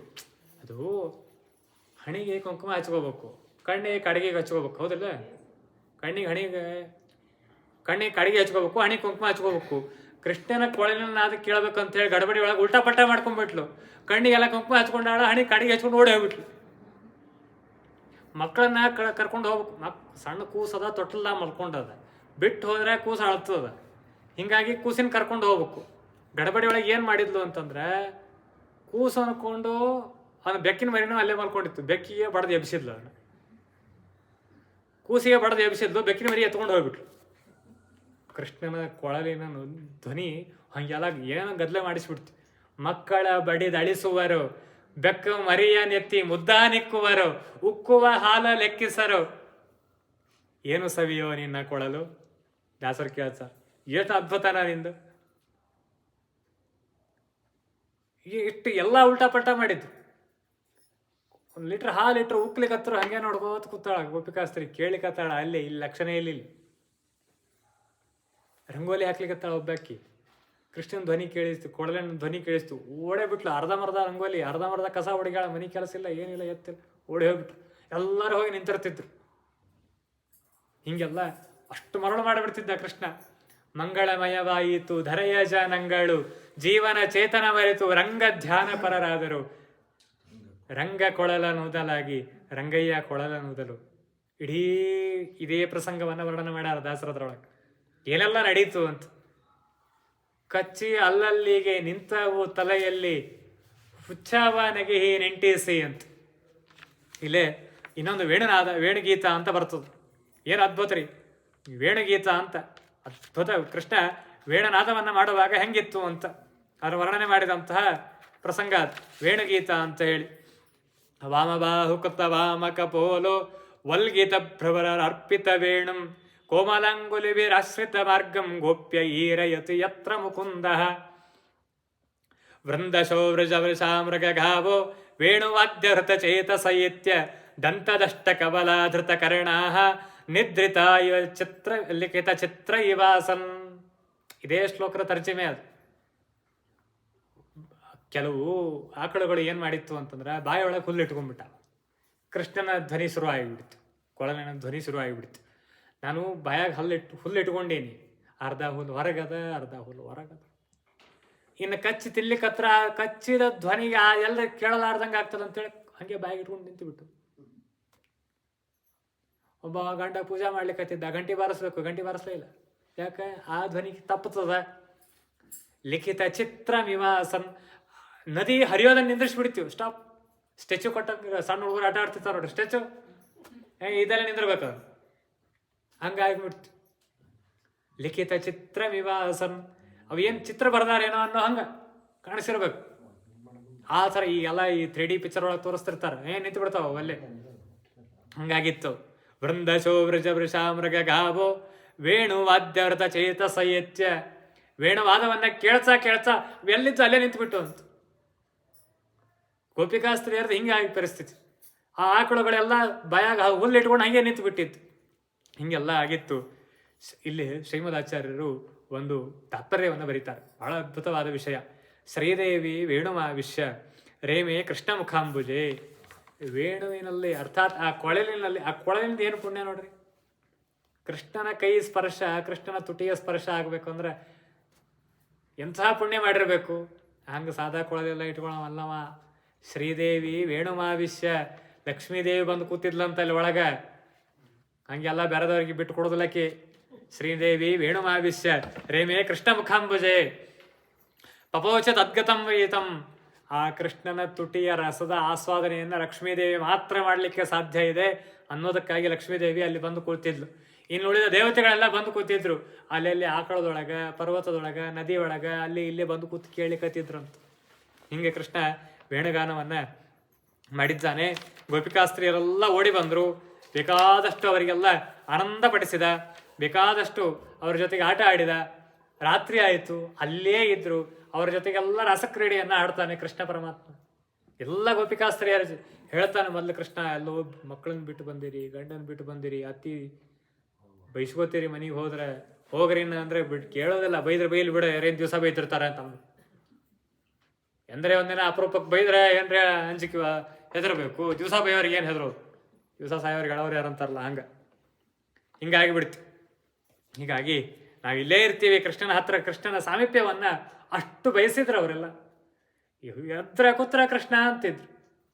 ಅಂತ ಕೃಷ್ಣ ಅಷ್ಟು ಮರಳು ಮಾಡಿಬಿಟ್ಟಿದ್ದ. ಅಹಂಕಾರ ಬಂದುಬಿಡ್ತು ನೋಡ್ರಿ. ಆಮೇಲೆ ಕೃಷ್ಣ ಯಾವಾಗಲೂ ನಮ್ಮ ಜೋಡಿನೇ ಇರ್ತಾನ, ನಮ್ಮ ನಡುವೆ ಇರ್ತಾನ, ನಾವು ಹೇಳಿದ್ದು ಕೇಳ್ತಾನ, ನಾವು ತಿನ್ನಿಸಿದ ಬೆಣ್ಣೆ ತಿನ್ನಿಸ್ತಾನ, ಹಿಂಗ ಅಂತ ಅಂತರ್ಧಾನ ಆಗಿಬಿಟ್ಟು. ಯಾವಾಗಲೂ ಅಷ್ಟೇ ರೀ. ಭಾಳ ಯಾರ ಮೇಲೆ ಅಷ್ಟು ಹಚ್ಕೊಂಡಿರ್ತೀವಿ, ಒಂದು ಮಾತಂದ್ರೆ ಭಾಳ ದುಃಖ ಆಗಿಬಿಡ್ತದೆ ಅವರು. ಹಿಂಗಾಗಿ ಕೃಷ್ಣನ ಅಷ್ಟು ಹಚ್ಕೊಂಡಿದ್ರು, ಅಂತರ್ಧಾನ ಆಗಿಬಿಟ್ಟೆ ಕೃಷ್ಣ. ಅಹಂಕಾರ ಬಂತಲ್ಲ, ಅಹಂಕಾರ ಇದ್ದಲ್ಲ ದೇವರು ಇರೋದಿಲ್ಲ, ಸರ್ವಥಾ ಇರೋದಿಲ್ಲ. ಅಂತರ್ಧಾನ ಆಗಿಬಿಟ್ಟು ಆಳ್ಲಿಕ್ಕೆ ಹತ್ಬಿಟ್ರು. ಜಯತಿತೆ ಧಿಕಂ ಜನ್ಮನಾಂ ವ್ರಜ ಶ್ರಯತ ಇಂದಿರಾ ಸಾಧು ತತ್ರ. ಈ ಹತ್ತೊದ್ದಿದು ಗೋಪಿಕಾಸ್ತ್ರೀಯರು ಆಳ್ಲಿಕ್ಕೆ ಹತ್ತೊದ್ದಿದು ಅಚ್ಚಾಗಿ ಈ ಸ್ತೋತ್ರ ಮಾಡಿದ್ರು ಅವರು. ಜಯತಿತೆ ಧಿಕಂ ಜನ್ಮನ ವ್ರಜ. ವ್ರಜ ನೀ ಈ ವ್ರಜ ಗೋಕುಲ ನೀನು ಹುಟ್ಟಿದ್ದಕ್ಕಾಗಿ ಇದಕ್ಕೆ ಜಯತಿ ಭಾರಿ ಹೆಸರು ಬಂತು ಈ ವ್ರಜಕ್ಕೆ, ಅರ್ಥಾತ್ ಗೋಕುಲಕ್ಕೆ. ಯಾಕೆ ಹೆಸರು ಬಂತು? ನೀ ಹುಟ್ಟಿದೆ ಅಂತ ಬಂತು. ಜಯತಿತೆ ಅಧಿಕಂ ಜನ್ಮನ, ನಿನ್ನ ಹುಟ್ಟಿನಿಂದ, ನಿನ್ನ ಜನ್ಮದಿಂದ ಈ ಗೋಕುಲಕ್ಕೆ ಇಷ್ಟು ಪಾವಿತ್ರತೆ ಬಂತು. ನಿಂತಹ ನಿನಗೆ ಜಯತಿ, ಗೆಲುವಾಗಲಿ. ಸತ್ಯಧರ್ಮರು ವ್ಯಾಖ್ಯಾನ ಮಾಡ್ತಾರೆ ಇದಕ್ಕೆ. ಸತ್ಯಧರ್ಮ ತೀರ್ಥರು ವ್ಯಾಖ್ಯಾನ ಮಾಡ್ತಾರೆ. ಯಾಕೆ ಅಂತಂದ್ರೆ ಇದೀಕ ಅಂತ ಅವರು ಶಬ್ದ ಬಿಡಿಸಿ ವ್ಯಾಖ್ಯಾನ ಮಾಡ್ತಾರೆ. ಏನು ಅರ್ಥ ಬರೀತಾರೆ ಅಂತಂದ್ರೆ, ನಿನಗ ಯತೀತ ನಿನಗೆ ಕೊಡೋದಿಲ್ಲ, ಯತಿತ್ವ ಅನ್ನೋದು ನಿನಗೆ ಕೊಡೋದಿಲ್ಲ ಅಂತ. ನೀನು ಯತಿ ಆಗ್ಲಿಕ್ಕೆ ಸಾಧ್ಯ ಇಲ್ಲ. ಯಾಕಂತಂದ್ರೆ ಅವನವ್ರನ್ನ ಯಾವಾಗಲೂ ಎದಿ ಮೇಲೆ ಇಟ್ಕೊಂಡು ಅಡ್ಡಾಡ್ತೀನಿ. ನಾನು ಯತಿ ಆಗಬೇಕು ಅಂತಂದ್ರೆ ಸರ್ವಸಂಗ ಪರಿತ್ಯಾಗ ಮಾಡಬೇಕು. ಹೆಂಡತಿ, ಮಕ್ಕಳು, ಮನೆ, ಮಠ ಎಲ್ಲ ಬಿಡಬೇಕು. ಅಂದ್ರೆ ಸನ್ಯಾಸಿ ಅಂತ ಅರ್ಥ. ಮನೆ, ಹೆಂಡತಿ, ಮಕ್ಕಳು ಎಲ್ಲರನ್ನೂ ಬಿಡಬೇಕು. ಅಂದ್ರೆ ಯತಿ ಆಗ್ಲಿಕ್ಕೆ ಸಾಧ್ಯ ಅದ. ನೀನು ಯತಿ ಆಗ್ಲಿಕ್ಕೆ ಸಾಧ್ಯ ಇಲ್ಲ. ಯಾಕೆ? ಅವನವ್ರನ್ನ ಯಾವಾಗಲೂ ಮೈ ಮೇಲೆ ಇಟ್ಕೊಂಡು ಅಡ್ಡಾಡ್ತಿರ್ತೀನಿ ನೀನು. ಅದಕ್ಕೆ ನಿನಗೆ ಯತಿತ ಅನ್ನೋದು ಸರ್ವತ್ಸ ಇದಕ್ಕೆ ಕೊಡೋದಿಲ್ಲ ನಿನಗೆ. ಈ ಲಕ್ಷ್ಮೀದೇವಿಯನ್ನ ಯಾವಾಗಲೂ ಎದೆಯೊಳಗೆ ಇಟ್ಕೊಂಡು ಅಡ್ಡಾಡ್ತೀನಿ ನೀನು. ಅದಕ್ಕೆ ನಿನಗೆ ಯತಿತ್ವ ಅನ್ನೋದು ಸರ್ವತ್ಸ ಕೊಡೋದಿಲ್ಲ ಅಂತ ಸತ್ಯಧರ್ಮ ತೀರ್ಥರು ವ್ಯಾಖ್ಯಾನ ಮಾಡಿ ತೋರಿಸ್ತಾರೆ. ಶ್ರೇಯಸ್ಸ ಇಂದಿರಾ, ನಿನ್ನ ಎದೆಯೊಳಗೆ ಆಶ್ರಯ ಮಾಡಿಕೊಂಡಿದ್ದಾಳೆ ಇಂದಿರಾದೇವಿ. ಹಿಂಗಾಗಿ ನೀ ಯತಿ ಆಗ್ಲಿಕ್ಕೆ ಸಾಧ್ಯ ಇಲ್ಲ. ನಿನ್ನ ಎದೆಯೊಳಗೆ ಲಕ್ಷ್ಮೀದೇವಿ ಇರ್ತಾಳೆ. ಅದು ಸರ್ವಸಂಗ ಪರಿತ್ಯಾಗ ಮಾಡ್ಲಿಕ್ಕೆ ಎಲ್ಲೇ ಆಗ್ತದೆ, ಆಗೋದೇ ಇಲ್ಲ. ದೈತ ದೃಶ್ಯತಾಂ ತ್ವಾಂ ತ್ರಿದೃಕ್ಷತಾಂ. ನೀನು ನೋಡ್ಲಿಲ್ಲ ಅಂತಂದ್ರೆ ಕೈಕಾಲಾಡೋದಿಲ್ಲ ಕೃಷ್ಣ, ಪ್ರತ್ಯಕ್ಷನಾಗು. ಎಷ್ಟು ರಕ್ಷಣೆ ಮಾಡಿದೆ ನನ್ನನ್ನು. ಬ್ರಜ ಜನ ಅರ್ತಿಹಂ ವೀರಯೋಷಿತಾಂ ನಿಜ ಜನಸ್ಮಯ ಧ್ವಂಸನ ಸ್ಮಿತ.